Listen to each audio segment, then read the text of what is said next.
Hey everyone, What If Fan here, bringing you another exciting part of What If Transmigrated is Harry Potter. You can find the fanfic title and the original author's name in the description below. Make sure to check it out and show them some love. If you enjoy the video, don't forget to like, subscribe, and ring that notification bell so you never miss an upload.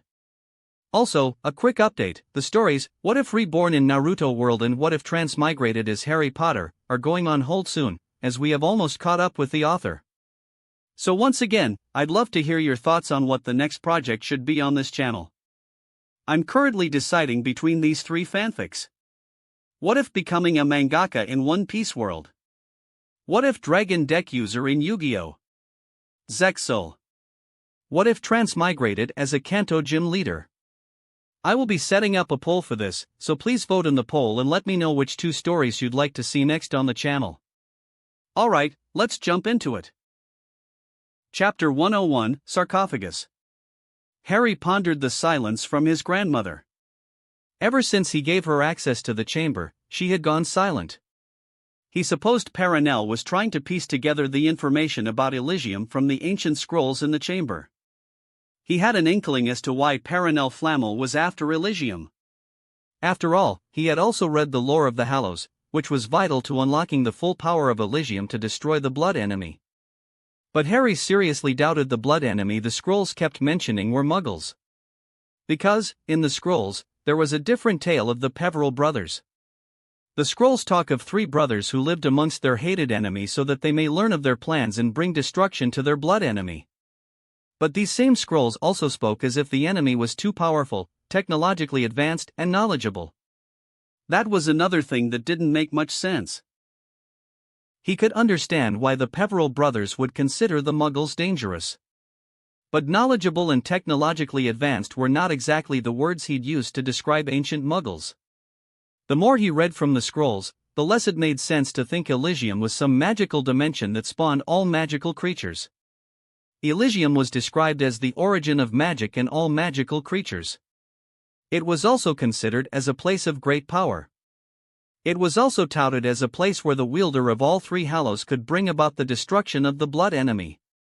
There were also some ludicrous claims that the three brothers were the creators of all magical creatures on Earth. The more he read, the more Harry felt like it was one of those loony, pure-blood conspiracy theories made to stroke their ego.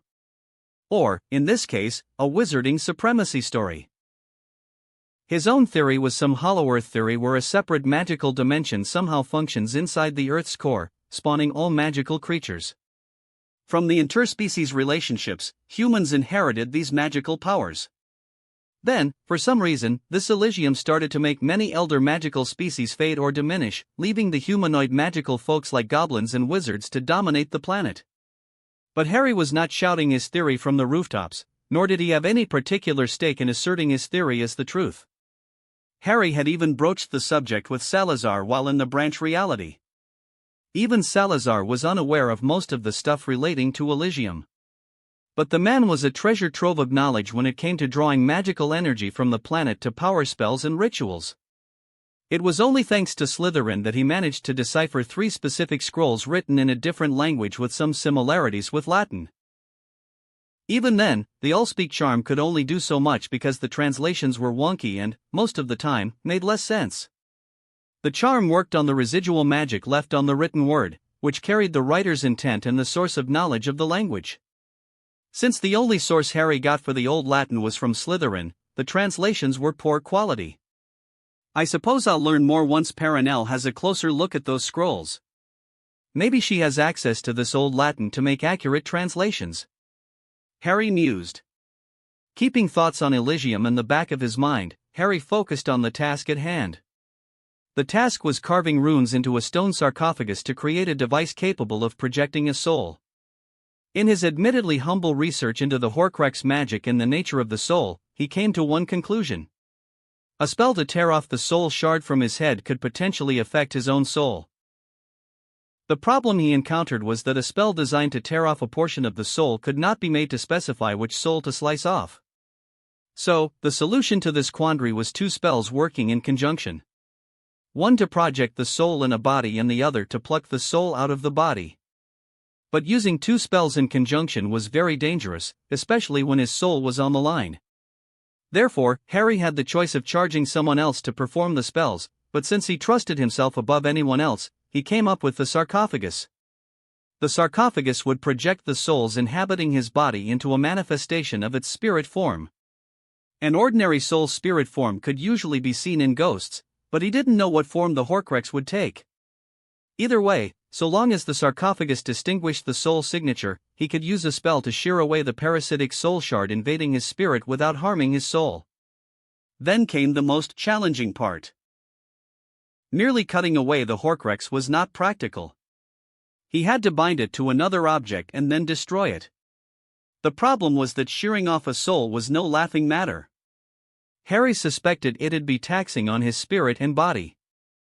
Voldemort's soul shard had lived within him for nearly 2 decades. In that time, the soul shard had rooted itself so thoroughly. Also, he was up against Voldemort's soul, which had undergone one of the most unnatural forms of magic known to wizardkind. The factor of unpredictability and risk was always high, no matter the precautions he took. But he had no other option but to go ahead with what he had. The alternative was sacrificing himself to Voldemort by following Dumbledore's idiotic plan. No self-respecting human with even a microscopic sense of self-worth would follow through with Dumbledore's plan. There was no power of love as Dumbledore preached. If there were such a power, then it'd have to be acknowledged that there was also a power of hatred. If Harry had learned one thing in his study of magical energy, it always liked to balance itself and never play favorites. Magic was power, and it cared not who wielded it or for what purpose. Magic was untouched by emotion, only the wielder was. Finally, after days of toiling on the sarcophagus, it was finally finished. Harry audibly yawned and stretched his boy, popping a few bones in the process. He had gone with less than 4 hours of sleep for the last week to finish the sarcophagus, and now he was ready to take a long nap. But before he fell on a bed and let sleep claim him, Harry summoned a snake using the Serpensortia spell. "Stay!" he hissed at the snake. The cobra that appeared on the sarcophagus stayed docile and lay down without a fuss. Harry charged the runes on the sarcophagus, and lo and behold, a tiny spark of energy was projected outwards from the snake's body. So tiny and fragile but so elegant. Harry whispered in fascination as he stared at the wisp of pure energy that was the snake's soul. The magical senses he had honed over tireless training and practice became highly alert when he saw the physical manifestation of the soul for the first time. Sure, he had seen ghosts in Hogwarts, but this was a whole new experience. The surge of energy he could feel from the soul was something otherworldly but familiar. It felt inconsequential but, at the same time, endless, as if the universe itself was bearing its enormity before Harry. Even his magic surged outward, mirroring the joy and excitement he was feeling now. It was a profound moment, and Harry understood the gravity of the task ahead. He was more determined than ever to decimate Voldemort, who dared to butcher such a gift the universe had granted the man. Soul, he realized, was sacred. It was something that should be preserved, protected, and revered. Anything that subverts the soul should be destroyed. Harry whispered before he depowered the sarcophagus. "Come, little one. I'll take you to your new home." Harry took the cobra into his hands and left the sarcophagus chamber. He stopped by the door and looked back into the room as if he felt something flicker in his senses. But when he scanned the room, he found nothing. It almost felt like something or someone was watching him, but he could not sense anything when he trained his senses in the room. Shaking his head, he left the chamber to find some nice juicy mice for the snake whose soul he had seen. In the chamber where the sarcophagus was kept, the air shimmered as a ghostly figure appeared and stared at the sarcophagus for a long moment before vanishing into thin air. "So, you had a piece of the Dark Lord's soul stuck in your body for all these years, and you want to remove it using this stone bed?" Daphne said slowly with a look of utter bewilderment on her face. "Not a stone bed. I call it the sarcophagus." At her pointed stare, Harry shrugged and said, "But basically what you said. So long as this soul shard is not destroyed, would the Dark Lord remain immortal?" "Yes. He'll just keep coming back." "And you said the Dark Lord split his soul many times and kept these shards and powerful artifacts." Yes. I've destroyed them all except for the last two. The one in his pet snake and the one attached to my scar. Harry answered. Okay. Daphne took a deep breath. Why are you telling me all of this now? What better time is there? Harry asked. Daphne looked at him like he had gone bonkers. After all, Sirius and Bridget were exchanging marriage vows before the assembled guests in the garden of Potter Manor. It was a relatively muted affair with very few chosen guests. Harry had wanted a large function with a long guest list, but Sirius put his foot down, citing security concerns. Bridget also wanted a private event with some family and friends. Harry had to cave in when the two of them insisted, and therefore, there were hardly 25 guests in his garden. Remus became the best man, which left Harry to be the overall organizer of the event. Are you sure you didn't hit your head recently? Daphne mocked him. Everyone is in their own bubble or engrossed in the ceremony. Besides, I set up a ward around us. You've known about this soul shard for a long time, right? Daphne asked. Yes. Harry nodded. So why tell me about this now? Well, we're now officially a couple, and you signed that contract last day. Harry reminded her, which earned him a glare at the reminder of that particular function. I also need someone I trust with sufficient skill in healing, and that's you. Daphne looked mollified and a touch happy at his admission. Of course, I'll help you, Harry. Daphne said, smiling at him. How can I help? First, let's dance, and then you can listen to all my secret plans. Harry grinned. Daphne just nodded with a hint of a grin tugging at the corner of her lips. Harry was nervous and thrilled at the same time. He watched Winky float Nagini into the sarcophagus impatiently. Once she set down Voldemort's pet snake, Harry conjured bindings on the snake, which bound it securely against the sarcophagus. Administer the antidote, Dobby.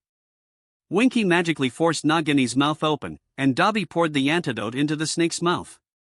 Immediately, the giant python wakes from the slumber induced by the draught of living death. It began to struggle against the bindings, but its movements were sluggish. Harry maintained a sense-disorienting spell on the snake to keep it docile throughout the procedure, but he needed the creature to be conscious for the sarcophagus to work properly. Before Daphne's watchful eyes, Harry charged several rune sequences, and the sarcophagus came to life. You got the sequence? Daphne just nodded silently. Now came the hard part. He activated the rune that projected the spirit form, and the sarcophagus worked like a charm. The energy field projected by the sarcophagus projected two distinct soul signatures. There was the wholesome soul of Nagini, and the reduced, tainted soul of Voldemort projected apart. Harry placed a gold ring on a table beside the sarcophagus before he trained his wand on the soul shard of Voldemort. Anima Absido. Tendrils of golden red strings made of magical energy shot out of the tip of his wand and latched onto the soul shard. He could feel the soul shard fight back against the spell, but Harry remained resolute and began to pull the soul out of Nagini's spirit. Slowly but surely, the soul shard came out of Nagini and remained on the tip of his wand.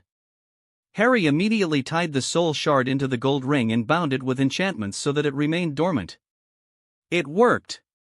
There is no tainted energy left. The soul remains pure. Daphne said with wide eyes as she stared at the glowing ball of energy now exuding a warm aura. He watched from the sidelines as Daphne started using diagnostic charms to see whether there was anything wrong with Nagini. There seemed to be no side effects. But I recommend keeping the snake under observation for a few days before you use the sarcophagus. Daphne suggested. No. I want this thing gone now. You've carried it all this time. Just wait a few more days. Don't be a Gryffindor now. Harry strongly objected to the insinuation that he was thick-headed. But he caved in to her suggestion to wait a few days before using the sarcophagus. When he eventually came to do so, it worked quite splendidly without any adverse effects. Once the Horcrux was removed, he felt like something weighing down his neck was removed. He felt like he could battle Voldemort for an entire day without breaking a sweat. Perhaps it was the psychological effect of knowing his soul was whole again and untainted by the soul shard of a psycho. Whatever it was, Harry felt like he was at the height of his power, and from that feeling emerged confidence in his victory over the Dark Lord. That sense of victory was compounded when he used basilisk venom to destroy Voldemort's 2 soul anchors. Lord Voldemort was now genuinely mortal, and that knowledge made Harry spend the rest of his summer holidays in relative peace. Perenelle pored over the scrolls and books she collected from Slytherin's chamber. If her grandson thought she'd be swimming aimlessly in the massive repository of knowledge of Cadmus descendants, he was mistaken. She was an adept censor and had the gift of finer aspects of magic. Therefore, she could trace her grandson's signature of magic on the books and scrolls. Those were the first to be examined, and she easily found what she was looking for that way. The trail to Elysium hadn't gone cold as she had feared. She solved half the puzzle and now knew how to read the map to find Elysium. Her grandson couldn't have pieced it together because he didn't have all the tools. But she had those tools thanks to her connection to Antioch Peveril. You see now, Nicholas. My way is not hopeless after all. Perenelle looked at her longtime husband and friend triumphantly as she showed the partial map. You'll need the Hallows to complete the map. No, Nicholas. Perenelle shook her head. I need only 1 Hallow. The Cloak of Invisibility, and we both know where it is. Perenelle looked at the large map on the stone tablet left by her ancestors. She had searched for a way to read the map for centuries, but now she knew how. Elysium opens to the transcendent keys. The map of 1 of 3 shines the way. See the world through death's skin. The light of Ascended shines the path. You see, Nicholas. I know I'm 1 step closer to embracing our destiny. The stone tablet had a proximity ward to show the clue. Nicholas said with a thoughtful frown as he read the lines written in the precursor language from which Latin was born. Something like that. It's difficult to get a proper read on the magic in the stone. It's beyond our level of magical finesse, said Perenelle. But you understand what this means, right? She asked earnestly. The transcendent keys means the Hallows. We've always known they were powerful artifacts and had nothing to do with all that nonsense about death and the Peveril brothers. Nicholas said softly, staring at the lines intently. The map of 1 of 3. It obviously speaks of the stone tablet left by Antioch. Perenelle said, nodding at the tablet in her hands. Nicholas nodded as they also had 2 other tablets of the Peveril brothers, but those hadn't so much as twitched so far. Seeing the world through death's skin could allude to the Cloak of Invisibility. So we might need Harry's help. Yes. But what does the light of Ascended shines the path mean? Perenelle asked. I do not know. Nicholas frowned. We might need to look for any references for this Ascended light in our archives. Let's not waste any more time then. Perenelle said, climbing to her feet and swiftly walking into their library with Nicholas closely following behind. Branch Reality *. An excerpt from Atlantis and Valyria, Myth or Reality. By William Powasey. When Plato brought forth the fictional city of Atlantis in his works Timaeus and Critias, he might have never intended for people around the world to take it literally. Plato's intentions for introducing a mythical city, which was supposed to be a naval power, was purely as an allegory. However, a considerable number of people started to believe in the tale of the mythical city that was supposed to have sunk to the bottom of the ocean. Kings have spent ships after this fictional city, hoping to salvage the sunken city's remains, but nothing was ever found. Such people believed Atlantis was the cradle of civilization, ignoring that Plato used Atlantis to enshrine the superiority of Athens, an ideal state in his mind. This little fact is conveniently forgotten by the proponents of Atlantis and its existence.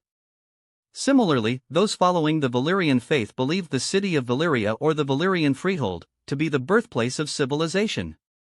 Some even claim Valyria is the mythical Atlantis described in Timaeus and Critias. But Plato himself disproves such claims by alluding that Atlantis was near Egypt, while the Valyrian faith claims that Valyria was in the Mediterranean between Greece and Rome. But centuries of expeditions have disproved the existence of any such islands. Yet, some people still believe in Atlantis and Valeria's fantastical tales. Thanks to the short-sightedness of 19th-century novice historians, the tales of the mythical cities spread far and wide. In the Kingdom of Scotland, it became a tradition for a newly crowned king to send naval expeditions to find Valeria. It often resulted in war with Rome and other European states during the reign of Alexander Targaryen and his descendants. The quest for Valeria also made Scotland the mightiest naval power in the Western Hemisphere, eventually empowering them to destroy the Vikings and take control of all the Nordic states. Even the Continental War of Titus Targaryen had elements of a Valerian expedition in his fleet. But to this day, Valeria and Atlantis remain a mystery and a rich source of contemporary fiction. Chapter 102, Desperate Times. The night was chilly as usual, but it was no better than the days. There was a marked difference in climate not just in Westminster but across the entire United Kingdom. There were undoubtedly some very unfortunate events happening across the nation, and despite being the Prime Minister, Alvin Thompson had no control whatsoever over the situation. That was a fact, and it was being used by his political opponents to discredit him in the media. For a moment, he wondered why his political opponents even bothered. The entitled idiots in the media were doing a far better job than his political opponents in blaming everything wrong that was happening under the sun on his head. Just thinking about those smug sons of bitches in the media and their holier-than-thou attitude made him mad. The more he attempted to put such thoughts out of his mind and relax, the more agitated he became. Whenever he closed his eyes, those smug mugs of those media reporters came to mind. Somehow, the media was spinning the unfortunate events happening in the north and west of London as somehow the government's fault. There was a string of strange night raids on homes near Scotland. The police reports suggest they were gang-related crimes, and he had promised all resources to the police to control the situation. There was also a string of rabies infections going around even though his people on the ground promised him the stray dogs were under control in the streets. The media claimed the vaccinations were not working, but the last report on his table suggests that the vaccines were of high quality. Still, he formed a special committee to investigate the quality of vaccines and, in the meantime, find alternate sources of vaccines for emergency use. Then, there was that infernal bridge collapsing that was creating a headache for the government. How was he supposed to know when or why the bridge would collapse? He was not a fortune teller to have guessed the bridge was about to collapse. The accusations in the media were that the government spent less on the bridge, entirely skipping the part where it was not his government that built the damn bridge in the first place. Still, he immediately sent a team of some of the best engineers and investigators, and they were as clueless as the government as to why the bridge collapsed. But the media was uninterested in facts and was after their ratings. The more they blamed the government, the better their ratings were. Frankly, Alvin was starting to see that the people were the problem. His fellow Brits were getting soft-bellied lazy bums, easily influenced by some two-bit hacks in the media and their daily nonsense. It was disparaging to think his fellow citizens were stupid, but these days, he was thinking of retiring from politics altogether.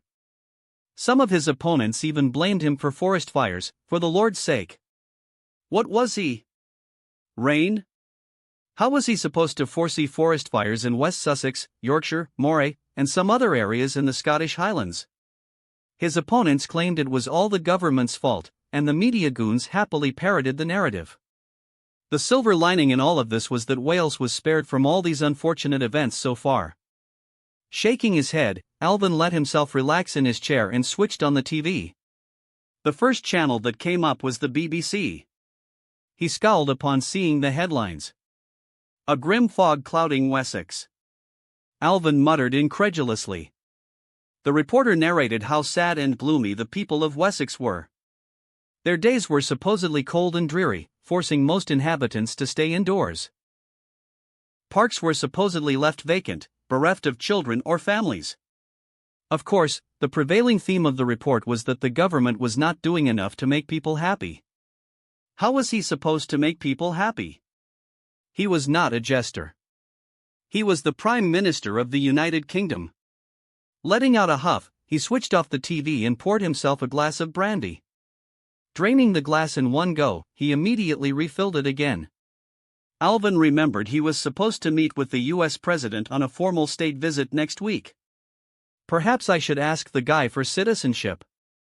Alvin thought with a scowl as he drained the glass again before pouring himself another shot. His daughter was settled in Florida with her husband and the grandkids. Maybe it's time I visit them. Florida will be a perfect place to retire, he thought, a momentary smile overcoming the gloominess as he thought of his family. He heard a soft cough, which brought him out of his musings. Alvin looked around the empty room and frowned. Up here. Alvin could only gape as a man with a pointed nose spoke from a dirty old oil painting in the corner of the room. My mind is playing tricks on me. Alvin shook his head. To the Prime Minister of Muggles, it is urgent that we meet. Kindly respond immediately. Sincerely, Amelia Bones, Minister of Magic. It took a moment for his brain to catch up to what was happening, and he immediately remembered his predecessor talking something about magic and all that nonsense. He had hoped his predecessor was pulling his leg or the man had gone senile. But now, he was faced with the truth of the situation. He could now understand why Ellington wanted to retire. The man in the party had trapped him by foisting all of this into his lap. Bloody wanker. I should have listened to my wife and remained an MP or even quit politics altogether. Alvin thought. I have other matters to attend. Alvin explained, you see. It's not a very good time for me. I have a cabinet meeting, and I need to prepare for. That can be rearranged. This is more important, the blonde-haired man in the portrait said firmly. You don't understand. This meeting is very important. We shall make other arrangements for that meeting. Meanwhile, please respond immediately to Madame Bones, the man said again. Alvin straightened himself and adjusted his tie, preparing to project confidence. He didn't want to show these magic folk how rattled and out of depth he was. So, he adopted what he hoped was a stern look and stared at the door, waiting for his guests to stroll in. But that quickly changed when bright green flames ignited in the grate beneath a white marble mantelpiece. He openly gaped as people in funny clothing walked out of the flames as if the devil was walking out of hell.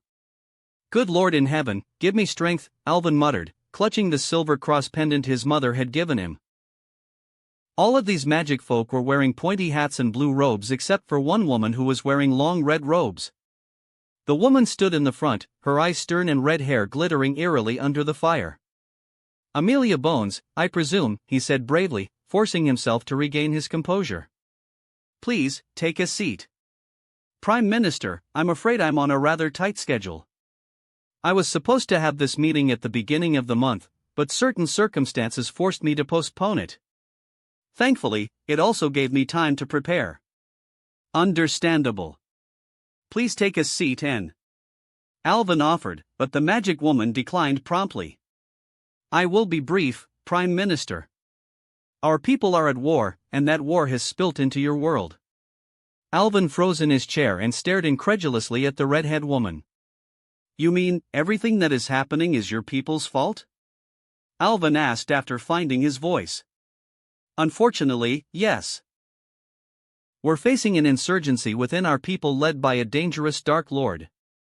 The followers of the Dark Lord are responsible for these attacks. We've had some of these attacks in our world as well and... Now, just wait a minute. Why is this Dark Lord? Alvin couldn't help but make a face at the unfamiliar term, attacking us? What could we've possibly done for one of your people to attack my people? You exist, and that's reason enough for the Dark Lord, said Amelia. He is attacking us because we exist? Alvin asked incredulously. Yes. The Dark Lord hates Muggles, and he supposedly claims to want to eradicate all Muggles and establish the rule of wizards, Amelia said with a roll of her eyes. What? Why would such madmen be allowed free rein? You've got to do something to stop this, Alvin demanded, his voice rising. We will take care of such unstable elements shortly, Prime Minister. First, we must secure your government's protection. We cannot allow the Dark Lord to gain undue influence over you or your cabinet. I can take care of myself, and I've got some of the best security details in the country. I won't be needing your protection. Alvin said morosely while shooting a disgruntled look at the blue-robed men and women behind his magical counterpart. I'm afraid I was not asking for your permission. I'm saying that your government will be placed under our protection. Amelia said firmly, her stare eerily reminding him of the Catholic schoolteacher he used to fear in his younger days. How do you plan on doing that? You people are not exactly inconspicuous with your silly hat and dress robes. Besides, how can this Dark Lord influence my government? The Dark Lord and his followers can use spells to control the minds of men in key positions of power in your government. They can do that? Alvin asked in horror. I'm afraid so, yes. Amelia nodded. This is just preposterous. How can we defend against mind control? We could post our Orish within your protection detail, but I scrapped that plan because I need all my best forces to destroy the Dark Lord and his followers. So, I came up with a much more simpler solution. Oh. What's that? Alvin asked curiously, even if he was overwhelmed by the strange tangent his life was taking. It's quite simple, Prime Minister. We take control of your minds before the Dark Lord can, said Amelia. Wait, what? He stared dumbly as one of the blue-robed women stepped forward and pointed a stick at him. The stick glowed eerie bronze before he heard a faint whisper. Imperio. The Prime Minister of the United Kingdom was not the only one to be put under the spell. In the span of a few hours, the entire British government fell under the control of their wizarding counterparts. Amelia Bones was the first Minister of Magic to take such drastic steps to maintain order in the history of the wizarding world. In doing so, she also proved just how vulnerable the Muggles were to wizards despite their advancements. While the entire British government was being systematically taken over by the British Ministry of Magic, a desperate mother begged an old friend for help. Severus, I wouldn't have asked you of this if there was no other way. Please, Severus. Draco is just a boy. A boy initiated by the Dark Lord. His fate, his mission, it's beyond me, Narcissa. You already know this. Snape said curtly. Draco is foolish like his father. He doesn't understand what he is getting into. He doesn't, he is just a boy, Severus. Narcissa said with tears rolling down her cheek. Yes, he is foolish. His petty feud with Potter has clouded the boy's mind and filled it with thoughts of revenge. He has eyes, but he refuses to see how dangerous it is to incur the wrath of an enemy like Harry Potter, he said calmly and took a sip from the glass of wine to wet his dry throat. I agree. But he won't listen, and he goes ahead without a moment of thought. The Dark Lord is also punishing us for Lucius' failure. You know as well as I do that there is no other reason for this unreasonable demand foisted on Draco. Careful now, Narcissa. You are skirting close to treason against our Lord. Snape warned. My son's life is all that matters to me, Severus. The Dark Lord means for my son to die trying in this ridiculous task. He wants vengeance for Lucius' mistake, for Bellatrix's mistake. He is punishing my son, my son. Narcissa let out a choked gasp. I'm afraid the Dark Lord's mind is set on this matter, Narcissa. There is nothing I or anybody else could do to change his will. Draco must prevail in this task now that he has taken the mark. Severus said firmly. Narcissa cried in earnest as she gazed at Snape beseechingly. Please, Severus. He is my only child, my baby boy. I have no one else I could ask for help. Narcissa sobbed. If Draco succeeds, he'll be rewarded by the Dark Lord. Snape said in a softer tone. He won't succeed. Narcissa wailed, how can Draco succeed where even the Dark Lord has failed? The Dark Lord wants my son to die trying. I do not think the Dark Lord intends for Draco to succeed in his task, nor does he think Dumbledore will kill Draco. Snape said, looking away from the grieving mother. Please, Severus. I beg of you. Narcissa fell on her knees. I urge you to ask the Dark Lord to spare my son from this burden. He'll listen to you. You're his most trusted advisor. If you say that Draco will fail in this task, the Dark Lord will not be persuaded by me or anyone else for that matter. He is displeased with Lucius and Bellatrix for failing to retrieve the prophecy. He is wroth with the position he is dealt with after Potter wounded the Dark Lord before the whole world to see. Snape shook his head after taking a deep breath. I'm sorry, Narcissa. My son, my only son. Narcissa wailed in despair. She fell from her knees and sat on the floor as she cried. Snape seized her by her arms, helped her into a couch, and gave her a glass of wine. I cannot change the mind of the Dark Lord, but I might be able to help Draco with his task. Snape said slowly. She sat up, her face pale white while her eyes remained red and puffy. But there was desperate hope shining in her eyes as she gazed at Snape. Severus, you would help him? Help my son. Would you look after him and see to it that he returns safely with no harm? I can try. Snape whispered. Oh, Severus, she flung herself into Snape's arms and hugged him in utter relief. I need to know some things from your Narcissa. I need to know anything Lucius might have shared regarding Harry Potter and anything that happened at the graveyard on the night of the Dark Lord's revival.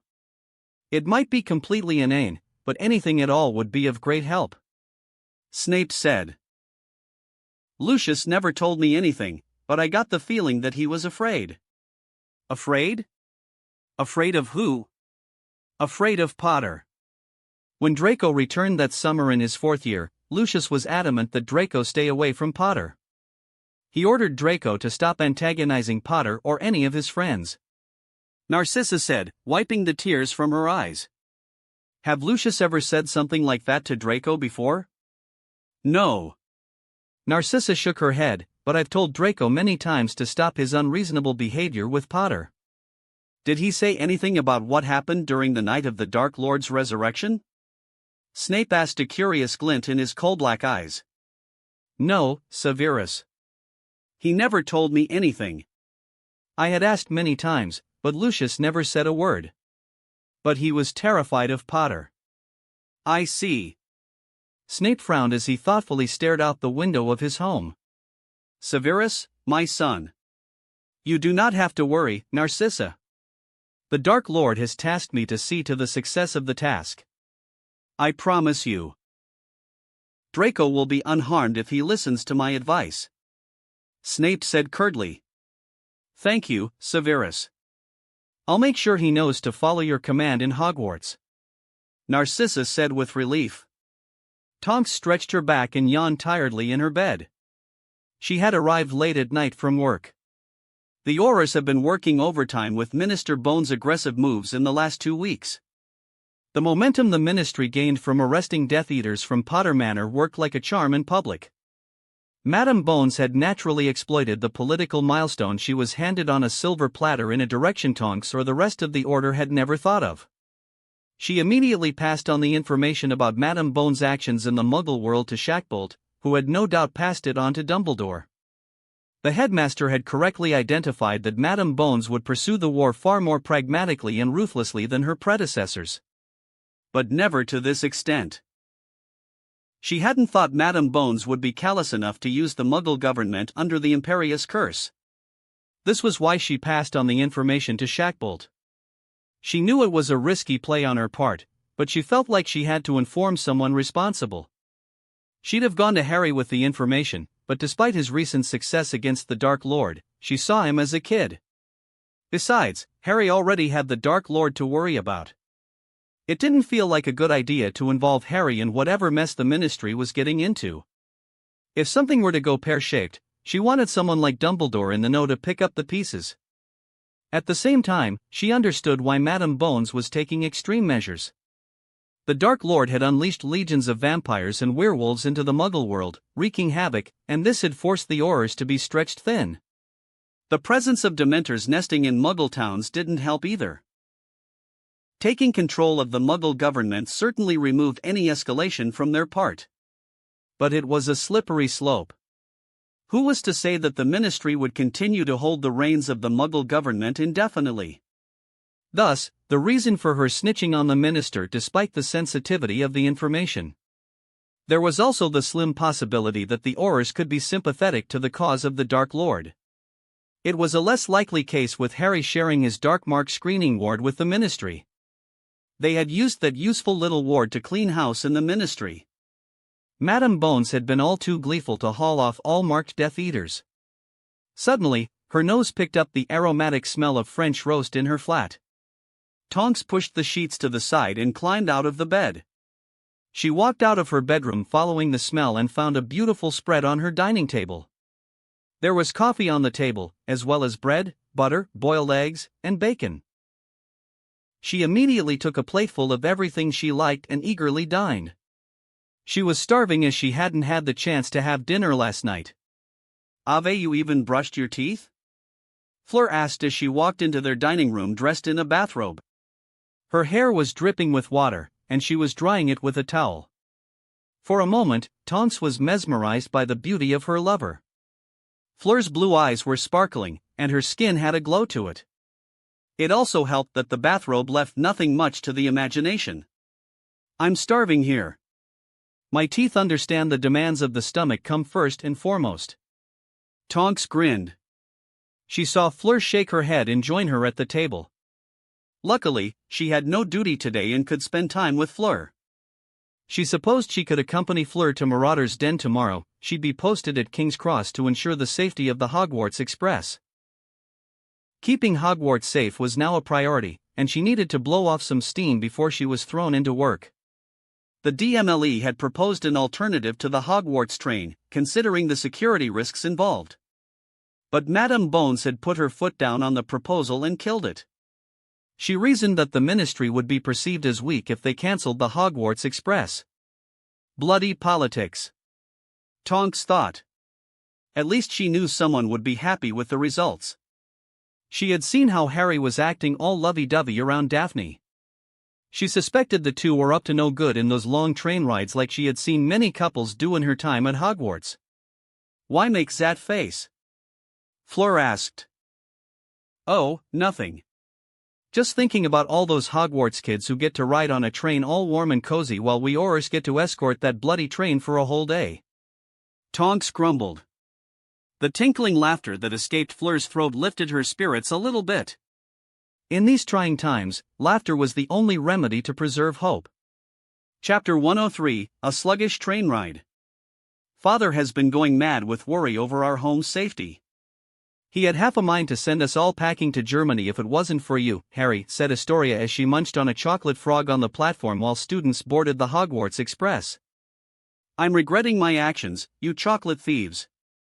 Harry glared at the Greengrass sisters for stealing his chocolate stash. "A small price to pay for my company and my sister's favor," Astoria cheerfully said. "You have a rather high opinion of yourself, Astoria." "I learned from the best," Astoria said, pointing at Harry, making his eyes twitch. "It's pointless to engage my sister in a war of words, Harry. She was born with a silver tongue," said Daphne without looking up from the chocolate frog card she was reading. "It's rare when my sister compliments my prowess. But I'm usually in a good mood when that happens." Astoria grinned happily. "See?" Daphne deadpanned. "But I can't thank you enough for warding our home, Harry. Without that Fidelius charm protecting us, I fear our father wouldn't have sent us to Hogwarts this year," said Astoria. "I, for one, could not have thought of spending a second apart from my lovely betrothed," said Harry, throwing his left arm around Daphne's shoulder, making said girl blush. But she also didn't forget to elbow his ribs in silent protest at his comment. At the same time, she didn't mind too much at his hand around her shoulders. Harry took it as a win in his ability to wear her out of the conservative outlook of Daphne. Usually, she was not game for showing any affection in public. "I wish I had a camera." Astoria pouted as she stared at them. You know, it'll be an interesting idea to make a compact camera that can take as many photos as we want and is easily carried around," Harry mused aloud.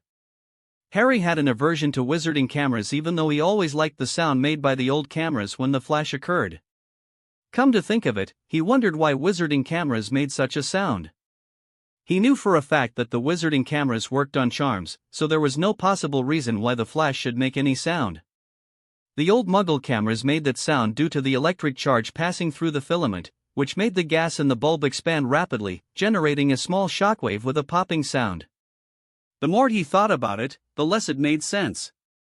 Wizarding cameras used charms to generate light and a remarkable runic array to capture the reflected light, so there was hardly any need for sound and the camera's ridiculous size. Maybe we should work on that for our Ancient Runes project this year, Harry suggested to Daphne, who looked ready to punch his teeth out. I don't think so.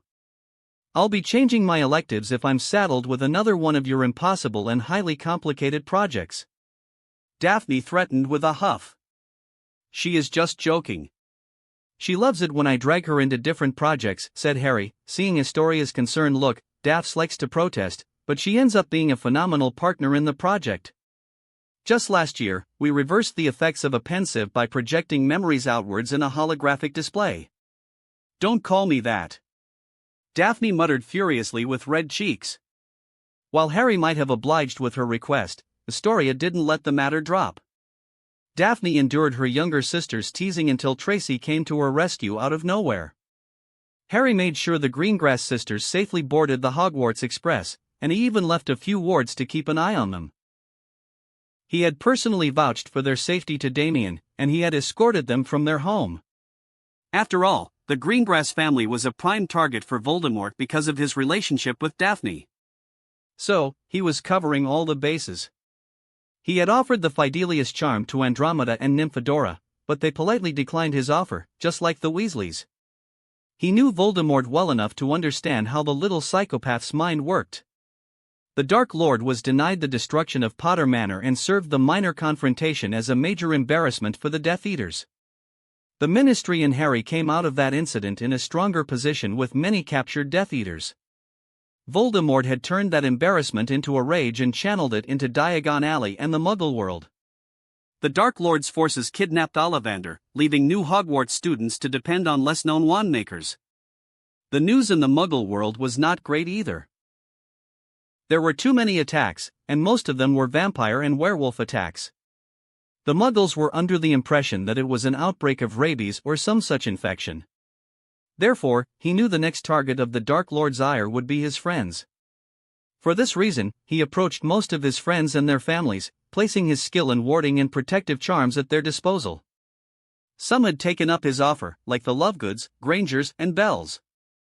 While he couldn't keep watch over all of them, he felt relieved to have put his knowledge to some use to keep their homes under the best protective wards. Harry traversed through the compartments of the train while he kept an eye out for the Aurors standing on the platforms. While he personally disliked Amelia Bones for her hand in serious issues with the Ministry, he had learned to work with the woman. At least, she had so far been competent in keeping up the fight against the Death Eaters. From what Damien told him, Minister Bones had been secretly bolstering her Auror force with foreign and local hit wizards. She seems to have taken a leaf out of Voldemort's book and chose to obscure the identity of her hit wizards to protect them from retaliation. He could see how that'd boost morale within the Ministry forces, but it was also a double-edged sword. Harry focused on the wizards and witches standing outside the train. Their faces were obscured, making them unidentifiable. The weakness of this move was that a Death Eater could sneak into the Auror force unless precautions were taken to prevent infiltrations. Either way, Harry was not worried about the Aurors getting infiltrated. He was more than aware that he couldn't possibly micromanage all aspects of the war. No, he had other methods of waging war against the Dark Lord.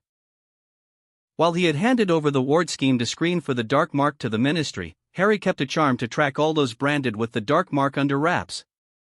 He had developed a small prototype, but he was sure he could develop it further. He just needed more time. This year offered him that time, and he was going to use it to hunt down not just Voldemort but also his lackeys for good.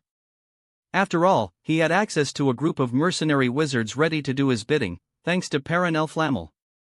So, with a spring in his step, he entered the first compartment of the Hogwarts Express for the prefects' meeting. The prefects' meeting went without a hitch, but Draco Malfoy never attended. The new head boy, Alpheus Everton, was not happy with Malfoy's absence. There were security procedures in place in case an attack happened, and Everton was annoyed. Malfoy thought he could give it a skip. Everton took it personally as an insult and had taken all his frustration on the resident airhead Pansy Parkinson, who claimed Draco had better things to do. It took considerable effort from the Hufflepuff head girl to keep the peace. Don't you think it is strange Malfoy didn't attend the prefects' meeting? He usually never wastes a chance to pick a fight with you, Hermione said as they made their way out of the first compartment with their train patrol schedule. Maybe he lost his nerve with his daddy dearest in prison. Harry said, not wanting Hermione to dig too deep into Malfoy's shenanigans for this year. Still, it's strange. I think he's up to something. Hermione muttered. I'm sure he'll come up with some idiotic scheme to annoy us somehow. Or maybe Malfoy never boarded the Hogwarts Express. Ernie Macmillan said as the Hufflepuff prefect overtook them with Hannah Abbott. One could only hope, mate. Harry called after the puff. Don't keep your hopes up, Potter. Malfoy might just be hiding in some corner to get the better of you. Hannah shouted back as the Hufflepuff duo walked speedily away.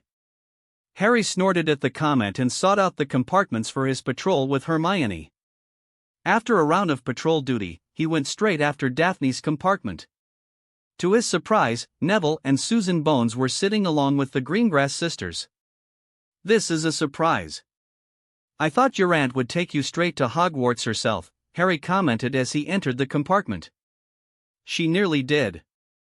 Then she remembered all those oars moving along with the train. So, here I am, the redhead Hufflepuff shrugged. Aha! Harry muttered, his eyes settling on Neville. Hey, you! Did you go to the Stonehenge as planned? Neville perked up at the question. Oh yes. It was wicked. Neville said happily before his smile turned into a frown, although, grandmother had a hard time there. The Muggles were giving her strange looks all throughout the day. Harry wisely kept his thoughts on why that might have been the case. It wasn't exactly the norm for the Muggles to see an old woman strolling through their streets wearing a vulture hat and dress robes. At Halloween, that might have been acceptable attire, but during July. Shaking off that train of thought, Harry engaged in a quiet conversation with Neville about other important things, like the Quidditch League matches. He had missed many of the games, all thanks to his impromptu reality hopping. Since no one really knew what happened, he had to come up with a ridiculous cover story that involved a training trip that involved his disappearance from the home islands. He was so engrossed in their conversation that he didn't hear someone knocking on the cabin's sliding door until Tracy opened the door. It was none other than Luna Lovegood who stepped into the cabin. This one is for your Harry. And these are for Susan, Daphne, and Neville. Two scrolls tied neatly with green ribbons suddenly came before Harry's eyes.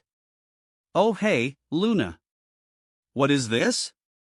Before Harry could pluck the scroll out of her hand, his magic jumped to work like an overeager child. The scroll jumped from Luna's hand, untied itself, and unruffled before Harry's eyes in a way that he could read in comfort. Harry frowned as he once again met with the excitable nature of his magical power. Ever since he had rid the Horcrux in his scar, his magic was acting weirdly. It was almost as if his magic was overeager to get things done fast without waiting for his human instincts to catch up. He had to consciously keep his magic from acting out his thoughts all the time. He had relaxed his mind and let it unrestrained while he was among friends. He could already see his friends giving him strange looks because of the apparent display of his telekinesis powers without the aid of a wand. It was not an unknown phenomenon in the wizarding world. Accidental magic had often resulted in such powers manifesting without the aid of a wand. There have been wizards and witches capable of doing the same, but they certainly can't do the other things that he was now capable of doing.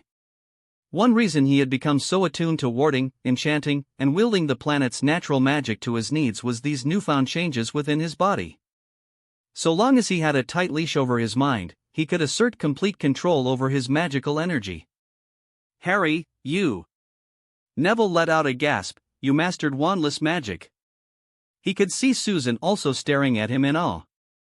Daphne, Tracy, and Astoria looked at him with wide eyes. He supposed he should have mentioned it to Daphne, but the opportunity never came. Toward the end of the summer holidays, he had been busy visiting various homes and seeing to their protection. Something like that. Harry admitted, deciding to roll with it now that the cat was out of the bag. His eyes briefly ran over Professor Slughorn's finely written invitation. With a thought, he banished the scroll into thin air. He wants us to be there in his compartment, said Harry. But why? What did I do? Neville looked flabbergasted. You need not worry, Neville. Professor Slughorn is a man who likes to hold parties.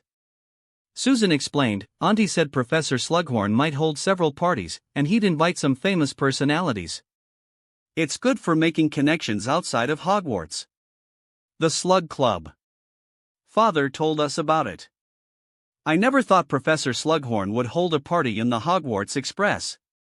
Daphne said with a pondering look. Maybe it's something else. Let's go see what he wants, Harry said, rising to his feet. They walked all the way to compartment C, and Harry had to endure some staring more than usual. At least, his newfound status as the chosen one or the prophesized one was a boon when he made rounds. The younger kids would become obedient little ducks and look at him as if he was about to turn into a dragon.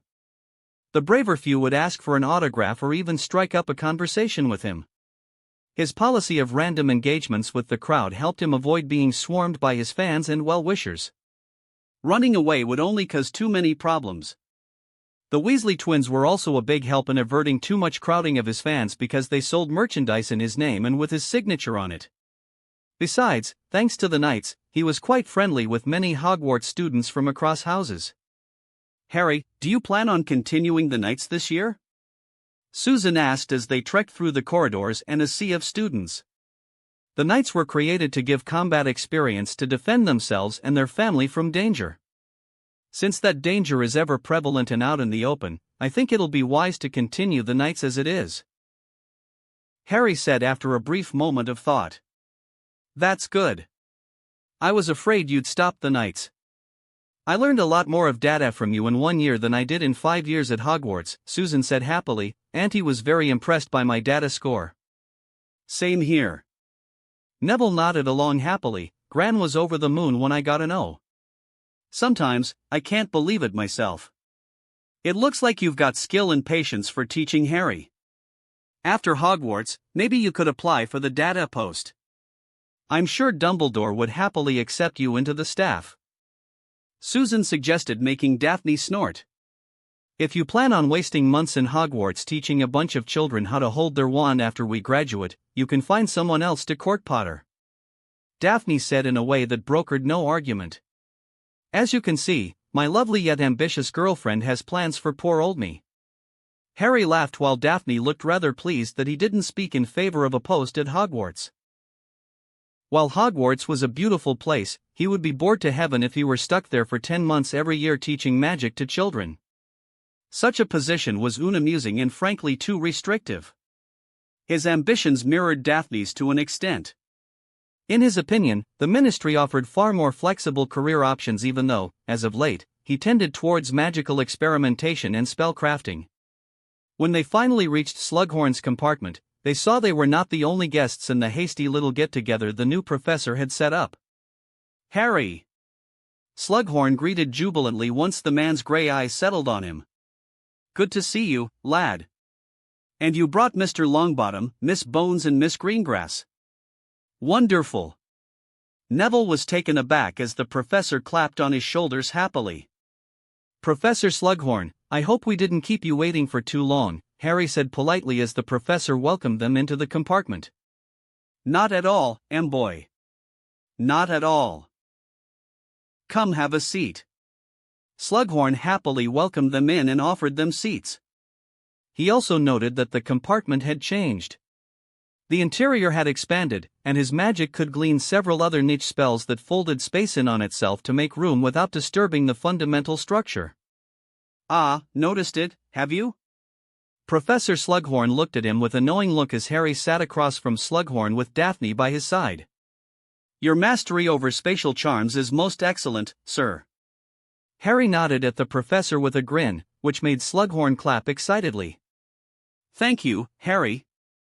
I pride myself on my potioning skills, but it's good to know that my spells are just as sharp, Professor Slughorn said happily. Harry glanced around at their fellow guests. He was not surprised to see Blaise Zabini and a few other upperclassmen Slytherins and Ravenclaws. Thanks to Daphne and Tracy, he knew most of them. His eyes then fell on the Weasley twins and Ginny sitting in a corner, making his eyebrows shoot up. The twins gave him a wink while Ginny waved in greeting. Close by the Weasleys sat Cormac McLagan and Marcus Belby. "Now, do you know everyone here?" Slughorn went on to introduce everyone in the cabin. The rest of the train ride went largely uneventful, with idle conversation as Slughorn interrogated everyone. He had to admit the man had an uncanny ability to gently pry information out of everyone. One by one, Slughorn dug into their background to see whether they were influential or had any interesting connections. He was delighted and over the moon to prod into Susan and the infamous Bones family. While Harry had reservations about Amelia Bones, the rest of her family were staunch enemies of the Dark Lord. Voldemort even killed most of their family members personally because of the threat they posed to his reign of terror. Slughorn's interest in Susan, however, stemmed from her close relation to Minister Bones.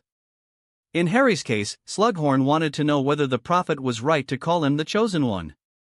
For that, Harry had a ready answer, the same one he had given to anyone who bothered to ask. "Voldemort started this conflict when he killed my parents. I was a small child then, and my mother destroyed him where he stood at the cost of her life to protect me. This time, I'll make sure there won't be even dust from his bones that remain." If Slughorn was bothered by his statement, he didn't show it sans for the lengthy silence. "You think your mother destroyed him?" Slughorn asked hoarsely. "My mother was a phenomenal witch, Professor. It was her magic that protected me and made the killing curse rebound." Yes, of course. Lily Evans was a very resourceful student." Slughorn blinked a faraway look in his eyes before snapping out of it to gaze at him with a growing smile. "And you, Harry? You seem to have inherited much of that raw talent from your mother. To go toe-to-toe with a wizard like the Dark Lord and draw first blood. Not many can boast it, boy. You do your family proud." Slughorn beamed. Then, Slughorn's eyes fell on Daphne, and it was her turn to face Slughorn with questions related to foreign relations because of her father's current position as the head of the Department of Magical Cooperation.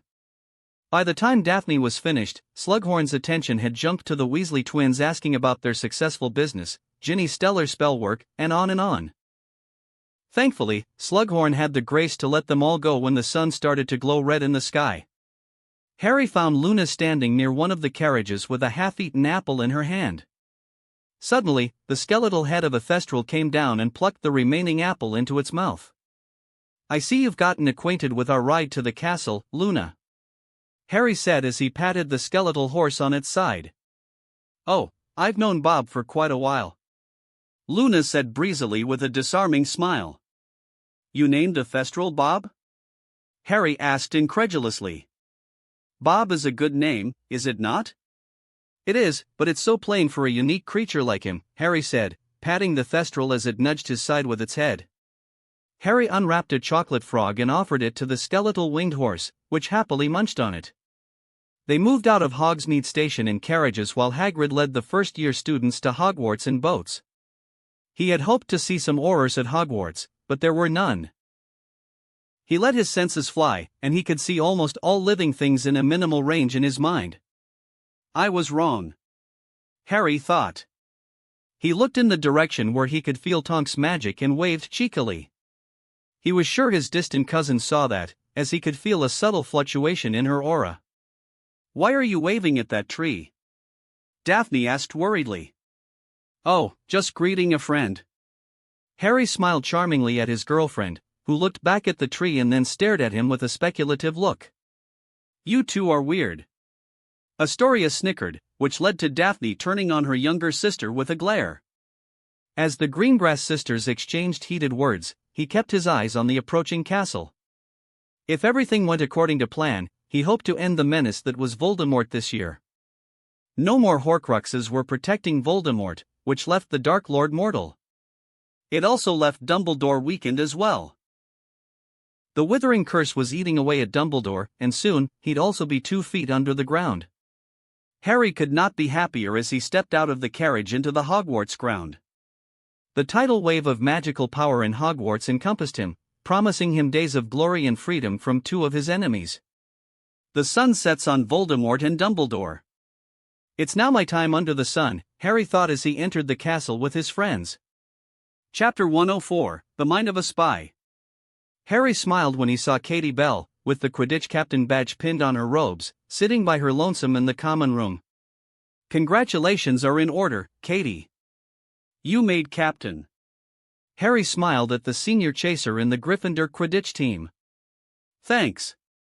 Katie grinned. Honestly, I thought you'd be given the badge. Meh. I'm good at finding the snitch. You chasers are the strategists. You'd know more about the game and have more experience than me, Harry shrugged indifferently. He was quite happy he was not given the position. He liked flying, and playing Seeker depended wholly on his flying skills. He was comfortable playing the game rather than worrying about recruitment, strategies, and whatnot.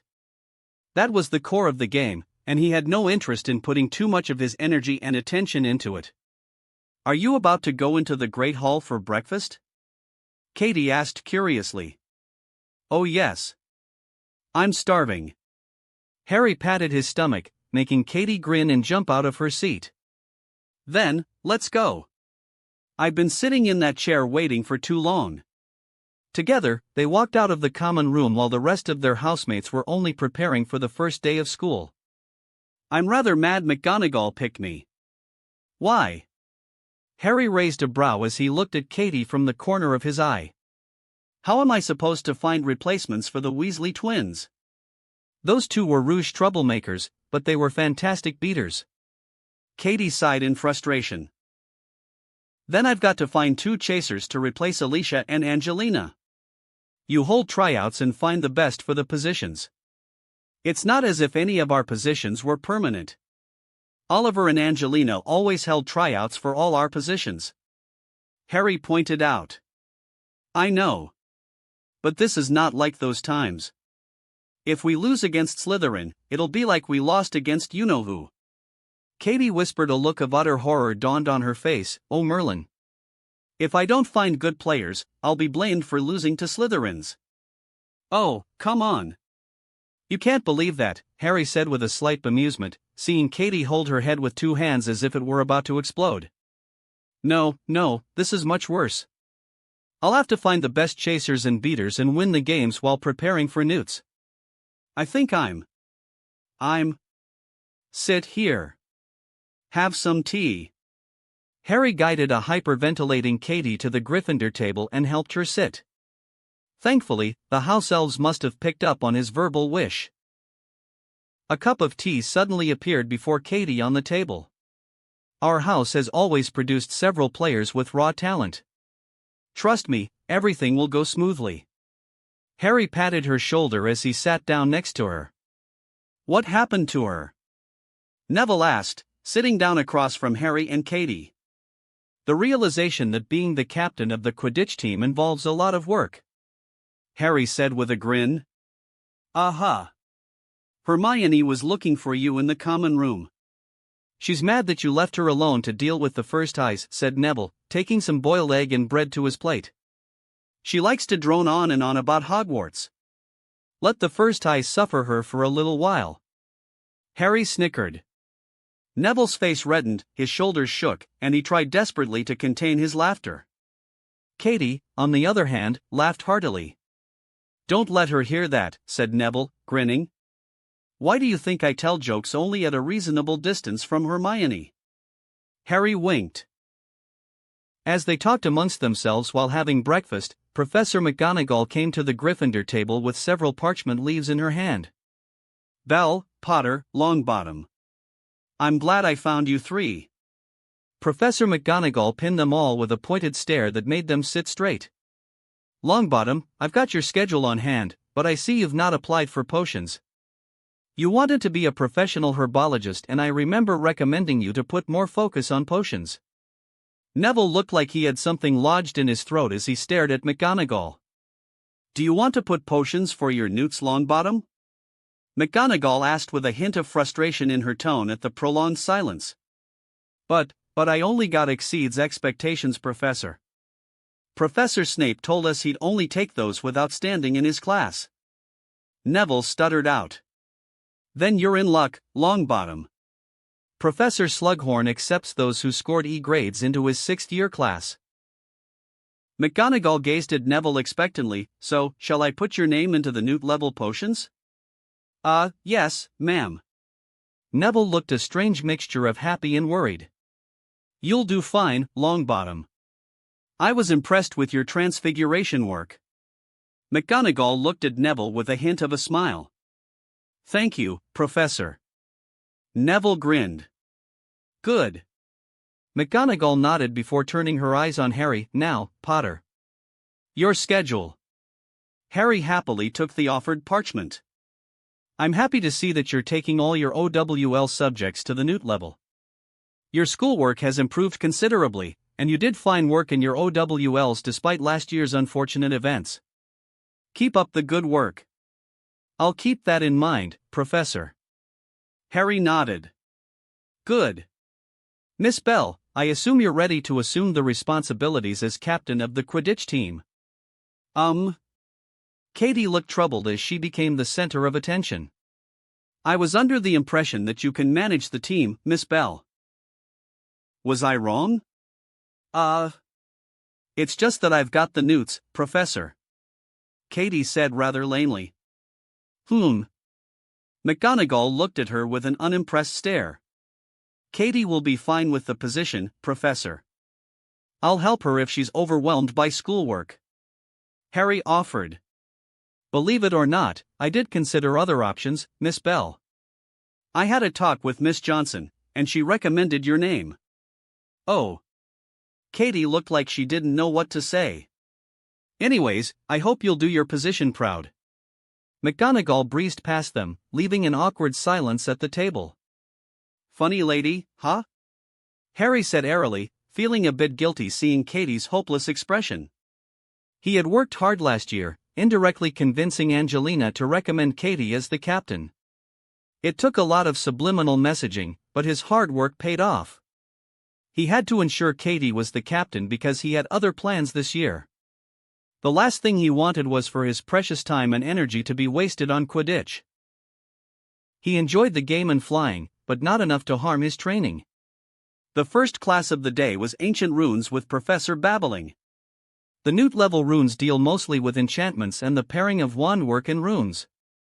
To accomplish this, some substantial skill in charms was necessary, while the basics of enchanting objects were also a major focus in the curriculum. But there were also some chapters on ancient languages, especially Latin and Sumerian. The first class itself was focused on Sumerian and Latin script, as most enchantments were recorded as spells, and those needed to be broken down to their base forms to be converted into runic arrays. This was a field of study where ancient languages, arithmancy, and runes met in common ground. The talks of ancient languages immediately captured Harry's attention. He had an old script in his possession that needed better translation. So, he was interested in gaining any source material to read the script in his possession. When the class ended, Harry stayed back and approached Professor Babbling. Mr. Potter. Is there something you need help with? Professor Babbling asked with a raised eyebrow. Yes, Professor. I couldn't help but notice that you said the Newt level runes engage in more ancient languages. Yes. So far, we've touched on Celtic and Anglo-Saxon runes.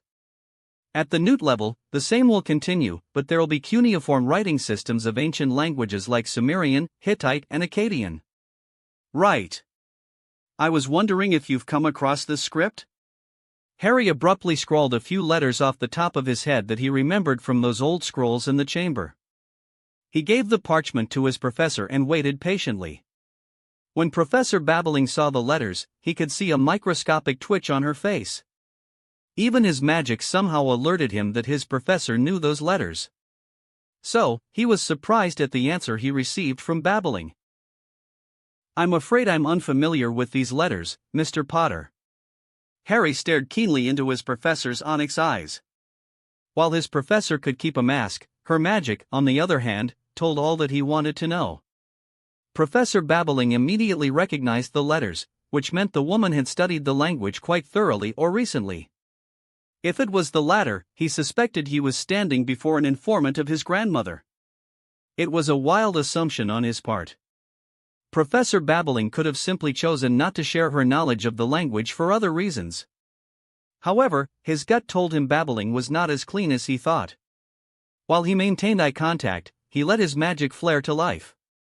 The aura around him shifted to one of hostile intent, and he immediately saw Babbling's magic coiling around her body in a protective manner.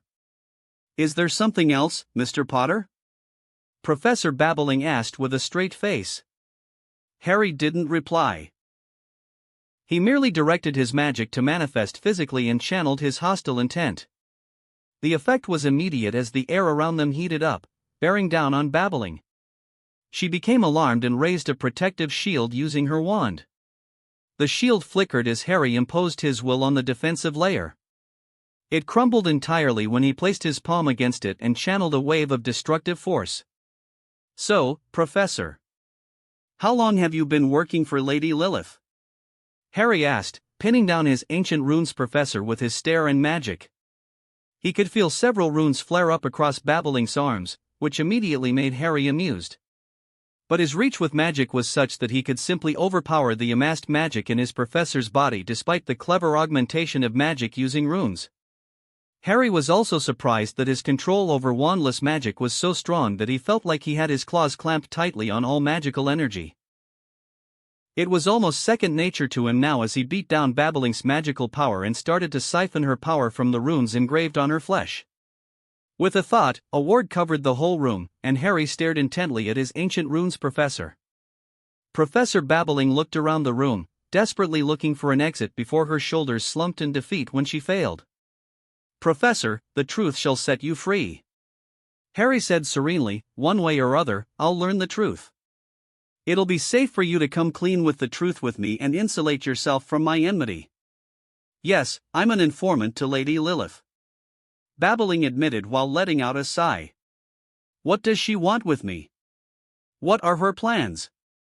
Harry demanded. "I do not know. I was told to watch you and report your movements within the castle." Harry didn't wholly believe her, but he had bigger fish to fry. "These letters, you know them, yes?" "I do." Babbling looked pained while admitting that. "Good. I want you to give me all the information you have on this language." "That's impossible. I can't." Babbling tried to protest. "You will share that information, or I can tear apart your mind to find what I seek. It's your choice," Harry said coldly, which stopped Professor Babbling's protests. "I'll be happy to share the information, Mr. Potter." "Good." Harry smirked at the black-haired woman. "I've got some other questions as well." Harry walked out of Babbling's classroom with a spring in his steps. He had gotten what he wanted out of his grandmother's pet spy. The woman thought she could stammer and delay the inevitable until Harry lost his patience and invaded her mind to know what he wanted without the slightest bit of concern. His newfound power had even affected his blunt legilimency skills. Somehow, he could instinctively poke and prod the weaknesses of an occluded mind with ease now. He was not complaining about his newfound jump and an unnatural finesse in magic. Usually, he needed to augment himself with planetary magic to achieve that level of perfection. But somehow, something had changed within him after destroying the soul shard infesting his cursed scar. Even the lightning bolt scar on his forehead had disappeared. Harry had gotten used to that nice forehead tattoo, and now he was missing it, somewhat. But still, it was a happy day for him. He had gotten quite a lot of juicy details from Babbling's mind. The woman was involved in many shenanigans right under Dumbledore's nose. His first instinct was to take some good, honest revenge on the woman for daring to manipulate him. But he gradually developed a grudging respect for his professor the more he dug into her mind. After scrying through Babbling's mind, some of the missing dots were now connected. He knew much more about the Flamel's intentions and true reach.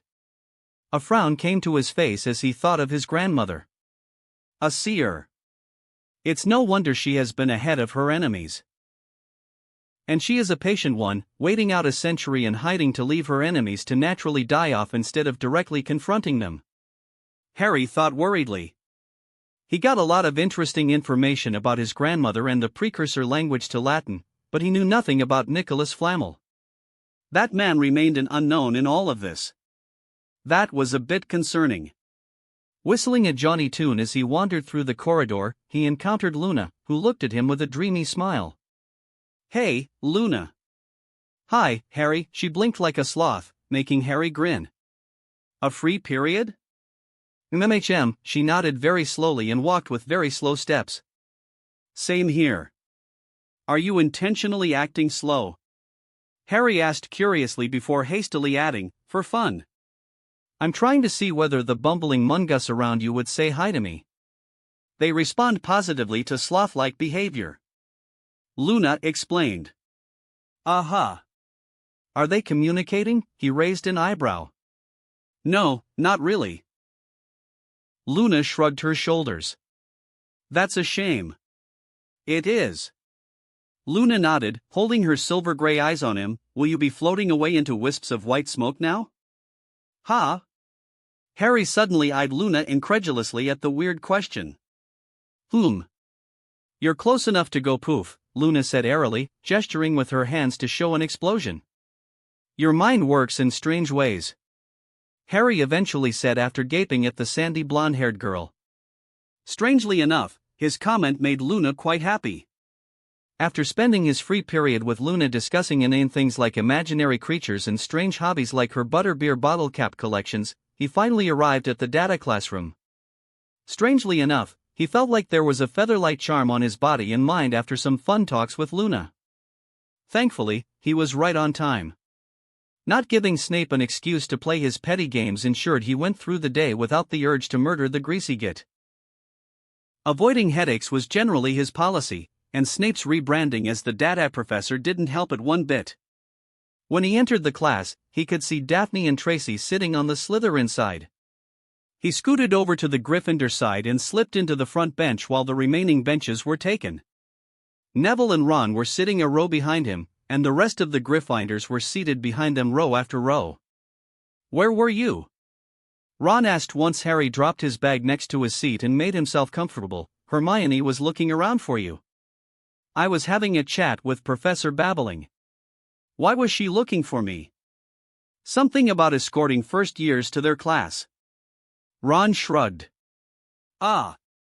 Harry winced. He had forgotten that schedule he and Hermione had agreed to beforehand. She was supposed to escort the first eyes to their first class, and then he was supposed to do the second one. "I don't suppose she was mad at me." "Oh, she was pissed, mate." Seamus grinned before he perked up. "Oh, look. Here she comes." "You. Where were you?" Hermione scowled upon seeing Harry sitting in the front row without a care. "Ah, I was lost on the road of life." "Lost in the what?" Hermione looked like she was about to explode. But she sat down quietly when the resident dungeon bat swept into the classroom with a bang. Harry amusedly noted that Snape had needlessly used a charm to slam the open doors against the classroom wall for dramatic effect. As usual, Snape's robes billowed behind him as he swept into the room with a sneer plastered on his ugly visage. The drama queen came to a halt at the center of the room, and with a flick of his wand, the light in the room dimmed.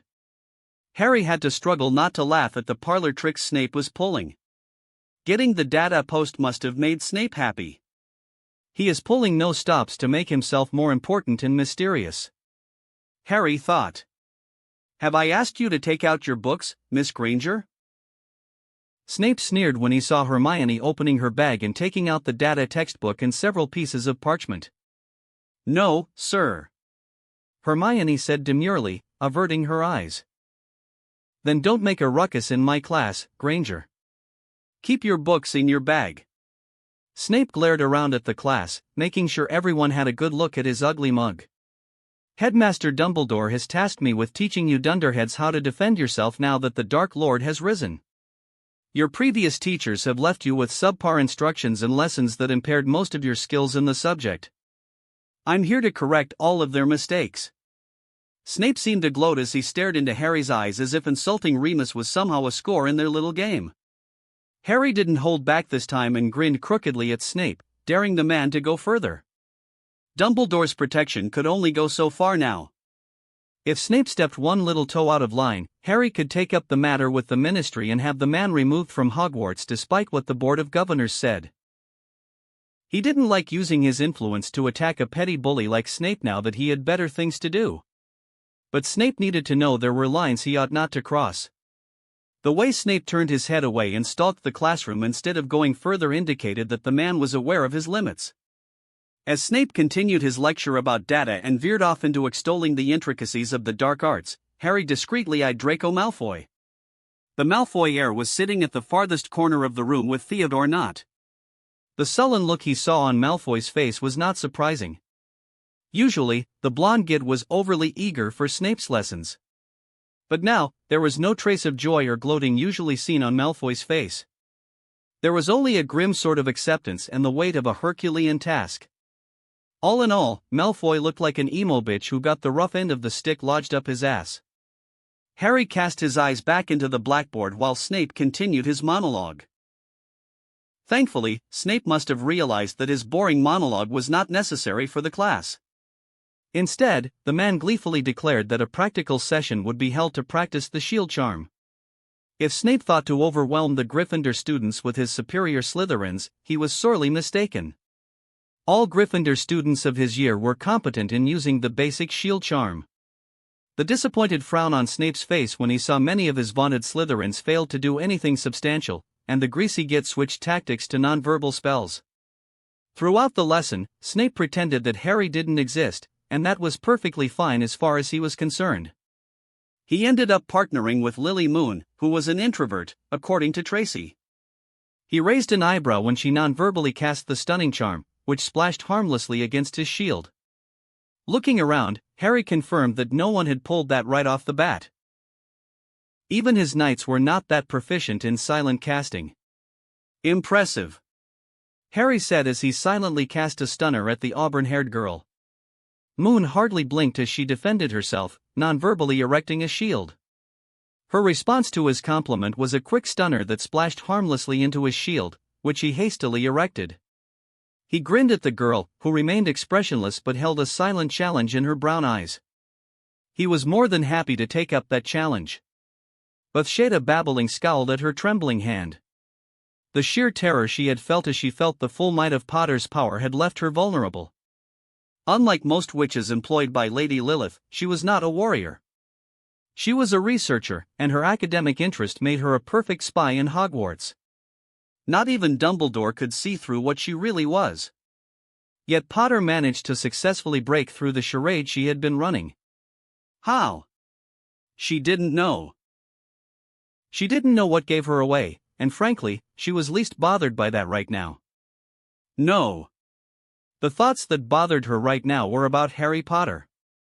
She had severely underestimated the boy and suspected her benefactors were also making the same mistake. She suspected that Potter had easily surpassed the Dark Lord in Dumbledore in sheer power. No wizard could wield magic as brazenly as Potter, and the ease at which the boy performed wandless magic was stupendous. It was now out of her hands anyway. Potter had easily entered her mind and learned what he wanted, leaving her position in Hogwarts vulnerable. Potter now also possessed sensitive information about her research into the precursor language of Latin.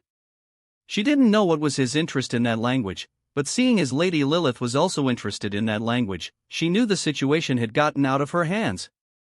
The runes on her arms flared up as she channeled magic into them. Lady Lilith, she called, looking at the glowing runes. Magical energy swirled on her palm for a few minutes before coalescing into a miniature head of her mistress. Bathsheba, why have you called me at this hour? Potter has learned of my allegiance. He invaded my mind and learned everything that he needed to know. He invaded your mind? Lady Lilith asked skeptically, why did you not defend yourself? I couldn't, my lady. It was unlike anything I've ever encountered. He suppressed my magic and slipped past my defenses with ease. Bathsheba took a deep breath to steady her trembling body as she was assaulted by the memory of the event. Potter was using wandless magic with ease. He is far more powerful than we ever imagined. He used wandless magic, you say? He broke my shield with a flick of his finger. He invaded my mind by holding my head in his hands. It was surreal, she explained the ordeal she went through in detail. After she was done explaining, Lady Lilith remained silent. It seems I need to have a word with our young friend. Chapter 105, Special Lessons from Dumbledore. The first meeting of the Knights took place on a Wednesday. After much deliberation, Harry decided to split the Knights into 2 batches. His tight schedule because of the Newt-level classes had thrown a wrench into his normal schedule. The Newt-level arithmancy had more hours, and astronomy classes were far more regular than they used to be. In comparison, Transfiguration and Charms took on a more practical side, which was fun. That didn't mean the theory work was removed entirely from the curriculum. The long essays on Voridus Transfiguration McGonagall assigned them as homework remained unfinished on his desk. However, much of that theory work was less important because the Newts focused on practical tests. Unlike the OWL tests, Newt practical tests for select subjects had more marks than theory. The best way he could schedule the meeting was by taking Gryffindors and Hufflepuffs on Saturday and Ravenclaws and Slytherins on Sunday. It was the best way to circumvent a lot of other club activities and Quidditch practice sessions. Not everyone was happy keeping the Knights meeting on Saturdays and Sundays, especially the Quidditch team hopefuls. Some were afraid their chances of getting into their teams would be affected. But since it was not compulsory to attend all meetings, he let them decide whether flying around on a broom or staying alive was their priority. Each day, more and more attacks were being reported in the Prophet, with the Aurors retaliating with deadly force. There were casualties on both sides, with Madame Bones gaining a slight edge by fielding foreign hot wizards to strike at Death Eaters. Don't always use the shield to block spells. Try to move around, Harry advised as he repeatedly fired the knockback jinx at Susan, Neville, and Seamus. In their first meetings, he opted to teach his knights more about battlefield awareness than any spells. In his opinion, the 3 sixth years were performing well. However, only Seamus seemed intent on firing back a few spells while on the move. The other 2 were completely on the defensive. Harry continued to fire back as he deflected or dodged some of the spells coming his way. Most of Seamus' spells were wide off from their mark and splashed harmlessly against the barrier he had erected. A stunning charm Seamus used against him was repelled back and clipped Susan's shoulder. She fell unconscious, and Neville's immediate response was to help his fallen friend, which made Harry stun Neville before his attention focused on Seamus. However, his dorm mate was out of breath from all the running and dodging. Avis! Oh Pugno! A flock of birds appeared around Harry, and they shot straight towards Seamus, who dived to the ground. Harry was disappointed to see that, as he instantly transformed the birds into ropes and tightly wound Seamus' legs together. When Seamus tried to cut off the ropes binding him, Harry easily disarmed him. Seamus, well done. You'll need to increase the accuracy of your spells and build up more physical endurance. I can help you improve your accuracy, but you'll have to deal with the latter on your own. Seamus showed him a thumbs up. Harry dismissed the bindings and revived Neville and Susan. Ow! Susan groaned as Neville accidentally elbowed her ribs as they tried to untangle themselves. It created a smear of chuckles from everyone watching. You 2 need to think on your feet. Why didn't you try to split up or use any offensive spells against me? You asked us to defend. Neville said as he helped Susan to her feet. Offense is the best defense. I told you to defend yourself from my attack using any means necessary. Harry frowned at the 2. Have you 2 forgotten all the training of last year? Neville and Susan looked properly chastised, making Harry sigh. And they wonder why I keep them at arm's length in my plans, Harry mused, shaking his head. But he shouldn't be too hard on them either. After all, they performed quite well against the Death Eaters. Sure, they had a lot of advantages in the fight, but a victory was a victory. Still, despite their poor performance, having a mini militia of his own was better than depending entirely on his grandmother's mercenary army, no matter their effectiveness. Susan will be the one to attack while you 2 must defend yourselves. Switch up the roles after every 5 minutes. Harry said, escorting his 3 friends to a corner of the room and warding the area to let them practice without bothering anyone else. He returned to his previous spot and selected another team of 3 to continue the lesson. Harry had to admit that he was a tiny bit thankful to Snape. The man was a competent data professor who taught useful spells in the data classes. This left Harry concentrating on their practical applications and situational awareness amongst his knights rather than teaching spells. Helping wizards and witches to use what they learned in class to the best result was far easier and less time-consuming than teaching them from scratch. When that day's meeting concluded, Harry returned to his dorm. Slughorn, McGonagall and Snape had left enough homework to make the weekend less enjoyable. But despite that, Harry found some time to write down the information he extracted from Professor Babbling. Strangely, he found it way too easy to deconstruct the old language, almost as if he already knew it far more intimately than he ought to have. It was like Parseltongue all over again. He had somehow acquired an in-depth understanding of Latin to deconstruct the root language, or he had become so proficient in the mind arts overnight that a single peek inside the mind was enough to learn a new language almost instinctively. Harry leaned back against the cushion of the armchair as he pondered the strange changes he had undergone ever since he removed the Horcrux. At first, it was simpler things like the ease of doing magic. Then, it became easy to perform wandless magic. Now, he was almost effortlessly capable of breaking through the occlumency barriers of a fully grown witch like Bathsheba Babbling. Something was changing within him, and he could feel it in his bones and magic. Of course, he was aware that the Horcrux getting removed was bound to make some changes within his spirit and body, but not to this extent. Is it because I have the allegiance of the Elder Wand and possess the Cloak of Invisibility? Harry mused as he scribbled a few lines of his potions essay. He was starting to wonder whether the harebrained rantings and conspiracy theories mentioned in the scrolls had a grain of truth to them. He knew it was a silly thought, but he was dealing with magic. The realm of logic hardly worked when magic was involved. So far, whatever was happening to him was making him stronger. At least, he hadn't felt any adverse side effects so far. In times like these, he missed the wise counsel of his wife and Salazar. They'd have thought of some out-of-the-box solution to glean the truth from his magic.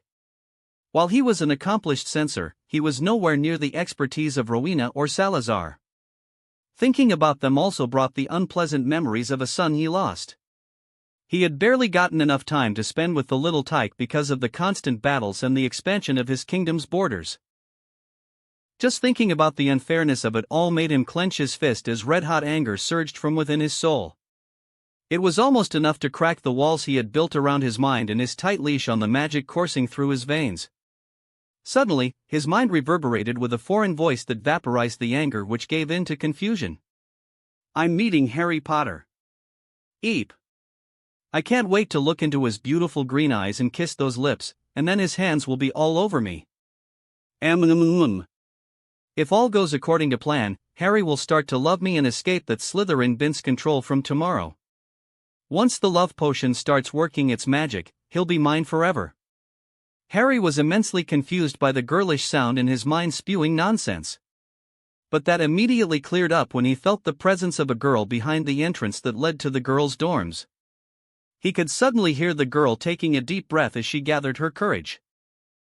Harry stared at the girl as she stepped out of the entrance into the common room carrying a basket and a neatly wrapped scroll with a red ribbon on top. The girl flushed a deep scarlet red as she took each step towards his seat. Hi, Harry. I'm Romilda Vane. Charmed. How can I help you? Harry asked, schooling his features expertly to polite indifference. Headmaster Dumbledore asked me to give you this, said Romilda, tucking a stray raven hair that fell into her face and offered Harry a scroll tied with a red ribbon. The old man is up to his usual tricks. Harry thought as he accepted the scroll. And this is from me. Romilda hurriedly said, offering him a small basket of what appeared to be chocolate cauldrons. For what? Harry asked, raising an eyebrow at the girl, which made her look like a tomato. Oh, for standing up to you-know-who. For being a great hero. I see. Harry murmured. He accepted the basket despite the warnings his magic was giving him. There was a type of compulsive magic in those chocolate cauldrons. He assumed it was a love potion or even the fire whiskey content inside the chocolate shell. He avoided the contents of the basket for the scroll. It was an invitation for special lessons from Dumbledore. There was also a time and password of the gargoyle that led to Dumbledore's office in the scroll.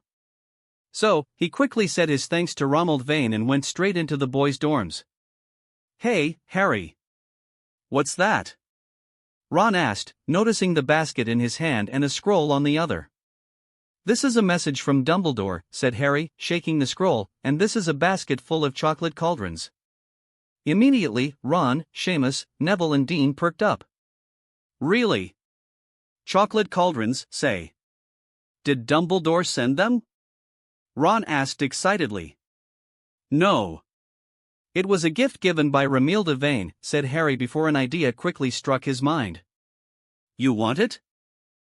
He offered the basket innocently while, in his mind, he was laughing at the easy prank he was pulling. The good part was he wouldn't even be implicated in the whole mess that was about to happen. So, Harry maintained a poker face as his friends happily munched on the chocolate cauldrons. With his dorm mates starting to fall in everlasting love with Romilda Vane, he left the Gryffindor Tower to see what was up with Dumbledore. Harry didn't know why he expected anything different from Dumbledore. He had known Dumbledore was inviting him for a movie night with some stupid memories the old man collected about Tom Riffle's past. But he had held out some hope that Dumbledore would give him something else other than the life story of Voldemort and the petty Gaunt family drama. It was like watching a boring documentary, but Harry remained stoic even as a portly ministry worker named Bob Ogden came to visit the Gaunts. Dumbledore had welcomed into this trip to his memory lane by spewing a load of crap about knowing your enemy and whatnot. Harry so wanted to blow a gasket and ask the old man whether throwing the contents of these memories would make Voldemort croak and die. But he held back the indignation at being treated with these reproachful and useless memories that only wasted his time. Instead of raging at Dumbledore, Harry had to remind himself constantly that he had already won over Dumbledore. Standing so close to Dumbledore, he could feel the vile curse that was in Dumbledore's right hand. The only reason he hadn't gone after the ring Horcrux was for this to happen. This was the easiest and effortless way to kill Dumbledore. His inaction was all that was necessary to strike a mortal blow against Dumbledore. The old man barely had a year to live, and that knowledge kept Harry silent while observing the drama unfold before his eyes. But watching the sorry state of the Gaunt family was revolting. He had seen the sad state of wizarding families of the past in Scotland. But the Gaunts had fallen far lower to the bell bottom. Seeing Slytherin's descendants in such a disparaging status made Harry wince. He also felt a twinge of pity, but he schooled his face so as not to show any of his inner turmoil. In the end, Harry had to accept that the strong survived and the weak perished. Besides, the Gaunts had most likely inflicted the current degradation he was seeing, and all that was over at the hands of Voldemort. He was once again reminded that Voldemort was one of the last embers of the declining house of Slytherin and a descendant of House Peverell. Harry's eyes fell on the resurrection stone on Marvolo Gaunt's ring finger. That same ring was now with Dumbledore. Harry could feel the presence of the two Hallows with Dumbledore. The Elder Wand and the Resurrection Stone were with Dumbledore. He could reach out and pluck them away from the old man if he wanted. The Elder Wand already owed its allegiance to him since he disarmed Dumbledore last year. Taking the stone would make him the master of all three Hallows. The temptation was overwhelming, even if he hardly knew what had happened once he possessed the Hallows. Obviously, the Master of Death story was a fluke, or it was just a silly children's tale. The existence of Perenelle Flammel, Nicholas Flamel, and Voldemort was proof enough that death could be staved off without the use of a fancy title granted by the Hallows. The few lines he had translated so far with the new language only proved to be a dead end. There were only some vague speculations and nothing concrete. It required more research, in-depth reading, and translation of the scrolls to know more. Harry was broken out of his musings when the memory shifted and showed Marvolo Gaunt shouting. "Slytherins!"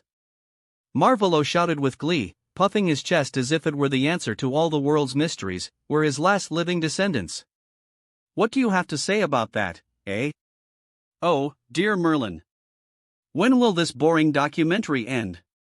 This is slowly killing me." Harry bemoaned in the confines of his mind.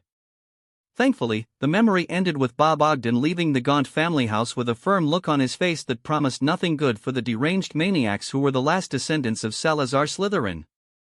Once Harry and Dumbledore exited the pensive, they took their respective seats in the office.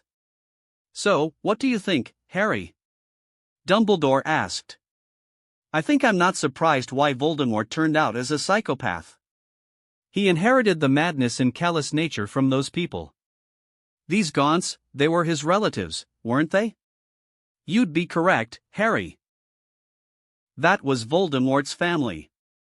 Marvolo was his grandfather, Morphin was his uncle, and Merope Gaunt was his mother." "I see. I guess his mother married a Muggle then, and the Gaunt family disapproved," Harry said to move the conversation along. "Merope used a love potion on a local Muggle she fancied. She eloped with him after ensnaring young Tom Riddle Sr. At some point, she stopped giving him the potion, hoping that he had developed genuine feelings of love for her.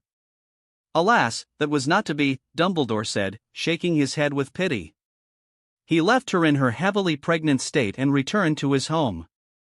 Harry hardly felt any shred of pity for the woman, although he could understand the desperation Merope Gaunt must have felt to push her into doing something like this.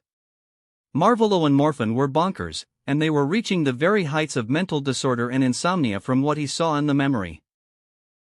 "I gather Voldemort paid a visit to his dear family and found them terribly disappointing," Harry said blandly. "Indeed. He had expected to see them in good health and wealth, but Voldemort was sorely disappointed to see his kin.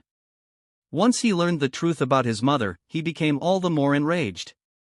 Till then, Voldemort had thought he was a pureblood with Slytherin's blood in his veins, abandoned at the orphanage or by some misfortune that befell his parents in the Muggle world."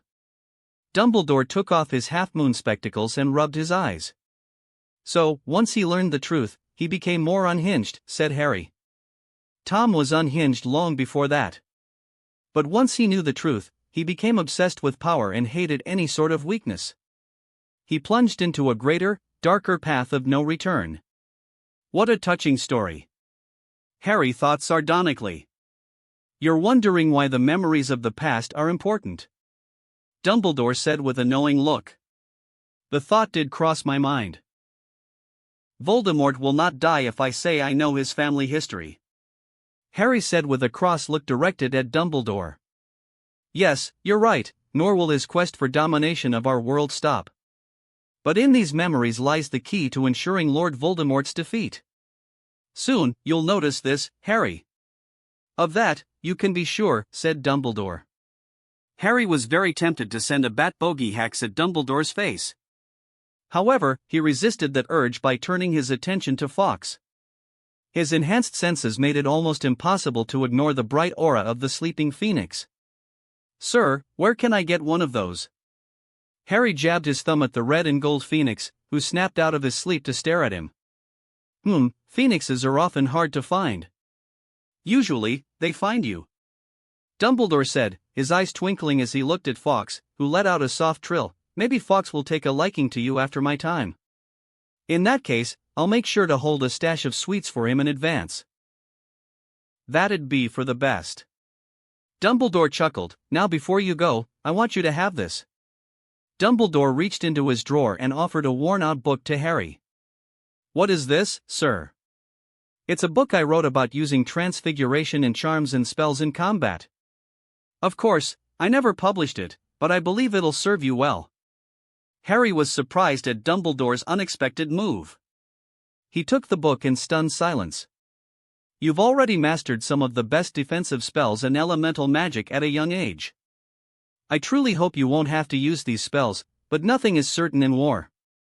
Lord Voldemort holds decades of magical knowledge over you, and I hope this book will strengthen your expertise in the two disciplines of magic that you're relatively weak." Thank you, sir," Harry muttered. "Now, off you go, Harry. I'll contact you soon with the next lesson." Harry left Dumbledore's office with less hostility than when he arrived at the place. Dumbledore hadn't given him anything substantial to give him an edge. I suppose a personally written book was better than nothing, Harry thought as he returned to his dorms and turned in for the night. Chapter 106, The Power of Love. Harry was up early, as were all of the Gryffindor Quidditch team hopefuls, their hearts pounding with anticipation. They were all standing on the Quidditch pitch, their eyes fixed on the selection of the new Quidditch team. The sheer number of hopefuls was enough to make Katie sigh in exasperation. Knowing that they'd be stuck forever on the ground if they took every position in the tryouts, Harry suggested a simpler plan. "I suggest we hold only the seeker and chaser position for the trials. Otherwise, we won't be able to finish the tryouts by breakfast," Harry suggested to Katie. "You're right. I suppose we can conduct the beater's trials with the keeper's trial," Katie muttered to herself. "Hey, listen up. Due to the large number of hopefuls that showed up, there'll only be chaser and seeker tryouts today. The beater's trials will be held on Friday evening with the keeper's trial," Katie declared loudly, her voice carrying a note of relief and reassurance, for everyone on the ground to hear. The group let out several loud groans. Most of them complained that they had woken up so early in the morning for no reason. When he saw Katie struggling to control the angry crowd gathered and made them leave the ground, he chose to step in. "Silence!" Harry shouted. Harry's voice boomed across the Quidditch pitch, and immediately, there was silence. It was not just the power of his voice but something else. Harry could feel his magic acting strangely again, connecting with the Quidditch hopefuls like threads of energy. His vision shifted, revealing a world bathed in a new light. Wisps of energy poured from his body, weaving a colorful web among the gathered students, filling him with a sense of awe and wonder. His magical energy was pure white, but the wisps of energy that branched out from his magic and connected with the students were glowing with different shades of colors. It was the most surreal thing that he encountered. He wanted to study what was happening more closely, but he decided to do that at a later date. He immediately clamped down on his magic and withdrew all the tendrils of his magic. Once he withdrew the magic into his body, he saw everyone looking confused. "Now, anyone not having your tryouts today, please leave the pitch," Harry yelled. Slowly, the crowd started to dissipate, but he could see Ron running after Ramil the Vain with a dreamy look in his eyes. That ought to be entertaining to watch, Harry thought. Soon, Harry was occupied by the tryouts. The tryouts for the seeker position were the first to happen. There were quite a few seeker hopefuls on the pitch. If he were a lesser man, he'd have allowed some poor sod to best hom and take the position. He'd have been free to concentrate most of his time on his training. But Harry held some team spirit and wanted Gryffindor to win the Quidditch Cup. But more than that, he loved victories of all kinds. Harry liked winning, even if it was a silly Quidditch competition in school or the House Cup. Therefore, Harry gave his best in the air. He flew circles around his opponents and easily captured the snitch in record time. Having the fastest broom played a great part in catching the snitch, but his senses were also obscenely sharper than usual. It was almost as if he was blessed with the ability of forethought, or his brain was processing thoughts and time differently than normal. Whatever wonky stuff was going on with him, changes were happening not just to his magic but also to his body. Whenever his emotions were at their peak, his magic acted out. Similarly, his physical prowess was at its peak whenever his adrenaline was high. As he chased after the snitch released by Katie for the umpteenth time, his mind was only partially engaged in the game. He wondered whether the blood ritual he used to heal his eyes had worked far more than he anticipated. After all, he had worked on his eyesight, an area where even the St. Mungo's healers refused to tread. He had checked with those healers during his fourth-year summer holidays. It was only thanks to the knowledge he gained on blood rituals and old magic from the founders that prepared him for healing his eyes. That same knowledge made him learn to cleanse the blood curse afflicting the Greengrass family. It could be a combination of removing the Horcrux and the ritual affecting changes in my brain, Harry mused. The wizarding world had made great strides in medicine, but they had shown reluctance to play with eyes because they were tied too closely to the brain. It was one of the reasons why wizarding healers always suggested using glasses instead of attempting to cure the eyes. Harry had jumped at the chance to heal his eyes without overthinking about the consequences, mainly because Lady Hufflepuff gave him the necessary knowledge to do so. He had no reason to think there might have been any adverse consequences at the time, considering he had more serious matters to worry about in the Founders' era. Harry noticed a glint of gold shining near the leg of one of the airborne seeker hopefuls. He immediately urged the firebolt towards the snitch. The snitch flew straight up, and Harry chased after the golden ball at full speed and easily plucked it out in quick order. With that, his position was secure, and he could return to his dorms. But instead of going straight to the shower, he went to the roar and asked the room for a pool. He spent nearly half an hour in the pool, mostly thinking about what he could do to rein in his wayward magic. Using occlumency was impractical because suppressing emotions for hours without end would undoubtedly affect the psyche. Emotions were not something to be abandoned in pursuit of strengthening the mind or controlling magic. After all, some of the most potent spells were fueled by emotions. The only other option before him to ensure that his magic never goes out of control was to train continuously. Unfortunately, it wasn't an easy or quick solution. Despite the troubles it brought him in the past, Harry desperately needed a time turner. Many of his problems could be solved with a time turner in hand. Sadly, that was out of his reach. I guess I'll have to devise a different training method to keep a tight hold on my magic. Harry mused as he just floated in the pool with his eyes closed. The great hall was partially filled when Harry arrived for breakfast. He slipped in next to Hermione, who was engaged in a whispered conversation with Ginny. "Hey, Harry," the two girls greeted once he sat on the bench. "Hey, you too." Harry greeted back as he filled his plate with bread, scrambled eggs, beef and tomato sauce. "I got in, Harry. Katie offered me the spot." Ginny shared the good news. "Congrats, Ginny." Harry grinned, happy for the redhead. "Why didn't you know? Weren't you in the trials?" Hermione asked, looking confused. "Seeker tryouts were over first. After that, I went for a swim," said Harry as he dug into his breakfast. "Why didn't you say anything about what Sirius was doing?" Ginny suddenly asked. "Sirius? He is on his honeymoon. He should have come back yesterday." Harry frowned, noticing the elevated chatter in the hall and the look on the faces of his two friends. What did he do? "He bought Nimbus 2000s for all house teams except Slytherin," said Ginny. "He did what?" Harry's eyes widened. "It's in the Prophet," said Hermione. Hedwig gracefully flew into the hall and dive-bombed him with the Prophet. The snowy owl settled on the table as Hermione and Ginny fawned over the owl and gave her some food from the table. Harry looked reproachfully at the owl when she stole a piece of beef from his plate.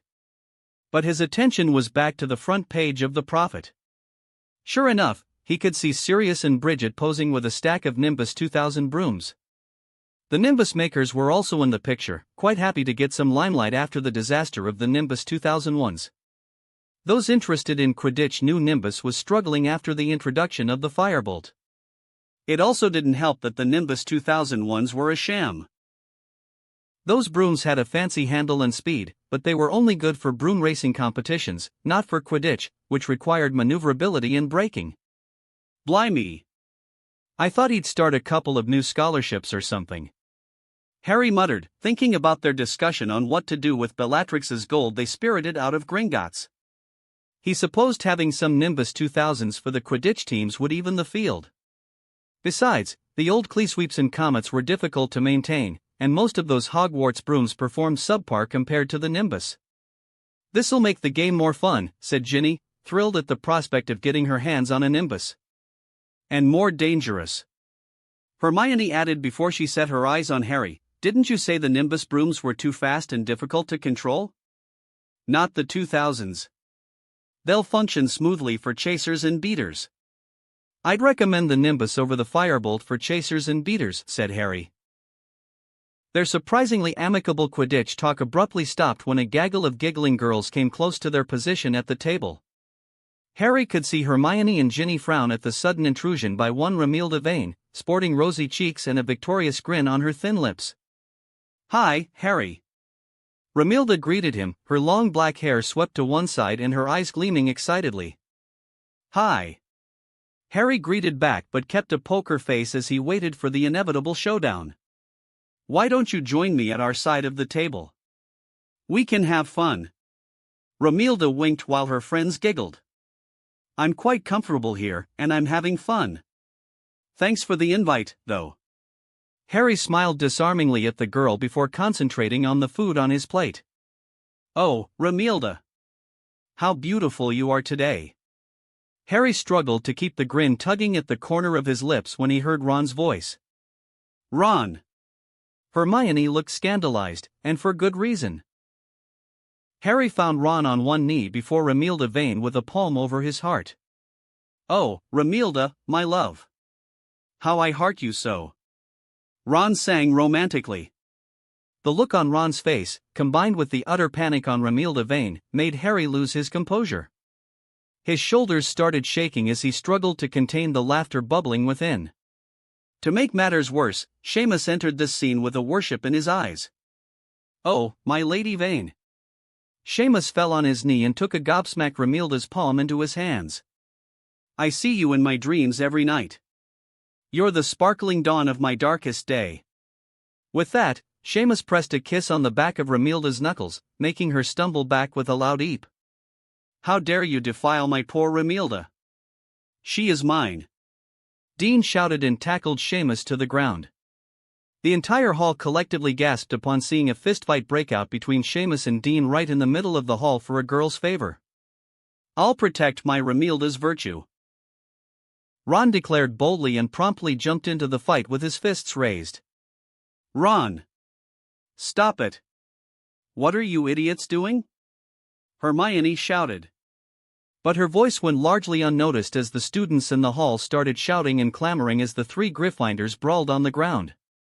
Harry stared at the scene with bemusement as the three Gryffindors fought earnestly while shouting increasingly cheesy lines that claimed their everlasting love for Romilda. Then, Harry saw Neville sneak in next to Romilda Vane and pulled her into a full lip kiss.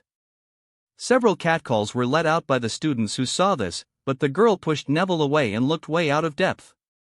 "Look! It's Professor McGonagall," someone shouted. Harry looked at McGonagall's stern visage and looked eagerly at the fun that was about to unfold. He served himself with more beef into his plate and entertained himself with the satire unfolding before his eyes. "This is my best prank ever after Tommy Boy got made in the Ministry," Harry thought with delight, stuffing more beef into his mouth while watching the show. "Is Longbottom and your other friends okay?" Tracy asked, standing by his side, watching the Greengrass sisters doing their best to stun Luna, who danced around their spells with a dreamy smile. "Oh, they're hunky-dory. But they're embarrassed out of their minds. Now, dear Romilda, on the other hand." Harry snickered as he remembered the horrified face she made when McGonagall towered over the girl in her office and declared she was to serve detentions until the Christmas holidays. "Let's just say she'll be rubbing cauldron bottoms and polishing suits of armors for the rest of the term." Harry let out a snicker again. "How did she sneak in the love potion anyway? I thought Hogwarts security was supposed to be increased this year." Tracy asked with a frown. Security and Hogwarts do not mix well in a sentence. Harry snorted derisively. "Daphne has sworn vengeance against Vane and her cohorts for daring to take what is hers." At Harry's amused look, Tracy quickly added, "Her words, not mine." "I don't think poor Romilda Vane is in any position to endure an enemy like Daphne," said Harry. "Besides, that girl has been humiliated before the entire school. I doubt she'll see it that way." Tracy rolled her eyes with a grin. "Enough talk. Now, shield yourself," said Harry, firing off a slew of spells against Tracy, who did an admirable job of defending herself. When the lesson ended, the ravens and snakes were exhausted from the physical activity that was involved. Many of them were out of breath and sweaty after the training exercise he had devised for the day. "All right, everyone. We'll meet here at the same time next Sunday." "Off you go now," said Harry. The roar made two doorways appear so the Ravenclaw and Slytherin students could safely enter their common rooms undetected. The last to leave was Tracy, who whispered something into Daphne's ear before disappearing into the doorway. The doorway shut itself, leaving Daphne and Harry in the room.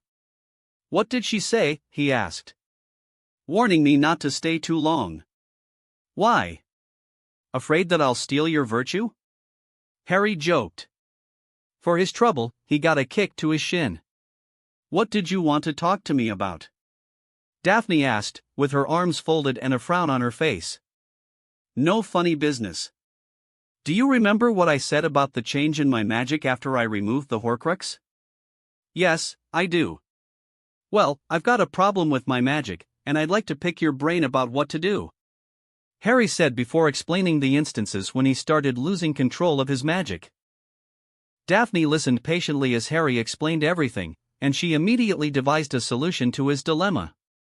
The fact that she didn't even blink when he said that he was randomly doing wandless magic with ease of breathing emphasized that she had become normalized with the brand of crazy stuff that happened around him. I'm no master of magic, much less wandless magic. But why don't you use the room of requirement for training?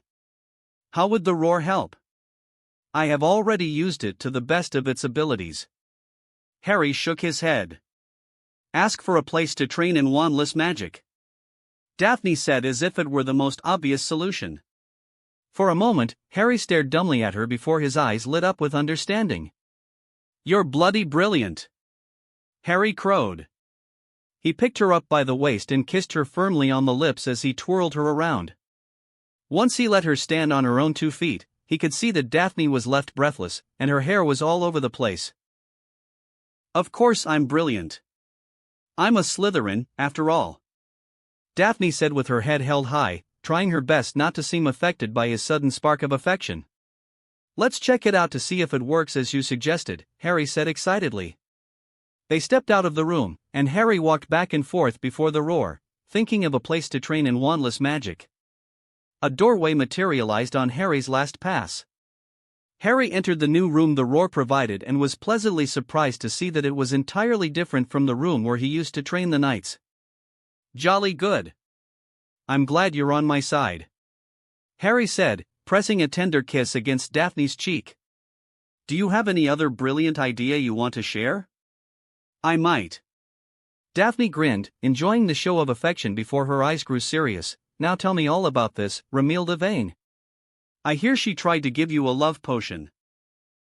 Harry brushed it off as an unimportant matter, but the vindictive look on Daphne's face keyed him into the fact that Romilda Vane might have earned a dangerous enemy. Harry flicked through the goldmine of transfiguration spells and charms in the book given to him by Dumbledore. While he had some choice words for Dumbledore, the man at least gave him a treasure trove of magical spells.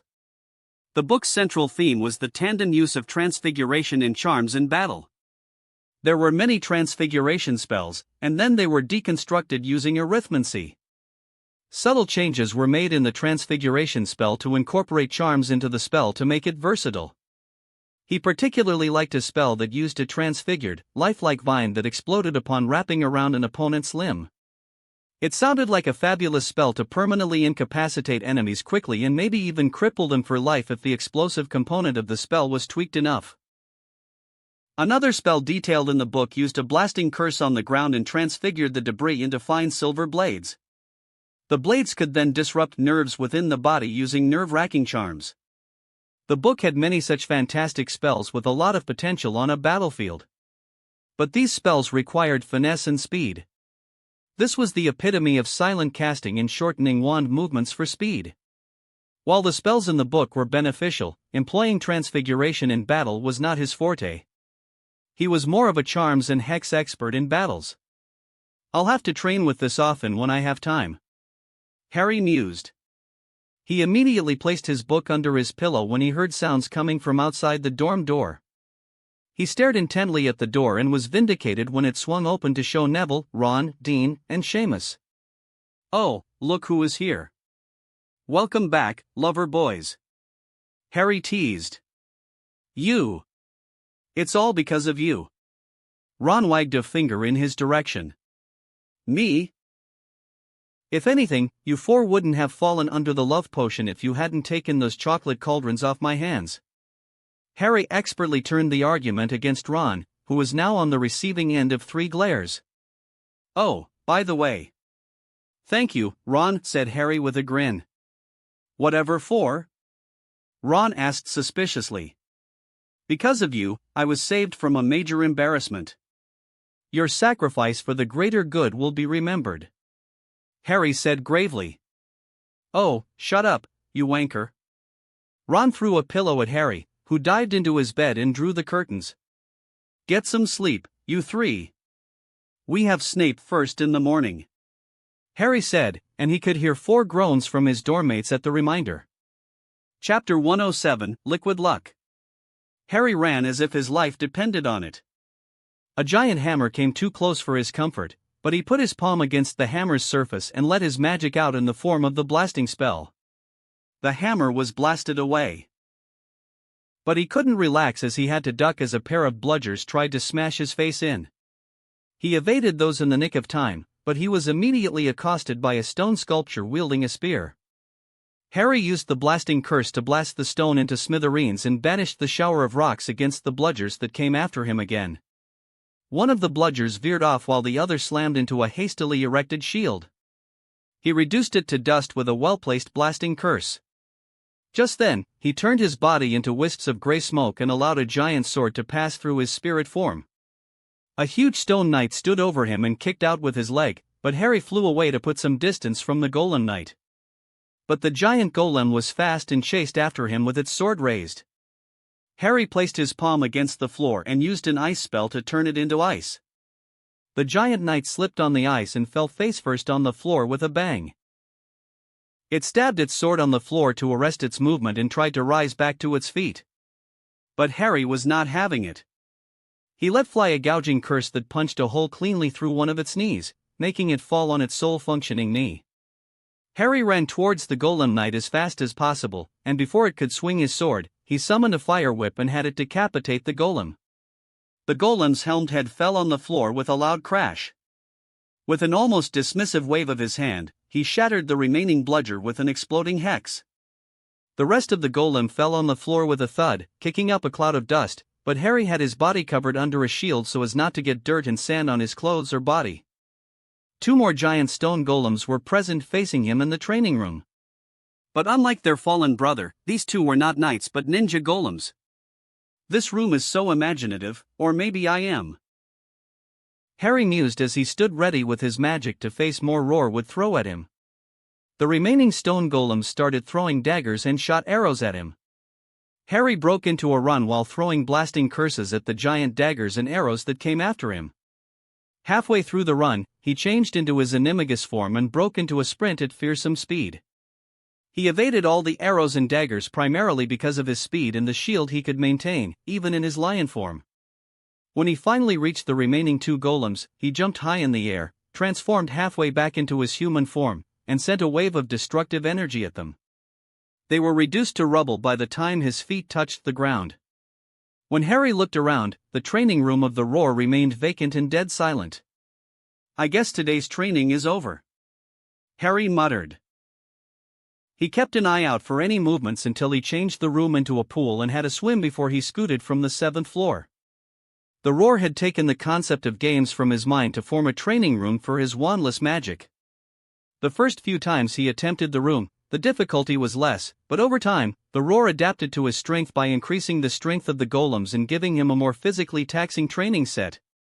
But Harry had to admit the Roar knew what it was doing. Ever since he started training in the Roar, as Daphne suggested, the tight leash he had over his magic had not slipped even once. It seemed more taxing his training, the less trouble his magic gave him. He was developing good instincts, making him capable of hosting a greater volume of magic without issue. Seeing everything was going so well, he was in a better spirit. It was reflected in the next potions class with Slughorn. The potion class was a mixture of all 4 houses, and its strength was woefully inadequate. Most 6th-year students had chosen to drop potions because of Snape, only to get outplayed by the arrival of Slughorn as the new potions professor, while Snape became the data professor. The small number of students made it difficult to hold classes in the same pattern as other subjects. There were only 4 Ravenclaws, 2 Hufflepuffs, 4 Slytherins and 3 Gryffindors who opted for potions in the 6th year. But some things didn't change for the potions class. It was still held in the dungeon, and most unusually, it was already filled with odd smells. Unlike Snape, Professor Slughorn set them up with individual workstations from the get-go. The first few classes from Slughorn were purely theoretical, mainly dealing with some rare potion ingredients and their effects on certain potions. There was also a small session about different styles of potion making as an introductory class last week. All of those dealt purely with theory, but today, their workstations hosted cauldrons, and the potion cabinet hosted many potion ingredients. It's good to see you all bright and eager for the class. Now, I assume you all have had time to read about the different ingredients and their uses I taught you in the last classes. Slughorn looked at them all with excitable, beady eyes. Yes, sir. The class chorused. Marvelous. Slughorn clapped his hands with a genial smile. Today, we'll be conducting a wee little competition. There were hushed whispers in the classroom upon hearing that. Nothing to worry about at all. It's just some fun on my part, but not without its attractions. Slughorn smiled at them while rubbing his hands. With a flourish, the potions professor fished out a small vial of golden liquid from his pocket and showed it to everyone in the class. This, ladies and gentlemen, is a marvelous potion called Felix Felicis. Now. Slughorn looked eagerly at everyone in the class. I suspect some of you might know what Felix Felicis does? Hermione's hand shot up with the speed of a rocket. Yes, Miss Granger. Slughorn was jumping from one leg to another, almost as eager as Hermione. It's liquid luck, sir. It makes anyone who drinks the potion lucky. Correct. Take 10 points for Gryffindor. Slughorn declared happily. Hermione was also similarly happy for scoring points in the potions class. Usually, this was the class where Gryffindor lost points for simply attending the class, all thanks to Snape. But that was no longer the case with Professor Slughorn. Felix Felicis is a tricky potion to make and has disastrous effects if a mistake is made in its conception, said Slughorn. However, if you manage to brew it correctly, you'll find yourself enjoying a fabulous day, at least until the effects wear off. Sir, if everyone can get lucky, then why don't they use it all the time? Ernie Macmillan asked, looking at the small vial with wonder. Because the potion in excess quantity might induce recklessness and remove all inhibitions from oneself. Slughorn said sagely, too much of something, even if it is the most potent medicine, can be toxic to the body. But taken sparingly, it might just serve you well. Have you ever taken it, sir? Tracy asked, leaning forward in her seat with great interest. Yes, of course. Twice in my life. Slughorn smiled with a faraway look, 2 perfect days of my life. Slughorn shook his head and looked at each of them with a grin. And that is what I offer as the price for a little friendly competition if you're up for it. Slughorn smiled indulgently at them, seeing the obvious excitement in everyone as clear as day. Very well, then. Slughorn suddenly became curt. To win this fabulous prize, you must brew the draught of the living death within the hour. The instructions are on page 10 of your textbook. I do not expect a perfect brew as it is a complex potion. Therefore, the person who does best will win liquid luck. Now, you may begin. Everyone scrambled to set up their cauldrons and secure the ingredients. Harry, like everyone else, was adamant about winning the Felix Felicis. His advantage was that he was prepared for this competition in advance. In fact, he had come prepared for the first class itself, but Slughorn's focus on theory material had thrown him off his rocker. But now, he was vindicated for preparing in advance. At this point, he knew the ingredients by heart and quickly picked them up from the cupboard with practiced ease.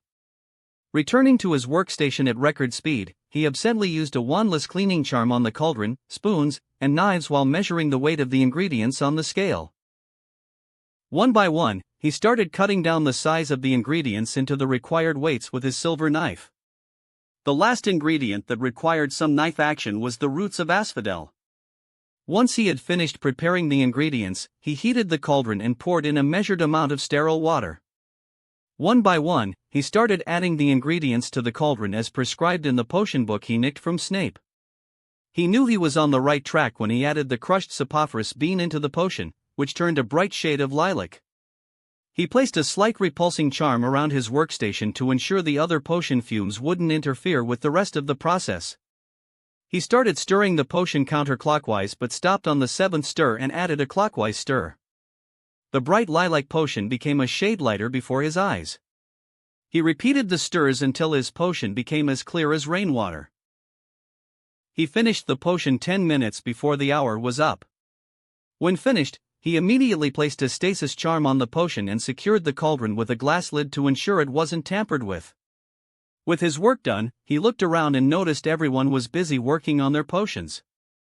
Neville's potion was letting out pink fumes, while Hermione's potion let out fumes with a yellowish tint. Slughorn was passing through between the students, looking sparingly at the workstations. "Sir, I think you knew my grandfather, Abraxas Malfoy?" Harry-eyed Draco Malfoy, who looked eagerly at Professor Slughorn. The Malfoy scion undoubtedly thought he could cozy up with Slughorn by bringing up his grandfather. "Yes," said Slughorn, looking anywhere but at Malfoy, "I was sorry to hear he had passed away." Of course, it wasn't unexpected, dragonpox at his age.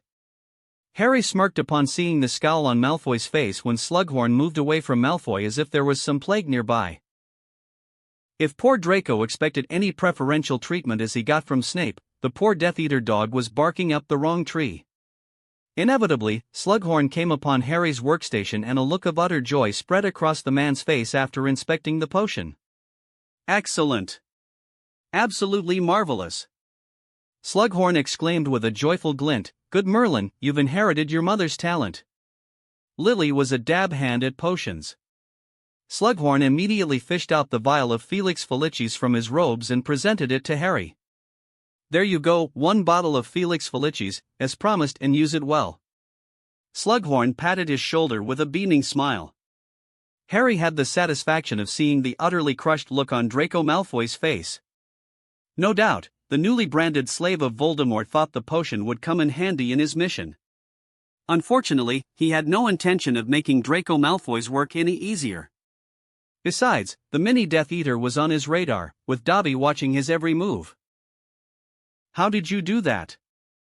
Hermione whispered, jealously looking at the vial of potion in his hand. "You heard Professor Slughorn. I inherited the skill from my mother," Harry said smugly, making Hermione roll her eyes while muttering under her breath about getting lucky and whatnot.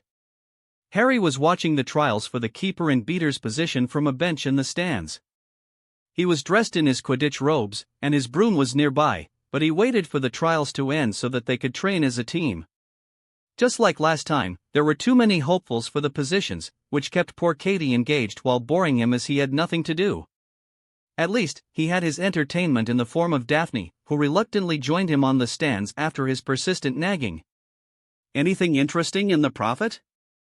Harry asked curiously, seeing his girlfriend's unwavering focus on the paper. "The Ministry hit wizards attacked a pack of werewolves. They were killed, but Fenrir Greyback escaped the slaughter," said Daphne. Harry became immediately interested. He placed his chin on her shoulder and read the news over her shoulder. "Madam Bones is getting ruthless," Daphne commented with an approving tilt to her tone. "Aha!" Harry muttered distractedly as he deduced this was the work of his grandmother's men. The more he read the article, the more he saw the precision and brutal efficiency by which the werewolves were killed. All of them were stabbed with silver stakes that punched through their bodies. He suspected someone conjured them and banished those stakes into their bodies. Brutal and effective. It was the signature style of mercenaries. After all, he learned a lot from them, thanks to his grandmother.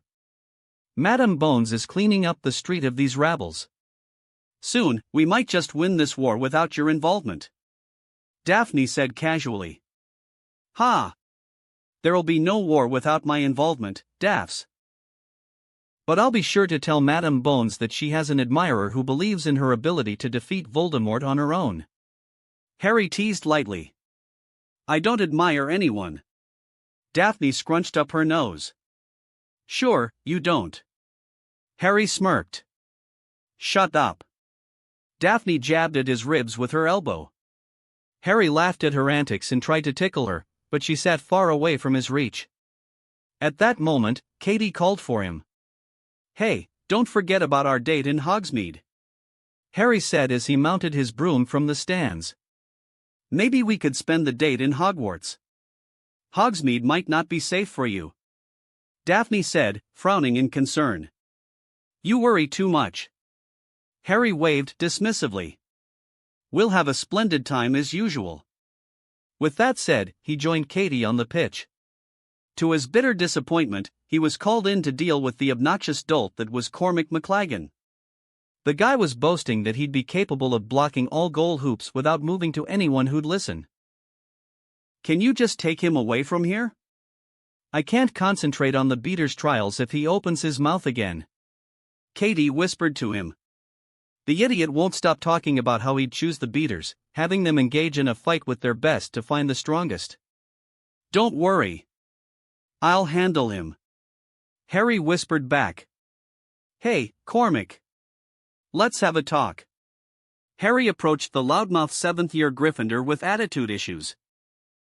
When it became clear McLagan had no intention of shutting his trap and continued to interfere in the selection process, Harry used the Confundus charm to make the idiot shut up.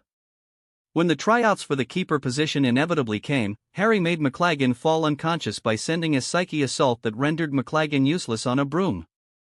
Cormac behaved like a drunkard on the broom and swayed back and forth while trying to goalkeep.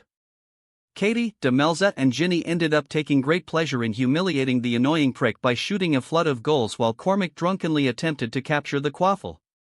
Ultimately, Cormac McLagan didn't qualify, and the team felt a collective sense of relief. With McLagan out of the position, he lifted the Confundus charm and allowed the disgruntled seventh year to storm off from the field. "Good, Merlin.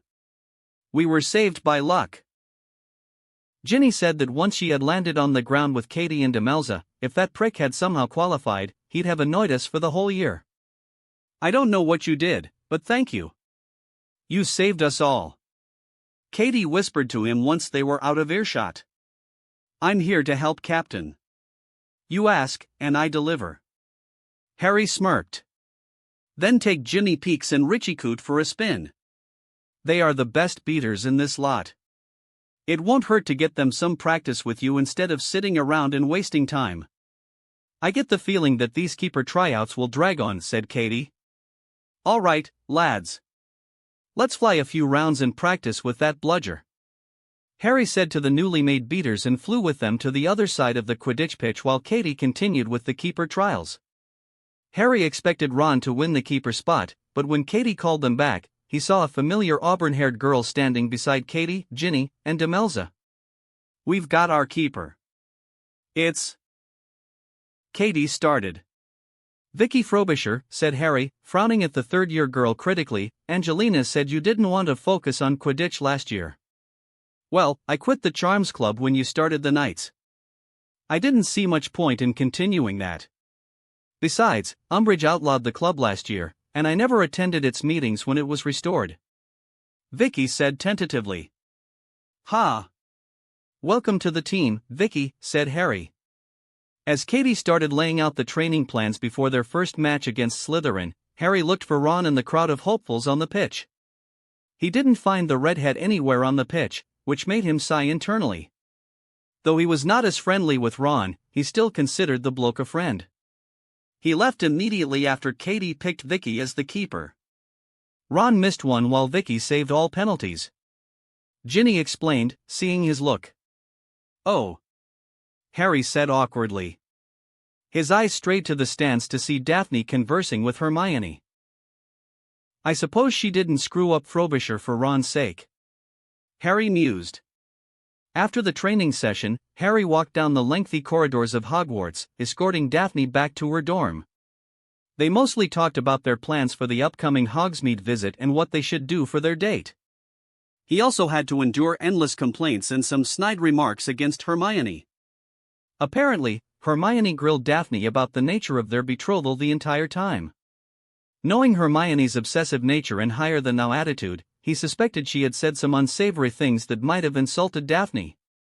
Going by the frosty look on her face whenever Hermione's name came up, his suspicions were pretty much confirmed. But still, Daphne didn't elaborate on what was said between them. "You Gryffindors have no tact, and you're highly opinionated," Daphne complained.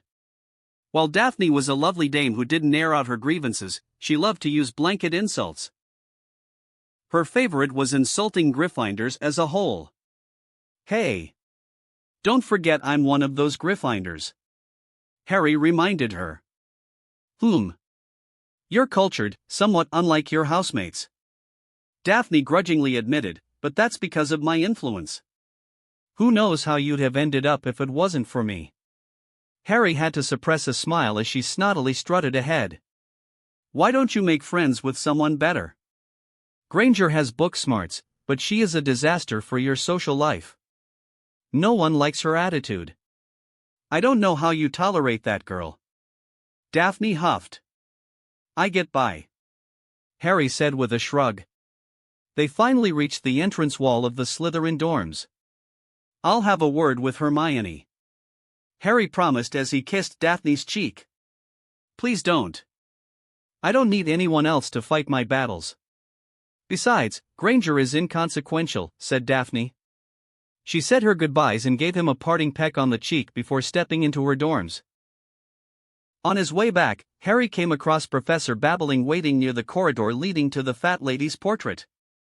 I was told to give you this by our mutual acquaintance, said Babbling as she pressed a piece of parchment into his hands. Before he could ask anything, the ancient runes professor walked away without looking back. The parchment she gave him was written in a familiar old script. It read, Dear grandson, meet me in the chamber at 6 p.m. on the day of your Hogsmeade visit. Bring your betrothed along as well. It's time we have a heart-to-heart conversation and properly introduce myself to your wife-to-be. Sincerely, Paranel Flammel. P.S. Don't be tardy. Chapter 108, Assassin in Hogsmeade Part 1. With a new Gryffindor team forming, they had to ramp up the practice sessions. But this time, it was not just to mesh the individual skills into teamwork but also to get familiar with the new brooms. The brand new Nimbus 2000s became accessible once Katie presented Professor McGonagall with the list of the official playing 7 of the Gryffindor Quidditch team. The excitement of taking possession of one of the fastest brooms in the market was quite palpable among the team, and when they were finally given access, Katie pushed for more practice sessions. Katie reasoned that the team needed more time to familiarize themselves with increased speed and maneuverability. But Harry thought she was making excuses to make them train hard for the first game against Slytherin, which was only a few weeks away. But Harry was not complaining, unlike the others on the team. He was entirely dedicated to his role in the training Katie devised for the team. All he had to do was play interference between the chasers as they passed the quaffle between them. The beaters, Jimmy and Richie, played their usual game, trying to take down the chasers while Vicky defended the goal hoops. After half an hour of training, they were packing up from the pitch while the Ravenclaw team took over the pitch for their training slot. Do you think we chasers were not performing well? Katie asked once they were out of the earshot of the rest of the team. We scored fewer goals than what I'd have expected. No. You gals were quick as a wink on those brooms. I had a hard time breaking your coordination. Vicky is just a better keeper, and that's the only reason you scored less. Harry said truthfully. That's nice to know. These brooms are quite nice. Please convey my thanks to your godfather. Katie said with a grin. I'll be sure to pass on the message. Did he really have to buy all those brooms and give them to the Puffs and Ravens? Katie complained after a short moment of silence. Hey, we want the game to be fair play. We're not like Malfoy and his ilk. There is that. Katie said, with a grimace, but still. Hiya, Harry. Hagrid shouted from across the Quidditch pitch, waving a lone hand. Sorry. Got to go, Katie. Harry said his goodbyes to Katie and the rest of the team as he ran towards Hagrid. Hey, Hagrid. What do you have in that box? Harry asked once he got close to see the box in Hagrid's hand, shaking with something inside, trying to break free. It's a niffler. A sneaky Nick, he is. 2 times, he sneaked out and robbed Tom, said Hagrid. Here, let me help. Harry brandished his wand and cast the levitation charm, which made the box float out of Hagrid's hand. Thanks, Harry. I'm knackered after running after this ruddy blighter. Hagrid said with relief as they walked towards his hut. Is he going to be in the lesson the next day? Harry asked curiously. I was planning to. But now, I don't know Harry. It'll take time for him to get around, I guess. Hagrid shook his head, but he perked up with a gleam in his eyes. but there's nothing to worry about. I have another lesson planned. Come. I'll show ye. Hagrid waddled to his hut in a hurry and opened the door while Harry followed the friendly half-giant with the box floating beside him. Fong came rushing out of the hut when Hagrid opened the door with his tail wagging happily. Hagrid rubbed Fong's head sparingly while rushing inside. Come in, Harry. I've got quite the surprise for ye. Hagrid yelled excitedly as he nosily walked into the hut. Hey, Fong. Harry patted the friendly dog as Fong rubbed its head against his knees in a friendly manner. What is Hagrid hiding in his hut? I hope it's not a dragon or any massive creature that could devour us both and still have enough space for dinner.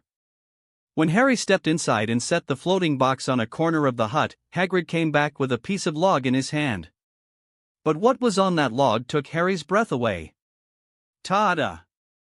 Hagrid smiled upon seeing Harry's gobsmacked face. A boatruckle! Harry exclaimed in excitement, seeing the small green twig-like creature. Found him and a couple of other fellas of his kind when I was looking for some mallowsweet leaves in the forest. There are more? Harry asked in surprise, watching the little creature slowly munch on the wood. Oh, yeah. The whole lot was happy to follow me when I said I wanted to show 'em to my students. Come, I'll show ye. Hagrid ushered him further into the hut, and he saw several boatruckles happily running around a couple of logs of wood in Hagrid's home. Amazing! Harry's eyes gleamed upon seeing the cute little creatures. Can I hold one of 'em? Of course, Harry. Hagrid said happily. Hagrid managed to cajole one of the boatruckles running around his hut to climb into Harry's extended palm. Wow! Harry giddily looked at the twig-like creature, which was making ridiculous poses while standing on his palm. He is so cute. Harry was ashamed to say he nearly giggled when he poked the little green creature on its green skin. Boatruckles make their homes on trees that we use for wandwood. They're mostly peaceful fellas, but when their homes are harmed, they might just show how dangerous they are, said Hagrid. This will be a fantastic lesson. I'm sure everyone loves these cute guys. Harry couldn't help but tickle the boatruckle one last time before he let the little guy join his friends in munching on a log. Suddenly, Harry heard a loud squelching noise that startled him. He noticed a barrel in the corner shaking suddenly with more squelching noises. Then, he saw a ton of large maggots inside the barrel, which made him take a few steps back. What are they, Hagrid? Harry asked, trying not to show his worry that these maggot-like creatures might grow into giant hideous creatures capable of killing ordinary wizards with a simple sneeze. Oh, them, Hagrid waved it off as if it was a silly question, just giant grubs. Giant. Harry thought warily. Oh, there is nothing to worry about, Harry. They're not like the blast-ended scroots. Hagrid promised. I just got to feed ter Aragog. I see. Harry hummed. As Hagrid explained the troubles Aragog has been suffering, he was thinking of another matter. So far, he had maintained a fruitful relationship with the Acromantula clan in the Forbidden Forest, but he was now running short of Death Eaters to feed the giant spiders. Besides, he had already accumulated enough Acromantula silk to create a fortune for 4 generations of potters to live lavishly. With Aragog's health declining, the effort to keep his side deal with the Acromantula clan would be in jeopardy. I'll need to remove these giant spiders from the board quietly and efficiently. Harry mused as the beginnings of a plan started to form in his mind. He went back to listening to Hagrid's retelling of the heart-touching story of how he came to possess Aragog while making a mental note to wait until Aragog kicked the bucket for Hagrid's sake. A wave of destructive energy shot out of the palm of his right hand, smashing away the stone knight into rubble. At the same time, with his other hand, he held up an energy shield that made stone knives crumble to dust as they were thrown in his direction. With a flick of his wrist, Harry transfigured the pieces of shattered stone into a pack of wolves and set them up on the remaining stone golems.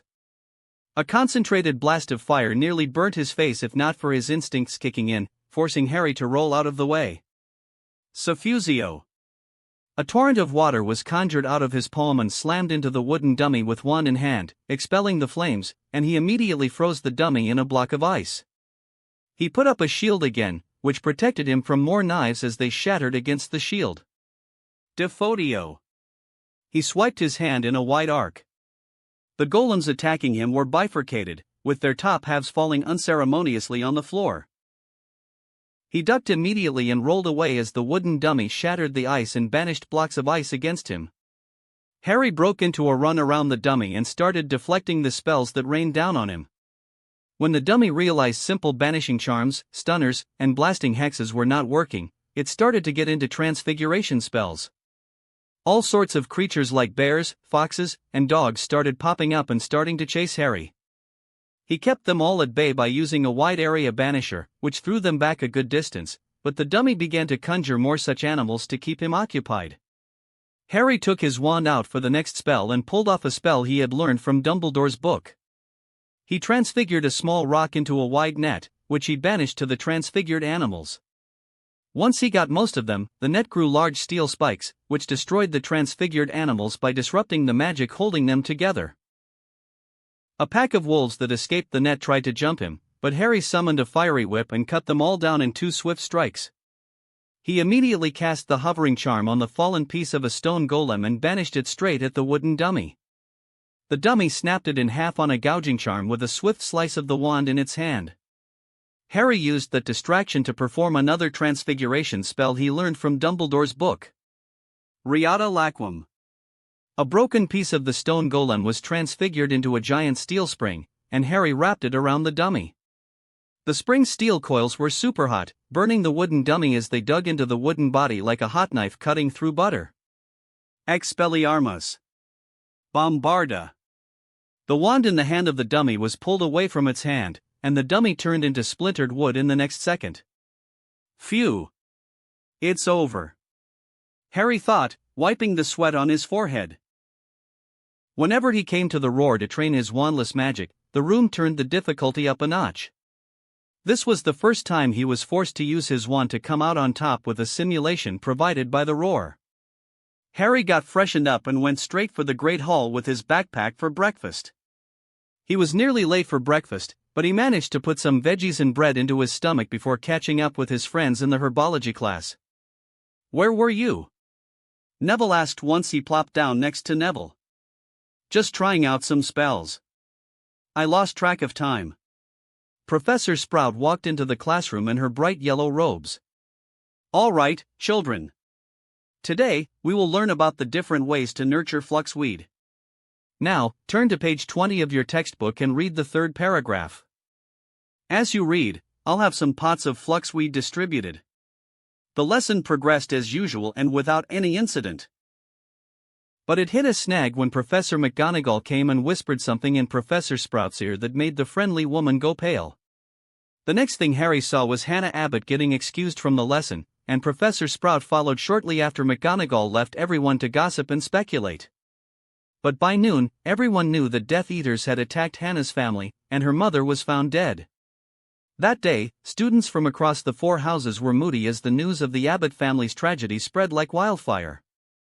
Hannah was taken out of Hogwarts to attend her mother's funeral, and no one knew whether she'd return.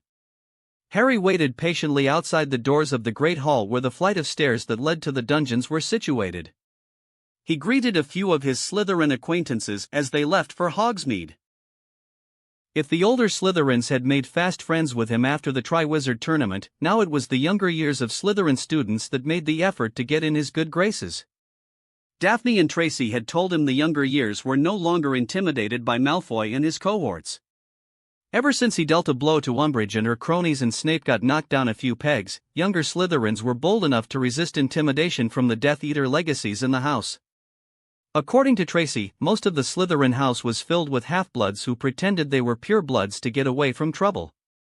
Harry's consistent beating down of the Death Eater groupies in the house and Snape, along with his public display of cutting off Voldemort's arm, was enough to inject a dose of courage into those students. PSSST. Master Harry.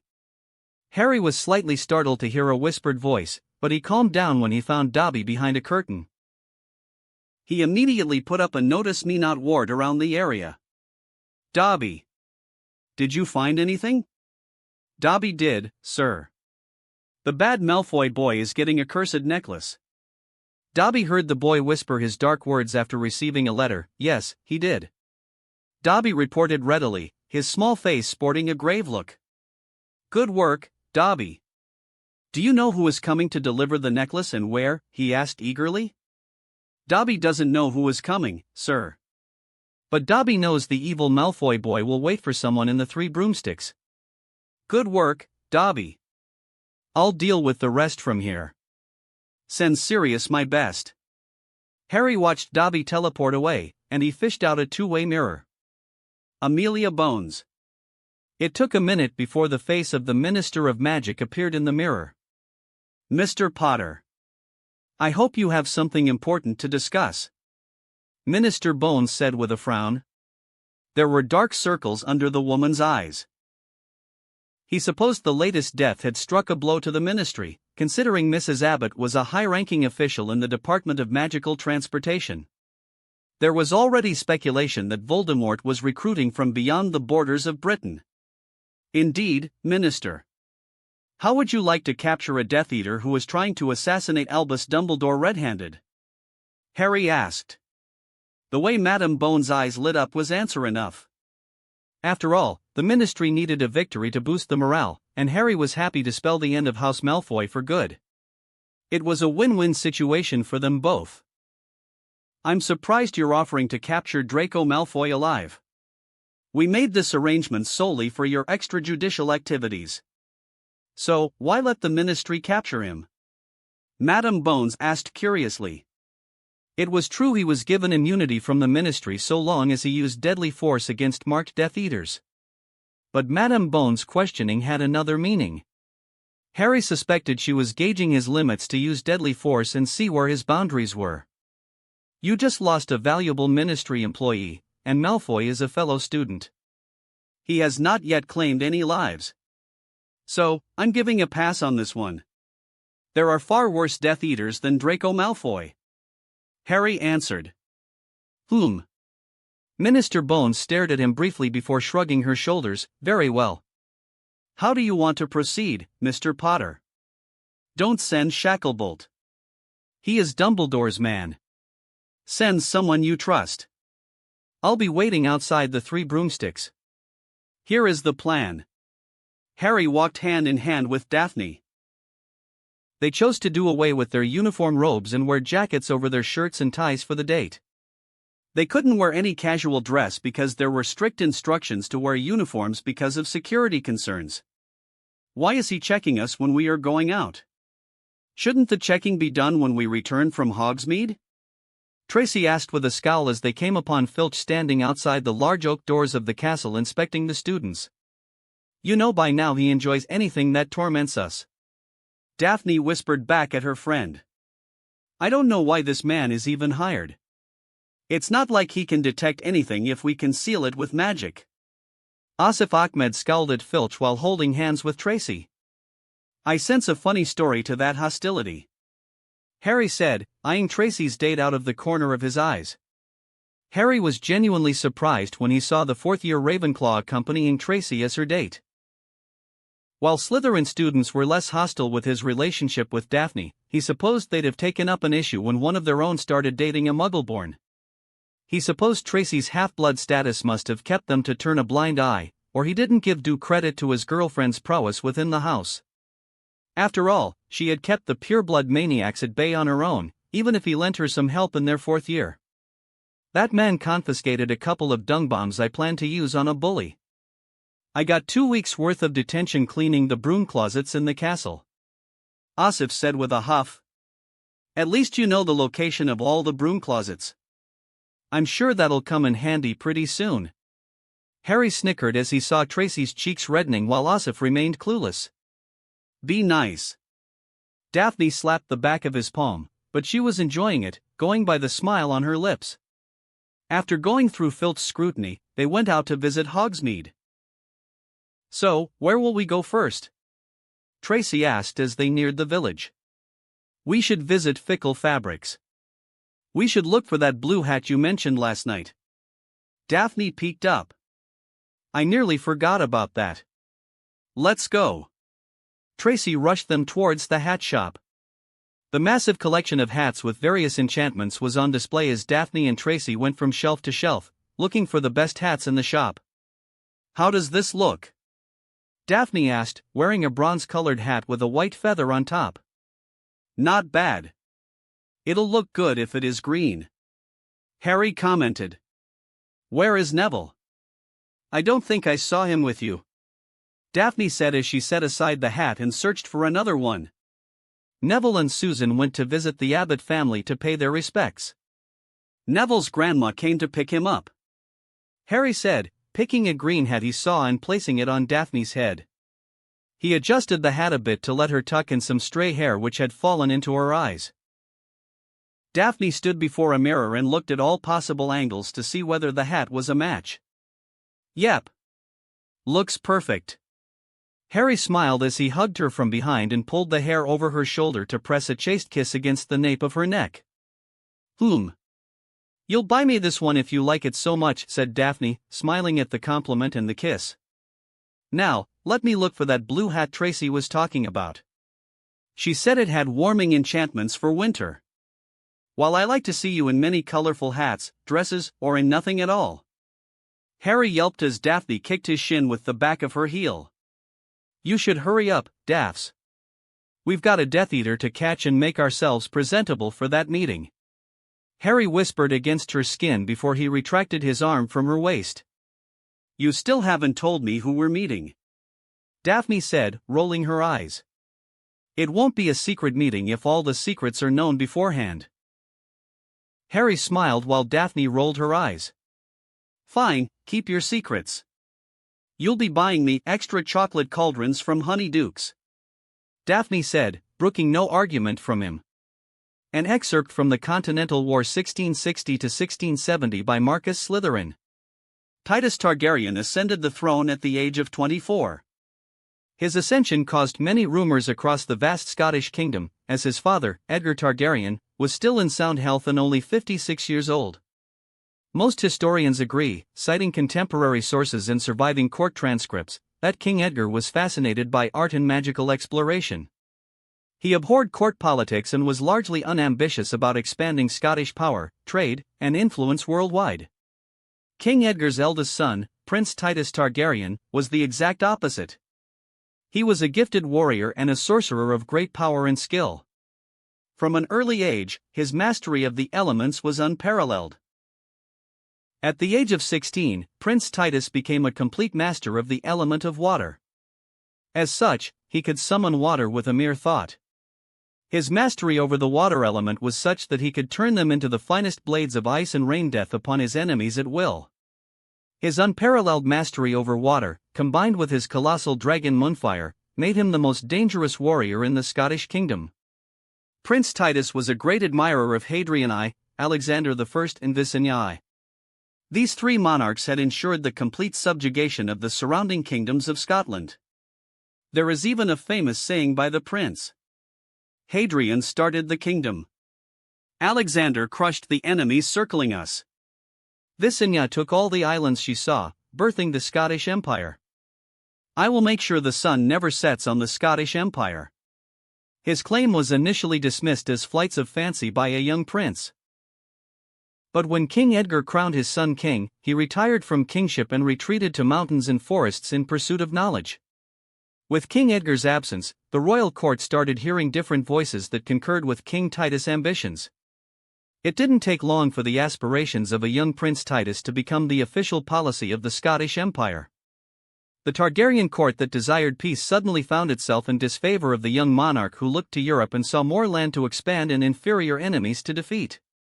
The goblins were King Titus' steadfast allies and advisors.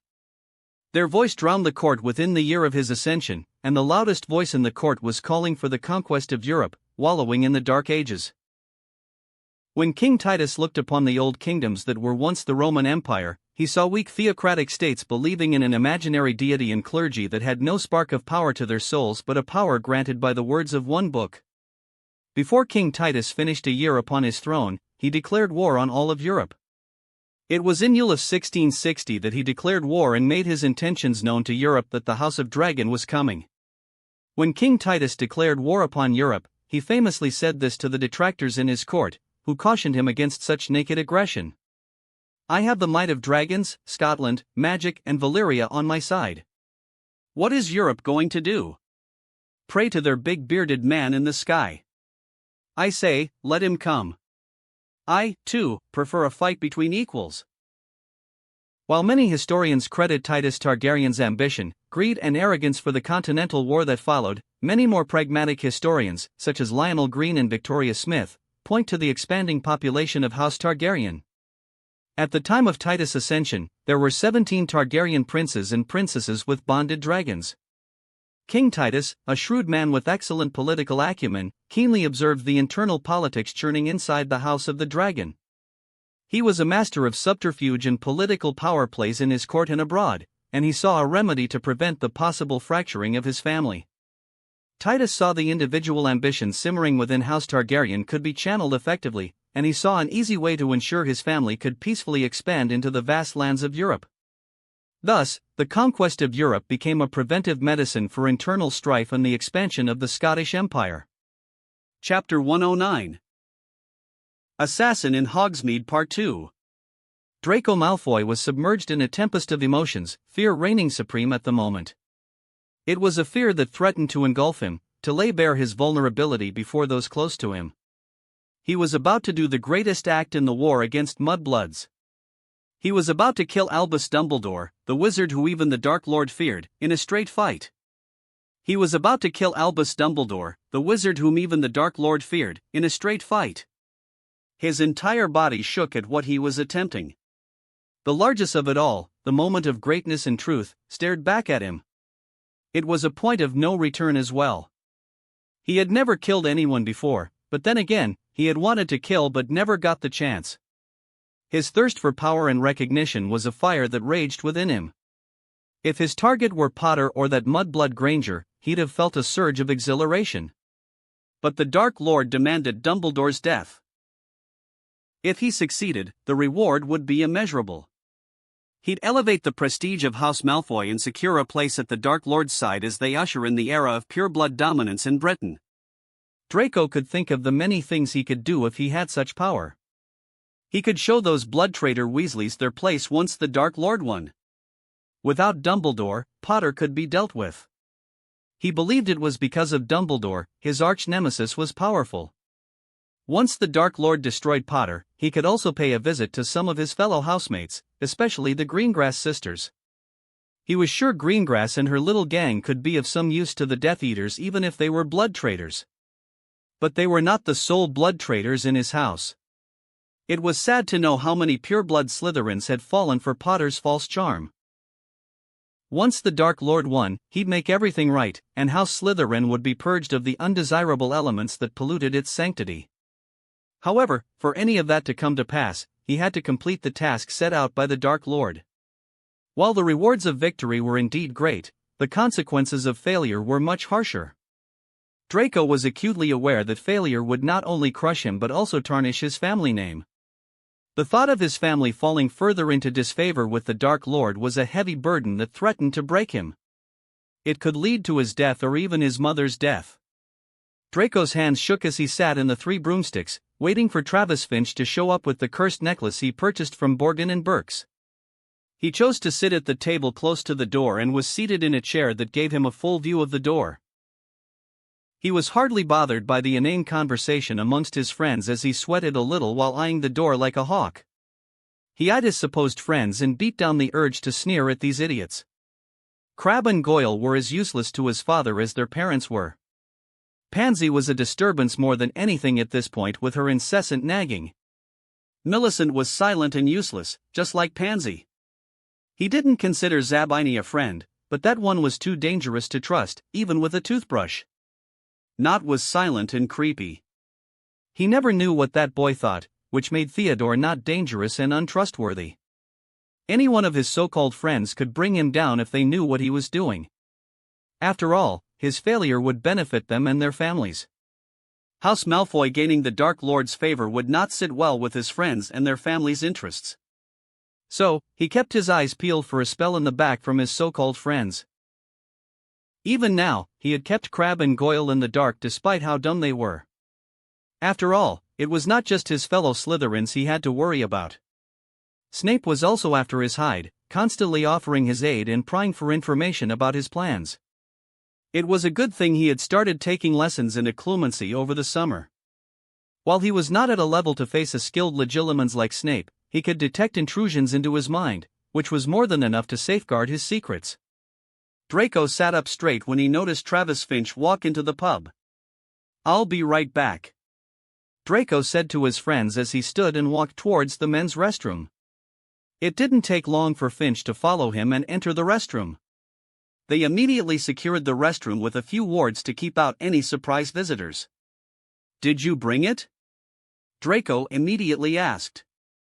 "Of course I did," Finch said, taking out the cursed necklace that he brought from Borgin and Burke's before coming to Hogwarts. Draco immediately took the wooden box from Finch's hands and looked inside.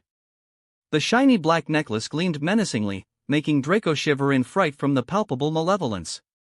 For a moment, he doubted his plan to have Dumbledore get afflicted with the curse on the necklace. After all, if he could feel the dark magic in the necklace, Dumbledore could most certainly detect the magic. But Draco already had a plan that he hoped would circumvent that little problem. All he had to do was force someone else to use the necklace on Dumbledore. It had to be someone Dumbledore wouldn't suspect capable of attacking him. Thankfully, he just had the best person for that job. "You may leave now," Draco said to Finch while handing the man a pouch of galleons. "Do not linger in this place. You ain't need to worry about me, Malfoy. I'm off to Nocturne to find my Redbeth and have a nice evening." Finch grinned lecherously before taking his leave from the restroom. Draco wiped the sweat off his forehead and tried to get a grip on his shaking hands. It was now time to execute his plan. Taking a deep breath, he walked out of the restroom, the box safely hidden in a pocket inside his robes. He looked around at the pub for his target while standing inconspicuously close to a darkened corner of the pub, away from anyone's notice. His eyes were solely trained on Madame Rosmerta as the voluptuous which served the customers butterbeer and wine. The barmaid of the Three Broomsticks was a wet dream of all male students in Hogwarts. She was attractive with her long, curly dark hair, hazel eyes, and an impressive bust that made all the boys swoon. Having captured the eye of the majority of the male population of Hogwarts and Hogsmeade, Madame Rosmerta was a perfect pawn for this task. But directly using Madame Rosmerta was not a sound idea. Draco knew this, and therefore, his plan was far better. When Madame Rosmerta finally left the tables and came behind the counter, Draco was ready with his wand and pointed discreetly at the witch. Imperio! He could see the spell take effect. He had practiced the spell repeatedly on a few captured Muggle prisoners during the holidays, and it was not different when used against Rosmerta. He didn't even need to use verbal commands to make her obey. He only had to convey his intentions silently while the spell took effect. Find a lone Gryffindor student and put them under the Imperious Curse. Order them to give this necklace to Albus Dumbledore. Order them not to open the package for anyone else. Order them to go straight to Albus Dumbledore and make sure he touches the necklace. Draco slid the wooden box on the counter, and Rosmerta took the box without protesting. The woman kept it inside her coat, making Draco let out a relieved sigh. "You'll forget who gave you this necklace. You'll obey my order without fail and never tell anyone about the necklace. Now, act normal to everyone else." Draco let out a sigh of relief when Rosmerta turned back to her job. The woman was back looking at the shelf, probably for a butterbeer bottle. It was as if a great weight was lifted off his shoulder. He had done it. He could feel a surge of victory coursing through his body. Some of the confidence that he had lost was returning in full force. He had done the most difficult task right under the noses of the occupants of the Three Broomsticks. He now had the most attractive barmaid of Hogsmeade under his command.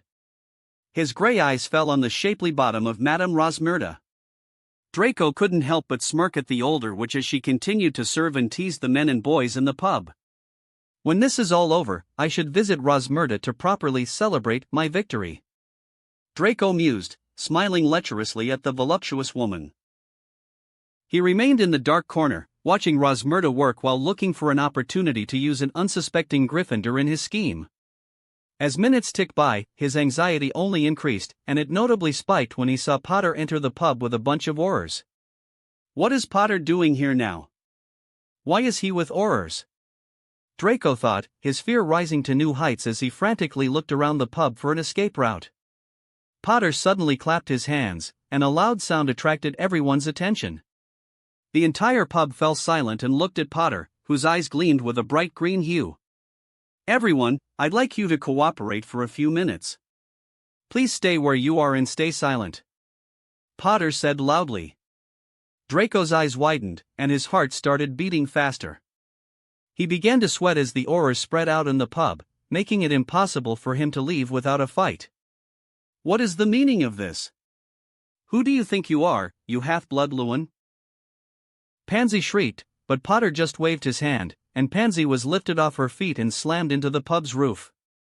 The wooden planks of the roof suddenly started to move and rearrange themselves as if they were being transfigured.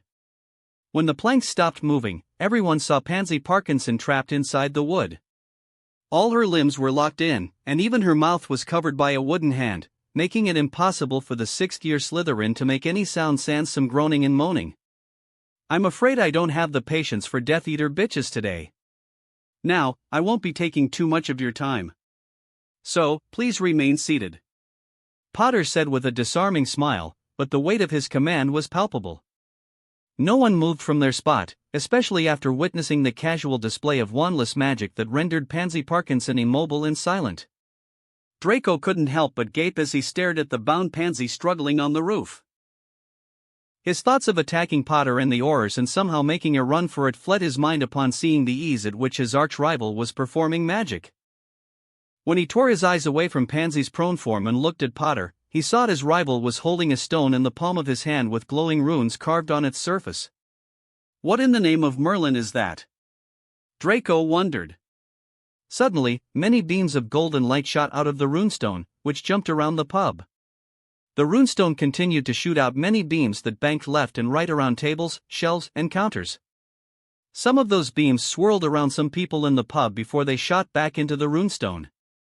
It was a beautiful light show, and Draco would have secretly enjoyed it in any other situation.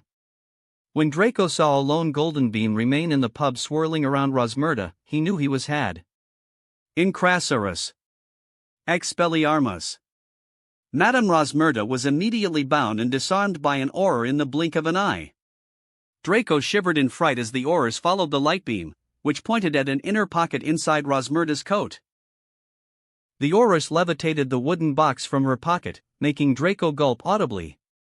There is definitely dark magic emanating from the box, an Auror said after casting some spells on the box.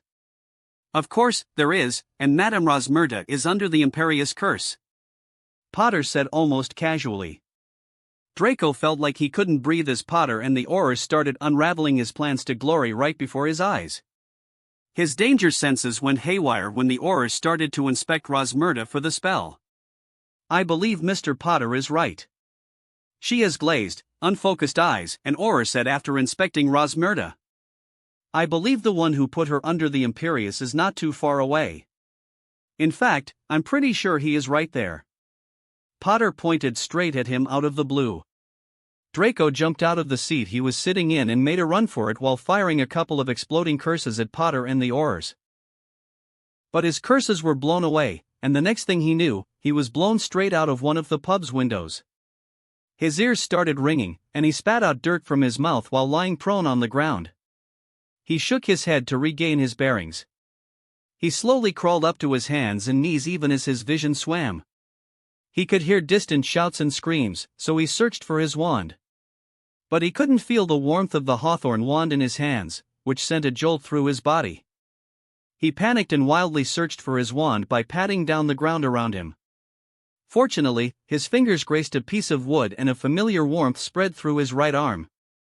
The familiar sense of warmth also helped to chase away the blurriness covering his eyes. He immediately tried to apparate away, but he found something like a hammer punching into his gut, knocking the air out of his lungs. Anti-apparating jinx. Draco bemoaned. Draco keeled over as he struggled to breathe, and his wand flew out of his hand before he could do anything. I warned you that the Malfoy line would end if you sought my enmity. Draco gritted his teeth as tears prickled his eyes at the weight of his failure set in. He could see Potter standing a few paces from him with a carefree look. Look at you now, crying like a baby in the middle of Hogsmeade for getting caught in service to the Dark Lord. I can feel his tainted magic on your left arm. The Dark Lord will kill you. He'll. Draco threatened furiously as shame and fear dominated his mind as he felt 1,000 eyes on him. He'll fail like he always has. The last time we met, I took his arm. The next time, I'll take his soul. Potter said as if he was talking about the weather. Draco couldn't understand how Potter could so callously and bravely state such things without a shred of doubt. He couldn't understand how someone similar to his age could stand up to the Dark Lord. He couldn't understand why Potter was powerful enough, but he wasn't. Come on, lad. We have many questions for you and a long stay in the cell next to your father to look forward to. Draco heard one of the Aurors say as he was bound in ropes, and his possessions, including his wand, were carefully sealed away. The last thing he saw before the Aurors sidelong operated him was the many judging eyes of his fellow Hogwarts students. At that moment, he knew he had brought shame and ruin upon House Malfoy. An excerpt from the Continental War 1660–1670 by Marcus Slytherin. The Scottish Empire under King Titus Targaryen was clear on its way forward in foreign policy. The Scottish court sought expansion into mainland Europe. Despite the many wars fought over the years with the former colonies of the Roman Empire, Scottish kings and queens have always been satisfied with ruling over the home islands and never expanding further into mainland Europe. This policy was not born out of magnanimity or a desire for peace. It was sheer pragmatism, and the Scottish throne hardly needed any resources outside its lands. The Scottish Empire hosted the most powerful sorcerers in the known world, with vast tracts comprising Scottish, Welsh, English and Irish lands. This magic allowed them to become immensely strong in military affairs, agriculture, mining, crafts, and art, and they boasted a vibrant economy. The Scottish Royal Navy was historically the most powerful navy the world had ever seen, as it had single-handedly broken the Viking dominion of the seas. There have been many failed attempts by Frank, Spanish and Dutch kings to reclaim the Scottish Isles under Christendom, but they've all failed and become the graveyard of their armies and navies. This eventually resulted in a lukewarm peace between mainland Europe and the Scottish Empire known as the Dragon's Peace. It was a treaty signed by 4 dominant crowns of the European continent. The signatories were the Scottish Empire, France, the Dutch Republic and Spain. This mutually agreed-upon peace treaty brought almost a century of peace to the Scottish Channel. This peace even led the Scottish Empire to become a peacemaker whenever the European kingdoms waged war against each other as a neutral party with no stake in the conflict. This state of affairs brought 3 Targaryen kings with excellent diplomatic skills and a century of peace. European history remembered them as the 3 saintly dragons for their efforts to diminish the expansion of the Scottish Empire in the pursuit of peace with other European polities. Therefore, it was a surprise when King Titus declared war on the Dutch Republic and its entire colonial possessions in the Americas and Asia. It was a war the Dutch Republic was not prepared for or even assumed in their wildest dreams would happen because the Dutch Republic was one of the most lucrative trade partners of the Scottish Empire. On New Year's Eve, the Dutch Republic received the declaration of war. So, when the year 1660 started with the shores of the Dutch Republic burning as dragons laid waste to their enormous fleets and harbors, King Godfrey II of the Dutch Republic was said to have sported a look of utter befuddlement at the sudden hostilities from Scotland. As a Protestant nation, the Dutch Republic had often come into bitter conflicts with France. But never with Scotland, as their battles had been forgotten in the annals of history in favor of the Protestant Catholic civil war within Christendom. In fact, it was the Catholic Church's obsession with waging endless wars against the Scottish Empire that inflamed the Protestant movement in Europe. If anything, the Dutch Enlightenment age and the reforms that led to freedom from the grip of the clergy of Rome were because the Scottish Empire defied church power and doctrine. At one point, the Dutch kings of House Nassau tried to establish marital alliances with House Targaryen in hopes of preserving their shrinking republic, which France, the Holy Roman Empire, and Spain besieged. Though unsuccessful, the Dutch kings enjoyed better relations with their Scottish counterparts. So, Scotland's sudden declaration of war caught the Dutch Republic woefully unprepared. By the end of January, the Dutch fleet was completely wiped out of the Scottish Channel, and most of their islands, cities, and towns close to the shores were under Scottish occupation. Their overseas possessions were essentially cut off from the mainland. Without the support of the mainland fleet, these colonies became easy prey for rival colonial powers or were forcibly absorbed into the Scottish Empire by the Scottish Royal Navy. However, the quick fall of colonies was also due to the Scottish Empire's ability to project its power using two special classes of ships unassailable by conventional weapons, the Royal Navy's U-boat and the airship. It took King Godfrey II and his generals a long time to understand the true might of the enemy invading their nation. But by then, the Dutch Republic had become increasingly weakened by the relentless assault of the Scottish Royal Navy and Royal Army. However, the Dutch Republic's woes didn't end there. Under Antoine II of House Bourbon, France invaded the Dutch Republic, resulting in a series of skirmishes and eventually the unilateral annexation of the Duchy of Lorraine and the invasion of the Spanish Netherlands. This, in turn, caused the Holy Roman Empire and Spain to declare war on France in defense of the Dutch Republic and the Spanish Netherlands. It was a complex situation on the ground where bitter rivals suddenly found themselves allies of convenience. When word reached the Targaryen court in February that war had broken out between the major European powers, Titus Targaryen allegedly laughed so loud that the whole castle of Dragonshire shook. Whether Titus Targaryen planned for the distrust and greed that spun the wheel of European polities to lead France, Spain, and the Holy Roman Empire into a war remained unknown. However, many agree that Titus goaded the European powers to war against each other by spreading misinformation. Some court transcripts of the French court support this theory because King Anton believed there was a secret alliance between the Scottish Empire and the Habsburgs of Spain, the Holy Roman Empire. At the same time, the Habsburgs believed House Targaryen and House Bourbon had come to an unholy alliance to divide Europe between themselves. Therefore, a bitter war broke out between France and Habsburg-ruled Spain and the Holy Roman Empire. This neatly allowed King Titus to solidify his hold on the Dutch Republic, leading to its capitulation on June 3, 1660. The Dutch Republic was reconstituted into a principality under King Titus' uncle, Henry Targaryen. Immediately after that, he turned his attention to another European power while holding the borders of the newly formed principality with his dragons and sorcerers. Chapter 110, Meeting Two Immortal Alchemists. Harry had a spring in his steps as he walked away from Hogsmeade with Daphne. They had an overall neat date. They held hands while they walked, they snogged a lot, he brought her a cute hat, and she made him buy her a mountain of chocolates as usual, like in all their previous dates. Then, they had the exciting adventure of hunting down a couple of Death Eaters and foil their plots. It was quite fun to watch Draco Malfoy being dragged out of Hogsmeade under the guard of Aurors, bound and gagged. The entire Hogwarts student body with access to Hogsmeade had come to watch the spectacle. There was no sympathy for Draco Malfoy, especially when everyone had a frontal view of the glaring dark mark on his right arm. Of course, Dumbledore and Snape tried to talk the Aurors out of taking Draco into their custody, but sadly for the dynamic duo, the Aurors were sent with clear orders from Minister Bones. It also helped there were no Order members among the Aurors assigned to the Hogsmeade mission. It left Dumbledore powerless, and he could only watch Draco Malfoy being dragged away by the Aurors. Harry took great comfort in watching the twinkle in the man's eyes disappear when it was trained on him.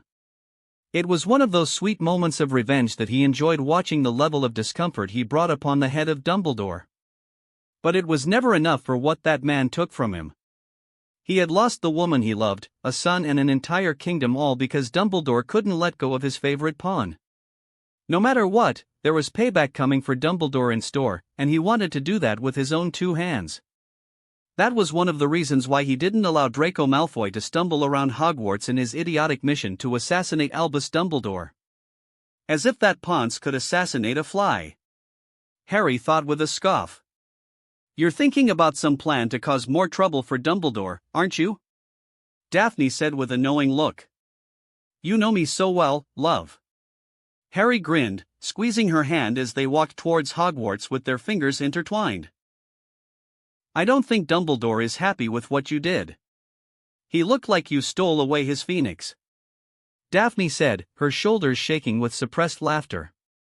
"Oh, I'm going to do much worse in the near future," Harry muttered darkly. Leaving your justifiable revenge against Dumbledore aside, who are we meeting? Daphne prodded before Filch checked them outside the entrance into the castle. You'll see, Harry whispered as they neared the Hogwarts caretaker. Filch allowed them entry after being searched and found nothing untoward in their possession. Immediately, Harry found a secluded spot and called for Dobby to transport them into the chamber. Harry expected Perenelle to greet him with a flashy entrance, but the woman was already there when he arrived with Daphne.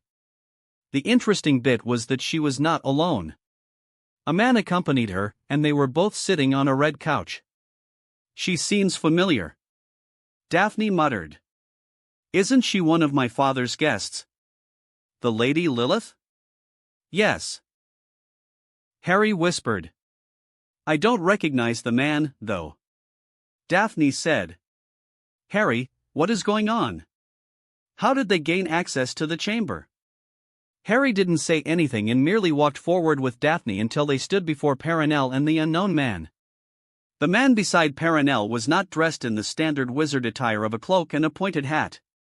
Instead, the man wore a long gray coat, a cream-colored sleeveless jacket, a dark green sweater, and black pants. Harry would have taken the man for a Muggle noble if it wasn't for the dragonhide boots he saw on the man's legs. He eyed the man and wondered whether this was Nicholas Flamel. But he couldn't be sure because he had never met the famed alchemist. Whenever Perenelle brought other guests, they were foreign politicians, mercenary wizards, or even heads of foreign magical law enforcement. Harry, you are right on time. That's good, Perenelle commented. Harry flicked a finger, and a green couch was conjured before them. He led Daphne to the couch, and he took a seat beside her while staring at Perenelle. If his grandmother had noticed his casual display of wandless magic, she wouldn't have shown it. The same couldn't be said about the man accompanying her. He looked mighty impressed. So, this is the first time we've met Mr. Potter. My name is Nicholas Flamel, the white-haired man introduced himself. The Nicholas Flamel, the alchemist? Daphne asked with a gasp. Yes, the very same. Nicholas smiled genially. Oh. Daphne stuttered before she rounded on Harry with a frown. Don't tell me this is one of your pranks, Daphne accused. It's not. Harry raised his hands in a placating manner. He is not pranking you, girl. I'm Perenelle Flamel, and your mother was once my student, Perenelle said as if she was talking to a small child. Harry scowled and barely held back from snapping some choice words at the woman for taking that tone with his girlfriend. He had to endure such a patronizing tone in the past because he was unfortunately dependent on the woman to get rid of Voldemort's supporters. But that doesn't mean he could tolerate this attitude indefinitely. Have a care how you speak, Harry warned, glaring into an identical pair of green eyes. Oh ho! Or else what are you? Harry didn't let the woman go off on a tangent and insult him this time as he brought forth the full might of his magical power upon Perenelle. The raw power that he mustered and enforced upon Perenelle manifested in the form of a bright green aura, a crushing pressure in the air and wave after wave of hostile gales that slowly moved the couch the old alchemists were sitting on. You invited us here to talk. You'll be respectful, or I will force you. And trust me, you won't like it when I use force, Harry said firmly. Force me? Do you hear that, Nicholas? Perenelle said with an amused tilt of her head. My hearing is quite fine, my dear. But Mr. Potter is right. You invited them, and as hosts, we must show proper respect to our guests, Nicholas commented airily. Perenelle snorted derisively while eyeing Harry and Daphne. Do you think this little trick is intimidating, Harry? I have faced many youngsters who thought too much of themselves over the centuries. It didn't end well for them. I already have one manipulative, condescending old man to deal with in my life. I will not tolerate a woman of that same caliber in the list, Harry said quite firmly. He glared into the green eyes of his grandmother, who did the same while countering his assertive power by shielding herself with her own magic. But before it could escalate, Nicholas Flamel intervened. This is enough. He inherited your stubbornness, and you know where that'll lead to. Nicholas said, squeezing his wife's hand. Fine. Perenelle snorted derisively but reeled in her magic and turned her eyes on Daphne. I was discourteous to you, Miss Greengrass, Mr. Potter. My apologies. Perenelle dipped her head gracefully. Harry pulled his magic into his body and let the pressure drop. There was an awkward silence where all four of them struggled to start again. Mr. Flammel, you said earlier that Harry inherited Mrs. Flammel's stubbornness. Does that mean Harry is related to you? Daphne asked tentatively. Nicholas and Perenelle exchanged a look between them and started regaling their tale. Harry listened, but his other senses were tasked with scanning the chamber. After all, he wouldn't put it past his grandmother to put some trap in the chamber. Trust was something that hardly came to Harry, especially from those with comparable power and influence. His eyes landed on Daphne, who was listening intently to the story of how his mother was conceived using a squib line of housegaunt. When it was finally done, he saw a look of utter bafflement on Daphne's face as she stared at Perenelle. Why did you do what you did? I mean, if you wanted a child, you could've, you know. Daphne blushed and nodded at Nicholas Flamel. Because my wife was gifted with the abilities of foresight. She has had prophetic dreams from early childhood, and she saw the need for his existence before the Millennium Conjunction. Nicholas explained, nodding in Harry's direction. The Millennium Conjunction? What is that? Daphne asked curiously. It is an event foreseen by the Peverell brothers. You might have heard of them from the tales of Beedle the Bard. There are many such stories and folktales spread across different magical communities. Nicholas explained. In Britain, the tale of the three brothers spoke of the Deathly Hallows and how the youngest brother, Ignotus, used the cloak of invisibility to cheat death, and when the time came, he greeted death as an old friend. Well, in France, the tale is slightly different. The story spoke of the eldest brother, Antioch, who cheated death by casting the most powerful ward with the Elder Wand. In Spain, the story shifts again as it was the second brother, Cadmus, who cheats death with a necromantic spell, binding his soul to his body using the resurrection stone, said Perenelle. I don't understand what folklore has anything to do with Harry. Daphne said confusedly. Because Harry has all three bloodlines of the Peverell brothers converging together in his veins. House Potter are descendants of Ignotus, Housegaunt are descendants of Cadmus, and I am a descendant of Antioch, said Perenelle. But that still doesn't explain. Be patient, you little GI. Perenelle scowled as Nicholas interrupted her by loudly clearing his throat. What my wife meant to say is that there is a good reason we want the bloodlines to merge so that the wizardkind may escape the Millennium Conjunction. Nicholas talked over his wife. What is this Millennium Conjunction? Harry asked, breaking his silence. Perenelle and Nicholas grimaced. It is an event that spells the end of all magic. Nicholas said with a sigh. You're pulling our leg, right? Harry said with a scoff. We wish we were making this up. But no. The history of magic could be traced back 10,000 years and maybe even more. Every millennium, one of the dominant magical races is selected to prove its worth.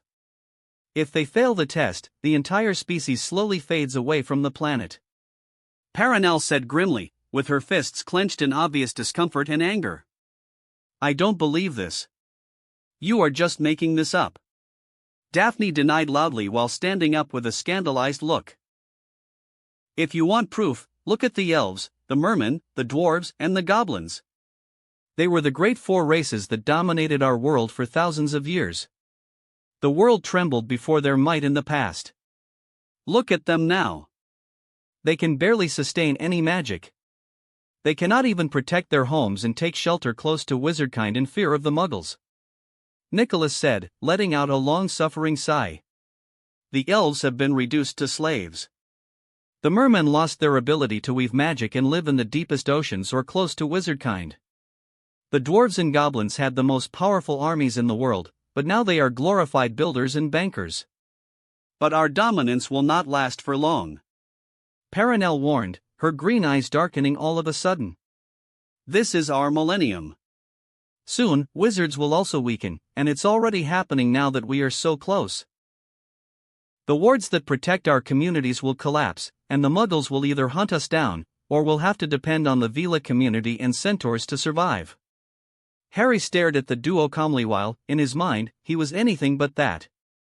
He had read some snippets of this goofy story from the scrolls in the chamber, but he thought it was just some folklore of the past to scare away children. Now that he had the chance to look at the Flammels and their reaction, they seemed genuine and believed this hyped-up story. Even Daphne looked lost as she returned to the couch and fell silent. Surely you've started to notice that as generations pass, the lesser we become. Nicholas said with a pointed look at them before explaining further, the pureblood families who had developed special gifts and magic have nearly vanished. They think this had been the consequence of breeding with Muggleborns. Of course, the Muggleborns have nothing to do with it, considering they are offsprings of a wizard or a witch in one way or another. Now, even their numbers are also dwindling. Which is why destroying the Muggles and appropriating their knowledge into our society was a viable plan. Paranel grumbled. It's not a viable plan. The Muggles and their technology are incompatible with magic and our way of life. Besides, how will we do such a dastardly act and survive knowing that we stand upon the bones of billions? What sort of a civilization will be that? If we stoop to such a level, we are better off dead. Nicholas said firmly, while Paranel just huffed and glared in the opposite direction. Harry eyed the old alchemist, who defended the Muggles so openly. The man looked to be in his 50s with full white hair and a trim white beard. But the alchemist retained a relatively youthful face. The stone. Harry suddenly said, staring intently at the alchemist duo. The sorcerer's stone is a remedy to this, yes? You made it to ward off death and maintain your magic for as long as you live. You are quite mistaken, Harry. Nicholas chuckled. We are not the creators of the stone. What? Harry asked with wide eyes. But it's known, you're the famous alchemist. Daphne was also equally taken aback by the piece of information. No, Miss Greengrass. Nicholas chuckled. The Sorcerer's Stone was created by an unparalleled genius this world has never seen in 10,000 years. Then who made it? Harry asked curiously. In the old days, he was known to his people by the name Moros. Paranel said. But you'd know him by the name of Merlin. But that's impossible. Merlin came after the time of the founders. Daphne argued. But this time, it was Harry who corrected Daphne. Actually, he didn't. Harry said, as someone who traveled to the past and had spent 3 years with the founders, I can confirm Merlin was before the founders' time. His legends were known during their time as well. Although, the people of those times called him Murden. Murden, Merlin, Moros. They're all the same. All the artifacts we have collected, all the writing, paintings and carving over the centuries, lead to one man and the Peveril brothers. Paranel said, taking a scroll from her coat and offering it to Harry. He unruffled the scroll and looked inside to find just 4 lines written in the strange language he learned from Professor Babbling's mind. It's a clue to reach Elysium. It is the birthplace of all magical creatures, and all legends compel us to visit this place for judgment. We'll have to find the Deathly Hallows and arrive at Elysium with their help before the millennium is complete, said Paranel. But the Hallows are not real, right? Daphne asked, looking quite overwhelmed and lost. The Hallows are very much real. Your betrothed inherited one from his father's family, the Cloak of Invisibility. Nicholas said with a knowing look at Harry. Daphne stared at him in disbelief and silently questioned with her eyes, so he just nodded minutely, making her jaw drop open. What do you want to do with it? Harry asked. Not us, you. Nicholas said with a pointed stare. Me, he raised a skeptical eyebrow. Yes. You are my grandson and your mother's son. If there is one thing I know, it is that you're extremely resourceful. I suspect you already know where the Deathly Hallows are. After all, you have learned most of what we talked about from the chamber. Am I right? Harry stared at his grandmother with a sharp look. He didn't for a moment think those couple of compliments were genuine. After all, Paranel Flammel was a cranky old woman who insulted everyone as a first response. We already know where the Elder Wand is, and I suspect you also do. A brilliant young man like you might have deduced the most powerful wand is with the most powerful wizard. Nicholas said with a knowing look. I know. It's with Dumbledore. Harry said with a sigh. So, that's why he is so strong. Daphne muttered. Don't be so sure, my dear. The Elder Wand was once wielded by Grindelwald. Albus won the wand in a fair duel. The wand is a powerful foci, but it cannot make a wizard invincible. Nicholas said. Now, we know the final Hallow should be with House Gaunt. So, it must be with that silly Dark Lord running around here because I couldn't find it anywhere else. Paranel said with a frustrated sigh. Harry debated within himself whether he should tell the truth about the location of the Resurrection Stone. On one hand, it was in his interest to stop the weakening of magic in the wizarding community. But at the same time, he was not wholly certain of the intentions of the Flammels.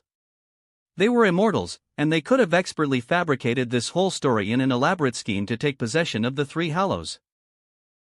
Now, even if the Elysium existed, he didn't want these two to take possession of it.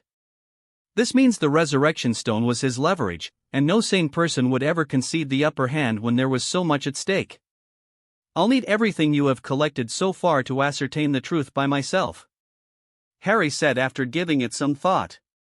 You don't trust our word or the information you gleaned from violating Bathsheda's mind or from the chamber? Paranel asked with a curious look. I'd be an idiot to take any information purely based on trust. I need proper time to ascertain certain things before I commit to any action. Harry said. That is more than fair. We'll have all the necessary materials moved to the chamber. Nicholas immediately agreed. It goes without saying what we discussed here will not reach another ear. Paranel leaned forward in her seat, her stare gaining a steely edge. The only reason we included you, Miss Greengrass, is because you are betrothed to my grandson and my student's daughter. Do not make me regret that trust. Of course. Daphne quickly said. All right. That's enough, my dear. We have taken up too much time from them. Nicholas said as he climbed to his feet. After saying their goodbyes, the Flammels left the chamber, leaving Harry and Daphne on the couch by their lonesome. Harry leaned back against the couch and tried to relax. To his surprise and approval, Daphne leaned into his side and rested her head on his shoulders. Why are you always at the center of all this intrigue? It's becoming a recurring habit. Daphne muttered. I'm the boy who lived, love. Battling dragons, dark lords and unraveling thousand-year-old mysteries are right up my alley. Harry said, rubbing her back soothingly. Still, it feels like you're not catching a break. We haven't even dealt with the Dark Lord, and another problem is already cropping up. Daphne complained. Yes, woe is me. A kiss from my dear betrothed might chase away all the gloom and doom. Harry suggested playfully, making Daphne raise her head and stare at him. Surprising him, she captured his lips in a searing kiss that took his breath away. When Daphne pulled back, he nearly whined at the loss of her warm lips. I suppose you do deserve a kiss for being the hero. Daphne grinned at him, which made Harry throw his arms around her. Only one? How many would satisfy you? Daphne arched an eyebrow. Details. Harry said dismissively before their lips met again as he was pushed against the couch while Daphne straddled him. Details are. Daphne gasped out in between kisses, important. Harry didn't heed that as they spent the next couple of minutes snogging the life out of each other. Chapter 111, The Meddler. Harry was not surprised when he got a summons to Dumbledore's office.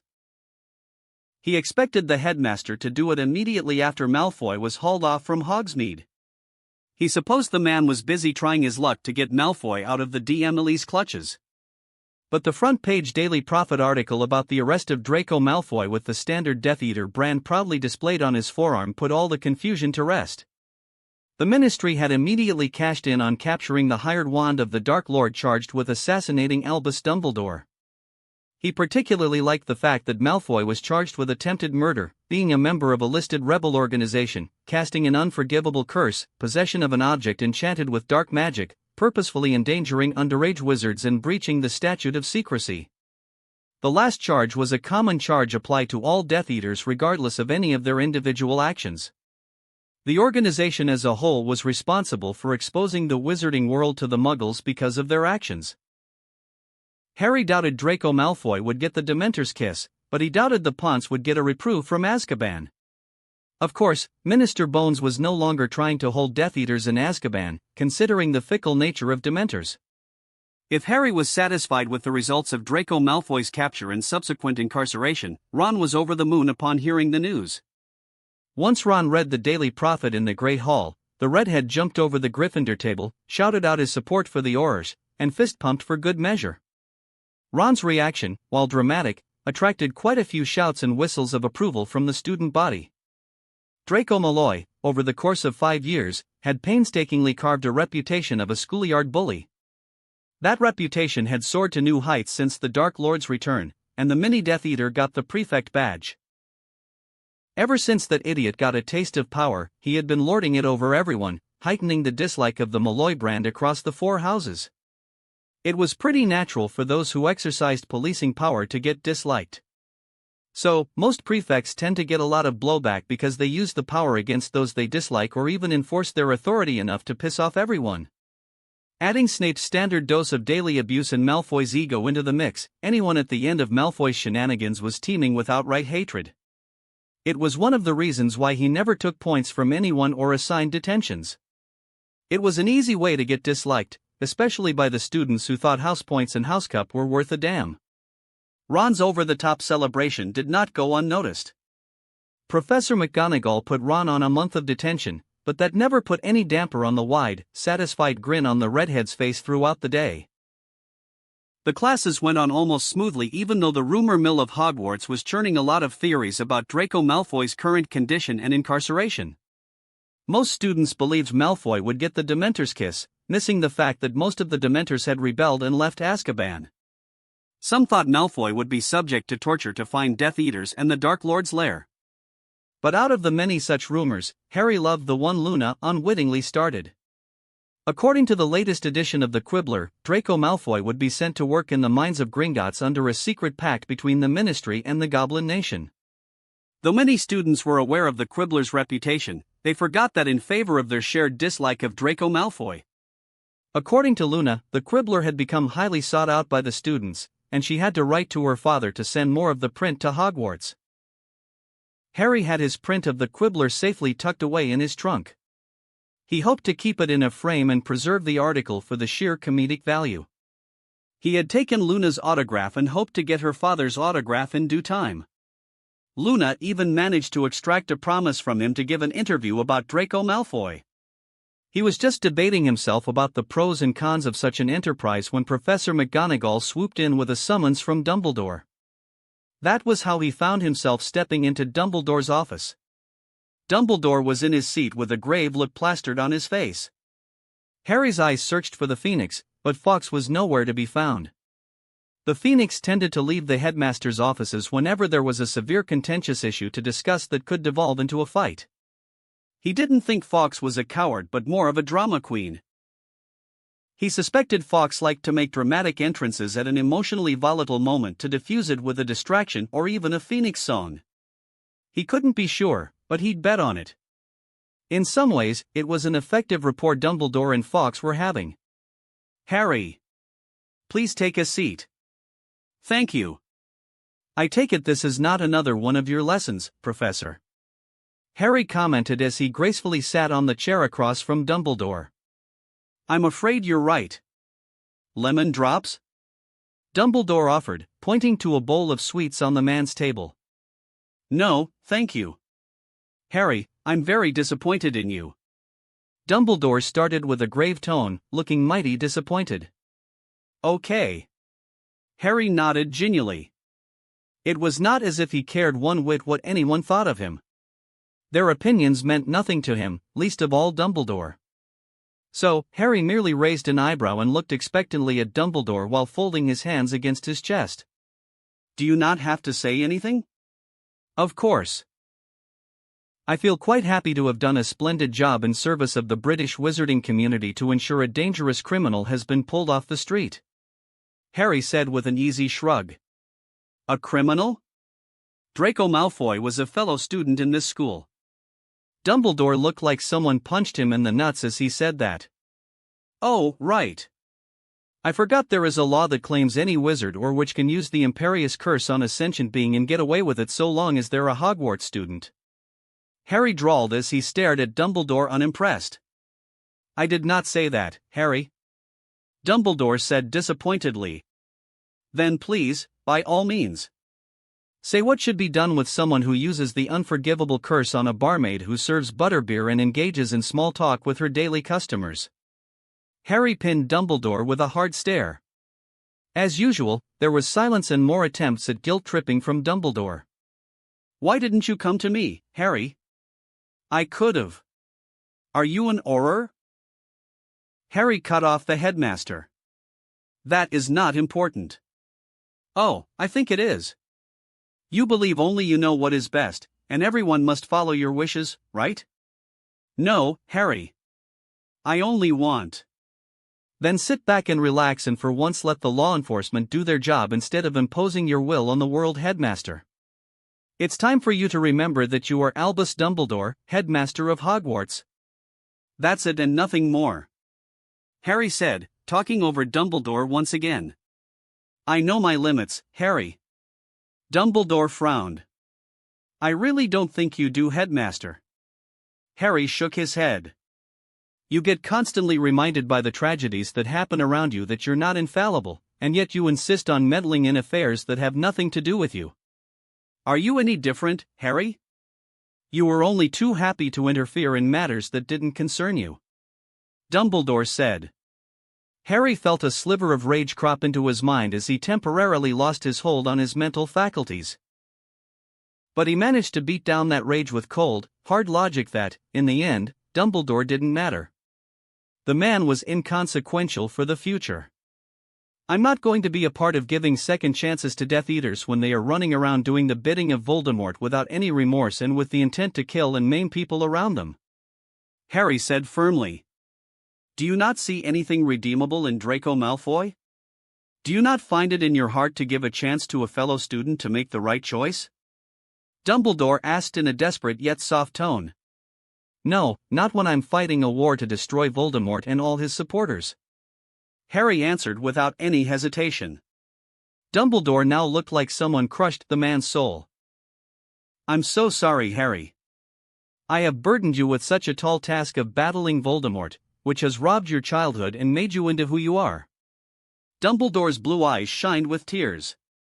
Just seeing that made Harry develop an urge to punch the man in the face, consequences be damned.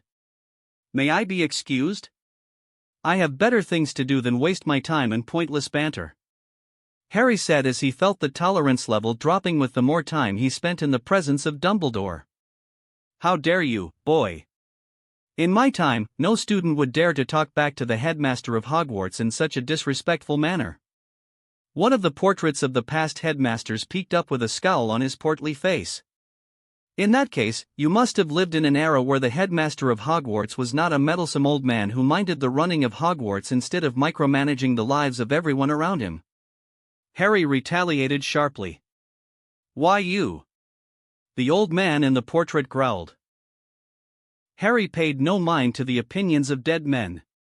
He stood up and stared at Dumbledore, imparting a last bit of thought before he left the office. To repeatedly defend oneself and never retaliate against an enemy determined to kill you is suicide. You made that mistake with Voldemort and his Death Eaters when they waged war on the wizarding world. I don't intend to make that mistake. The whirlwind of excitement and chatter surrounding Draco Malfoy's arrest by the Aurors continued despite the professors giving everyone a pile of assignments and stepping up their game in the classroom. It was hard to let go, especially when Rita Skeeter took a particular amount of glee to drag the Malfoy name through the mud. Skeeter's peculiar style of digging up dirt from the past and blowing it out of proportion works wonders.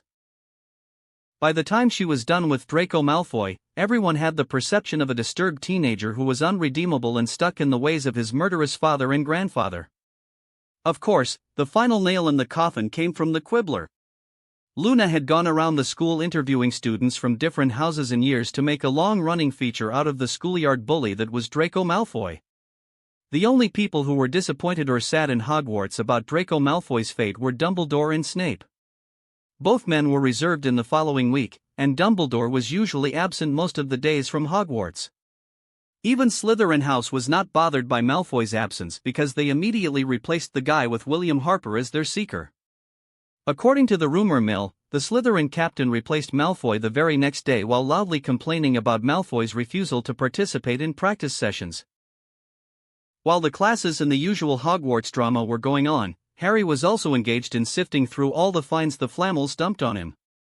Unlike in the past, he now had Daphne's help to go through the piles of information. The Allspeak charm took care of the language barrier for Daphne, even though she could handle Latin. This language is strange, and I think I have seen some of these symbols in some ancient rune texts. Daphne muttered as she sifted through piles of copies of transcripts taken from stone tablets and cave paintings. I wouldn't be surprised. If Merlin lived 10,000 years back, as the Flammels claimed, then it's only natural for the written script to have survived hidden within the known scripts of our time. I mean, just look at the symbols for numbers in the script. They're quite sophisticated and useful for crafting runes. Harry pointed out. I have noticed. The runic representation of numerals has always been difficult, but this language has the flow patterns necessary for flawless uninterrupted carvings. Daphne mused aloud. Indeed.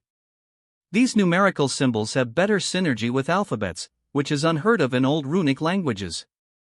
It's a departure from the commonality of all runic languages, which use a combination of alphabets to represent numbers. Harry muttered as he carved a simple rune matrix on a stone pebble. Do you think they were speaking the truth about Merlin being the progenitor of all magical beings? Daphne asked after some time, looking up from some of the records in her hand. I do not know. Some of these texts mention Atlantis, where Merlin and his people supposedly lived. The city of Atlantis is an old Muggle legend, and I suspect by the look on your face there are legends of the mythical city in the wizarding world as well. There are tales just like there are tales about Avalon. But they are just children's stories and old songs. There is nothing substantial in such stories. Daphne said with a shrug. Every story has some information embedded in it. Maybe there is something in it that could connect with any of the information we currently have before us. Harry said, rubbing his eyes and leaning away from the number of parchments and scrolls laid out on the table. I suppose I could ask for some of my old books from home and look for some common tales connected to any of this. Daphne murmured, nodding at the scroll sprawled before her. Let's call it a day. Harry sighed, setting the scroll he was reading. They had combed through a lot of stuff in an hour they managed to find after the classes were over for the evening in the chamber. It became apparent that Daphne was also bored out of her mind by the speed with which she stood up from her seat, ready to leave the chamber. You want to bet who'd win the Quidditch match? Harry asked. I bet Gryffindor will win with 100 points lead over Slytherin. Interested to take the bet? Daphne raised a delicate eyebrow. Touché. You seem to have no confidence in the Slytherin team. What would Salazar think about his snakes betting against his house? Harry smirked at his girlfriend. I'm sure Salazar will approve. I have the sense to win instead of being blindly loyal to his house, unlike an unthinking Gryffindor. Daphne said with a snort and flick of her hair over her shoulder as she sauntered away. Hey! An excerpt from the Continental War 1660 to 1670 by Marcus Slytherin. The Christmas of 1661 was a pivotal moment in the history of two powerful polities of Europe. The Scottish Empire launched a war of conquest without much provocation against the rest of Europe in 1660 under the reign of Titus Targaryen. When 1 year passed, the Dutch Republic had fallen under the relentless assault of the Scottish army and navy. The Scottish fleet had cut off Dutch shores from the rest of the world before they landed troops in Dutch lands. The Scottish army, led by Henry Targaryen, took complete control of Danish territory. The Dutch royal house Nassau capitulated to the Scottish crown on June 3, 1661. But it was on December 1, 1661 that a formal proclamation came from the Scottish crown. The Dutch Republic was officially dissolved by the order of King Titus, and in its place, the Dutch Principality was established with Prince Henry Targaryen as its first reigning prince. The 6 months that led to the official crowning of Henry Targaryen was not a period of peace because, outside the borders of the Principality, an ugly war was being waged. While France and the Holy Roman Empire were initially trying to take over the lands of the Dutch Republic, it devolved into a direct war between the two great European powers. The war, however, was only exacerbated when King Titus enforced Muggle-repelling wards across the captured territory of the defeated Dutch Republic. A portion of the Muggle armies of France and the Holy Roman Empire were trapped inside the ward, and those outside found themselves cut off from their battleground. While this should have given pause to any reasonable polities, the two empires, spurred on by regional ambitions and bloodshed of the past, continued the conflict. The 6-month period was not wasted by the Scottish Empire. Under the orders of King Titus, the Scottish Empire underwent a massive military build-up, expanding its army and navy. 3 new invasion forces were created by King Titus under Princes Henry, Jason, and Hector. Prince Henry was ordered to pacify the Dutch and use the fallen republic as a stable base for further invasion into the heart of Central Europe. Prince Jason Targaryen, the king's second cousin, was charged with the invasion of Spain, while Prince Hector was tasked with subjugating France. 17 dragon riders were under the Scottish crown at the time of this invasion. 9 of these 17 dragon riders landed on mainland Europe with a massive armada under their command. The port of Le Havre was the first place to feel the scorching heat of dragon fire, where Prince Hector Targaryen, Princess Rhaenys Targaryen and Prince Edward Targaryen landed on their dragons. The assault on Le Havre was led by the 3 dragons Stormcloud, Deathwind, and Reborn. The dragons unleashed their potent flames on the port city, turning it into a living hell on the planet. Unlike the Scottish cities that were enchanted to stop the spread of flames, the Muggle port city on the banks of the Seine had no such protections.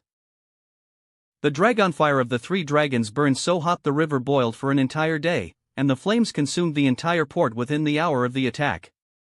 As Le Havre was a strategic port city, the official plan of the Scottish crown was to capture the city intact but destroy the French fleet moored at the port. But contrary to their plans, the entire city was consumed in towering tongues of red, gold, and green flames that lit the night sky. The port city burned for 3 days, and the Scottish fleet found itself in a difficult position by being forced to land their troops on the mouth of La Morelle. The Scottish sorcerers had to overwork and transfigure the difficult terrain of the shores of La Morelle to anchor their ships. Despite the strategic setback in terms of achieving their primary military goal of securing the port city of Le Havre, their army managed to land on French soil. The Scottish army was now at the western banks of the Seine instead of the east, but this was only a temporary setback. Whether their landing changed or not, the blow on Le Havre was felt all the way in Paris. The capital city of France shook when the news filtered in that half their fleet was gutted in the Battle of Seine, and their port city was now nothing more than ash. The complete destruction of Le Havre with a death toll in the thousands while grotesque started the long and bloody tale of Prince Henry the Annihilator. From court sources in France, the name was assigned by none other than King Antoine II of House Bourbon. Chapter 112, Quidditch Mania. "You all right there, Katie?" Harry asked, sitting next to his captain. Dumbledore could moan and groan about not giving an infinite number of chances to Draco Malfoy all he wanted. As far as Harry was concerned, the fact that Katie Bell was sitting next to him, healthy and hale, was conclusive proof that his actions delivered a net positive result. After all, he certainly would put Katie's health and comfort over a walking disaster like Draco Malfoy any time of the day. If not Katie, it could have been anyone else from Hogwarts. That harebrained plan of forcing a random Hogwarts student to throw the cursed necklace at Dumbledore was stupid and downright dangerous. Only an idiot like Malfoy could think up such an idiotic plan. He hoped Malfoy would get his just desserts once the war was won. At least, it'd send the right message. "I don't think I've ever been this cold. Is it cold out there, or am I just frightened?" Katie asked with a flustered face. "What is there to fear? You've got the best team under you, Captain. We'll trash those Slytherins on the pitch. They'll be scrapping the bottom of their non-existent skill to score a single point," Harry boasted. He was mostly blowing a load of smoke, but Katie had confidence issues far greater than Ron right after she became the team captain. The Katie Bell he knew was funny, carefree, and confident. He supposed she was all those things because she wasn't the captain. Oh, I used to poke fun at Angelina all the time about her paranoia when she became captain. I kind of understand it now. Katie muttered while rubbing her hands in a vain attempt to ward off the cold she alone was feeling. Well, we both did make fun of Angelina. At least you're not being possessed by the ghost of Oliver. Harry chuckled, patting Katie's shoulder. By the cross look on her face, he knew his joke didn't help. Think of it this way, Captain. Slytherin had to cough up a new seeker on short notice. Malfoy is gone, and they're playing Harper in his place. He is an idiot and dumb as a mule. Ginny peeked up as she pulled a pair of socks from her locker. See, there is nothing to worry about, Harry said, grinning at Katie. Remember, their chaser Veezy is also out of the game. That idiot is in the infirmary for accidentally drinking a faulty calming potion. Ginny grinned wickedly. Rumor has it the idiot has been in a right rage ever since. Well, that does it. Harry jumped to his feet and smacked a fist into his palm. We have the advantage, and we have an easy win out there. I suppose we do have an advantage. All right then. Let's make sure Slytherin remains far away from the Quidditch Cup this year, Katie proclaimed. Once they got properly dressed and got ready with their brooms, the team walked out of the locker room to the pitch to the thunderous roars and boos. The stadium was packed full, with a whole portion of it dressed in solid red and gold. The arrest of Draco Malfoy certainly damaged Slytherin's reputation more than I thought, Harry mused as he took position behind his captain. Madame Hooch approached them with the Slytherin team in tow. Amidst all the yelling, clapping and booing, Harry heard the distinct sound of a lion's roar. Don't tell me we have a wild lion on the loose, Harry muttered, looking around for the sound. Oh, no. It's Luna. Ginny pointed at a spot in the stadium. Is that a lion's head on her hat? Harry asked, squinting his eyes to get a good look. Oh, yes. A lion hat. It's very fashionable, Ginny said. Harry stared after his teammate, wondering whether she was serious or being sarcastic. Captains, shake hands, Madame Hooch said. Harry witnessed the most awkward handshake any two human beings could possibly make as Katie and Slytherin Captain Urquhart tried to crush each other's hands. Mount your brooms. Harry stood ready with his firebolt while the rest of the Gryffindor team brandished their brand new Nimbus 2000s courtesy of Sirius. Madame Hooch blew the whistle, and Harry was off the ground, as were the rest of the team. He soared high into the air and hovered over the pitch, casting his eyes out to watch for any sign of the snitch. He noticed Vicky take a defensive position by the hoops as the keeper while Katie, Demelza and Ginny were battling the Slytherin chasers for possession. He directed his firebolt and went into a sharp dive at full speed. He positioned himself between the Slytherin chasers in the blink of an eye and kicked away the quaffle when Urquhart tried for a pass. Demelza immediately picked up the quaffle and sped her way on the Nimbus straight for the exposed Slytherin hoops. The Slytherin beaters attempted to send the bludger her way, but Richie was there to protect her by smacking away the bludger to the far side of the pitch. Demelza passed the quaffle to Katie, and she punched it through one of the hoops. The stands broke out into applause, drowning out everything else, even the less favorable commentary from Zacharias Smith. The match resumed, and Harry searched for a glint of gold across the playing field. Slytherin takes back possession with a nasty shove to Demelza Robbins, and Coot tries to pin the Slytherin captain with a nasty bludger but fails. Slytherin puts the quaffle in, but no. Vicky Frobisher saves it. I suppose this is beginner's luck for the new Gryffindor keeper. Beginner's luck, huh? We'll see about that, Smith, Harry thought with a chuckle. The advantage was squarely on the Gryffindor team's side for the next half an hour. They had a lead of 80 points over the Slytherin team, which had yet to put a point on the board. Any attempts at a goal the Slytherin chasers made were expertly defended by Vicky. As the game progressed, Slytherin chasers and beaters were less and less confident, leaving themselves open for Katie, Demelza and Ginny to score more easily. The Slytherin team morale was so low Harry stopped playing interference and just observed the play from a safe distance while looking for the snitch. The hunt for the snitch was renewed, and Harper desperately sought to get hold of it. The only way Slytherin could win right now was by catching the snitch, with Gryffindor chasers drubbing their hoops with goal after goal.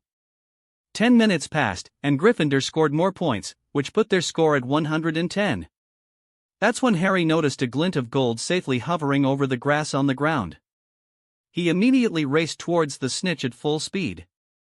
Of course, the snitch didn't remain idle for long. It moved from its resting place, sensing his approach. It chose to keep close to the ground as it flew around the length of the Quidditch pitch. But Harry was not willing to let it wander around to its whims. He chased it around with the wind whistling in his ears, his mind singularly focused on the little ball of gold. The sounds from the stadium faded away, and it was just him and the snitch out there. He could feel his heart beat faster, and then swiftly, he sensed danger. On pure instinct, he banked to the left and flipped himself on the broom. It was just in time because Harper tried to ram into him. Harry regained his lane in the nick of time, continuing his pursuit of the snitch while Harper collided with the ground. He didn't look back to see what happened as he remained singularly focused on the snitch. He stretched out his hand, and time crawled down to a halt. His heart hammered inside his body loudly. He could feel the moment of victory in his grasp. Harry pulled up sharply and punched his fist high in the air with a little ball of gold safely in his grasp. The stadium erupted in a roar as Madame Hooch blew the whistle to signify the end of the game. "Wha!" Harry yelled. His teammates immediately accosted him from all sides in a group hug in mid-air while the stadium erupted in cheers at the resounding victory. "That was the most beautiful game I have ever played," Katie screamed at the top of her lungs. "Are you crying?" Ginny asked, staring at Katie with a massive grin stretching across her face. "Of course not. Why would I cry? We won." Katie sniffled and laughed at the same time. It was quite the supercharged air in the stadium after the drubbing Gryffindor gave to Slytherin. It was 260-0 in Gryffindor's favor, and they were off to a tremendous start for the Quidditch Cup while Slytherin was staring down a horrible season with no points in their bag. When they finally entered the locker room, many of their Gryffindor friends were there to congratulate them. After a round of handshakes, pats on the back, and hugs from almost everyone on the Gryffindor team, Harry felt his face hurt after smiling for hours straight. When he finally managed to get free from all his well-wishers, he found Daphne and Astoria standing to the side, away from the crowd. "Congratulations, Harry," Astoria chirped happily. "Thanks."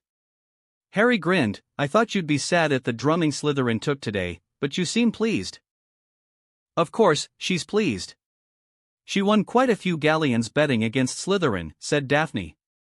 Harry raised an eyebrow at his girlfriend, who grinned. She showed a small pouch to show she had also made a few coins.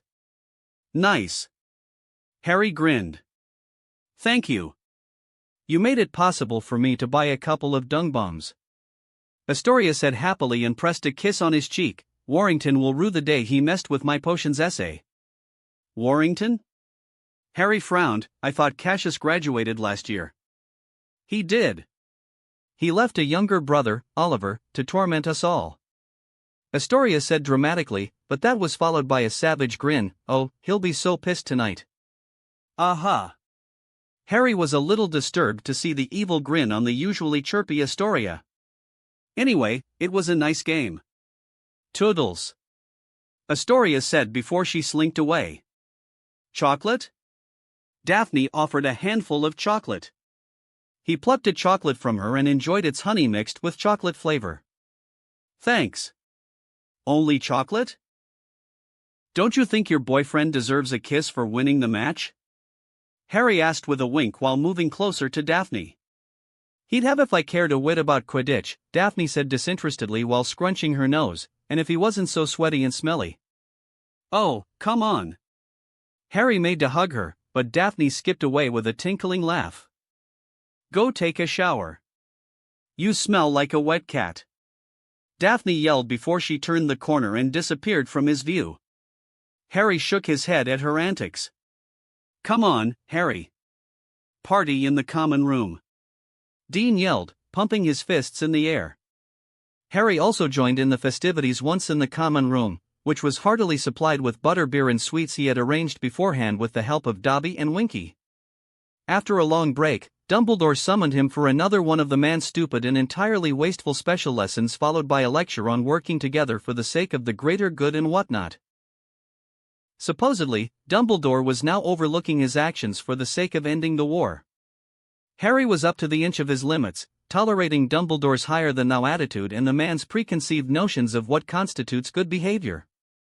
He consoled himself with the fact that this was all coming to an end by the end of the academic year. Therefore, he trudged through the documentary of Voldemort's life story. This time, the story was seen through a younger Dumbledore's eyes when he went to recruit young Tom Riddle into Hogwarts. It was all very dramatic and boring. Harry was suitably numb from boredom when the whole light and show ended. He even felt like these ridiculous movie lessons were purposely made to torture him. All that showed him was how thoroughly disturbed the matron of the orphanage was with Tom Riddle, and the young Dark Lord was a kleptomaniac. It was a complete waste of his time.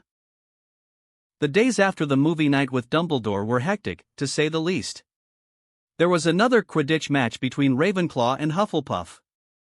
Though he wanted to spend the time in training, Daphne convinced him to spend the day with her on a date. So, they went together to see the game, and he was thankful he did so simply because of the commentary. Professor McGonagall, in her infinite wisdom, gave the job to Luna Lovegood. In her usual fashion, Luna spoke of inane things like the strangely shaped cloud following Zachariah Smith, suggesting that the Hufflepuff chaser was cursed. She claimed Smith was bound to have slippery fingers and was secretly afflicted with an ailment.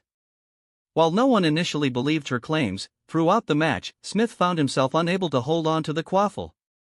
Ultimately, Ravenclaw won the match, and many Hufflepuff fans blamed Smith for the loss. Harry personally thought Smith played well, but the guy was a right prick to everyone. So, no one liked the git, and they seemed content to blame him for the loss. It was right after the match Slughorn held his party, the Slug Club. The original date of the party was moved further down because of Draco Malfoy's sudden incarceration. Harry supposed the potion professor got skittish after learning Voldemort sent a student assassin to kill Dumbledore. The man couldn't be blamed. If he were Slughorn, he too would be looking at each student and wondering whether there was an assassin lurking behind with a mission from the Dark Lord.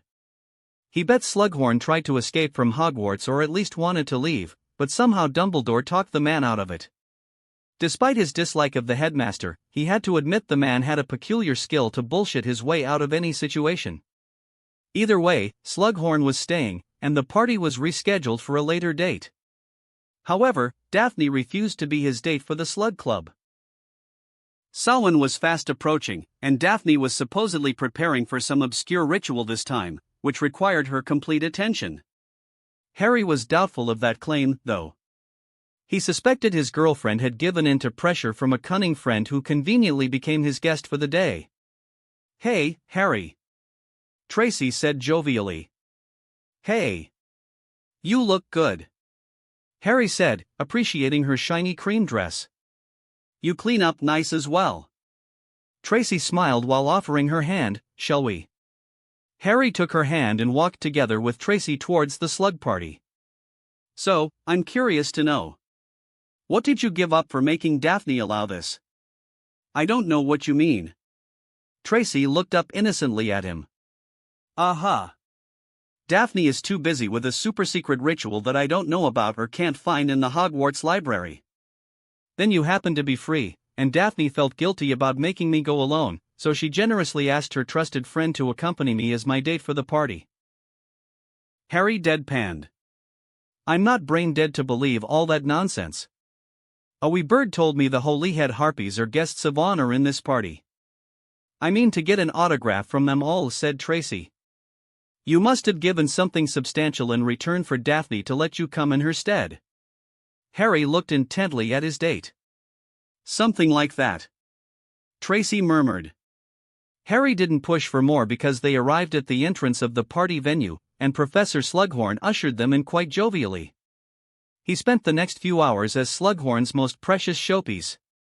But he got acquainted with quite a few acclaimed personalities and posed with a few of them while Colin Creevey took the photos. Tracy also got her way by collecting the autographs of the entire Holyhead Harpies. They even had a group photo to commemorate the event. When they finally turned in for the night, Harry noticed snow outside the window. It was the telltale sign of the early arrival of winter and, with it, the Samhain. An excerpt from Magical Communities of Western Europe: The Continental War by Diana Adler. The magical communities of mainland Europe lived a completely different life than their cousins in the Scottish Empire. There were significant magical communities in Europe during the golden era of the Roman Empire and during its decline. However, the rise of the Scottish Empire, the first openly magical polity in the known world, radically changed the dynamics of Europe. Until then, wizards and witches had always been careful to conceal their magical abilities and blend in with the non-magical population. However, the emergence of Scotland and House Targaryen presented a direct challenge to this practice. It showed that wizards and witches could live openly without the need to hide their gifts. The rise of a single magical family to forge a vast empire like Scotland sparked a new line of thinking among many other magical families. They entertained the idea that they could achieve such greatness by emulating House Targaryen. From the 11th century onwards, such thoughts gained traction within the magical communities of Europe. But the problem was that no magical family could exert such great power as House Targaryen and impress upon their brethren to unite under a common cause. Often, the magical families ended up fighting each other and destroying any sort of strength by shedding blood within the community. This caused a long period of bloodshed called the Warring Barons era. The constant warring between relatively well-off magical families led to the consolidation of powerful magical communities across different regions in Europe. Different landowning families came together to form closed-off communities within Europe with the aid of the Scottish Empire. While House Targaryen, during their long reign as magical monarchs, were disinterested in expanding its power into mainland Europe, they were keen to see the wizards and other magical creatures in the continent safeguarded. To ensure the safety of magical communities in Europe, the Royal Court of Scotland dispatched some of their best enchanters and wardmasters to create warded spaces. These spaces provided a secure environment for magical communities to thrive. These communities were allowed to send their children to Hogwarts for their magical education, and over time, these communities started developing their own schools. One of the first such institutions was the Asser School of Magic, built amongst the Ahir Hills of the Rhineland. It became one of the premier schools of Western Europe by 1357. Many such schools of magic cropped up across Europe under House Targaryen's patronage or even without such patronage. In the next century, many Wisingamots started forming across different regions of Europe, emulating the Scottish Senate. The Rhine and the Pyrenees region had two of the most prominent magical schools in Western Europe. Centered around these two schools, they also formed two of the most significant magical communities. In the Rhine, the Asser School of Magic was built, and with it came the Rhine Ministry of Magic of Rhineland. The Rhineland Wisingamot, formed in 1412, declared itself an independent authority and was formally recognized as such by the Scottish Empire. In the southern Pyrenees, Académie de Magie Beauxbatons was built, and in 1422, the French Ministry of Magic was formed by the French Wisingamot. By the early 1500s, Bavarian, Russian and Austrian ministries were formed, taking inspiration from their Western counterparts. Despite wizards and witches banding together in mainland Europe, they lived in secluded communities under Muggle-repelling wards and in mostly defensible areas like hills and mountain ranges.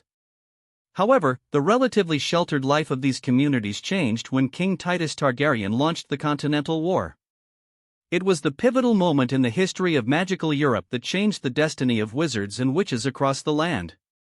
The calamitous upheaval that took place in Europe as the Continental War waged affected the ministries of magic spread out across Europe. It started with the Ministry of Rhineland swearing their support to the Scottish crown, followed by the other ministries as the war progressed. The time for wizarding rule in Europe had arrived. That wraps up this part of What If Transmigrated as Harry Potter. Thanks so much for listening. As always, new parts drop every 4 days, so be sure to stay tuned. Just a quick reminder. The stories, What If Reborn in Naruto World and What If Transmigrated as Harry Potter, are going on hold soon, as we have almost caught up with the author. So once again, I'd love to hear your thoughts on what the next project should be on this channel. I'm currently deciding between these 3 fanfics. What if becoming a mangaka in One Piece world? What if Dragon Deck user in Yu-Gi-Oh!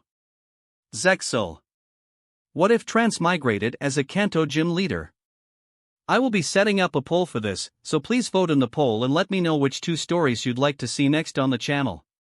If you enjoyed the video, don't forget to like, subscribe, share it with your friends, and please consider supporting the original author as well. See you in the next one.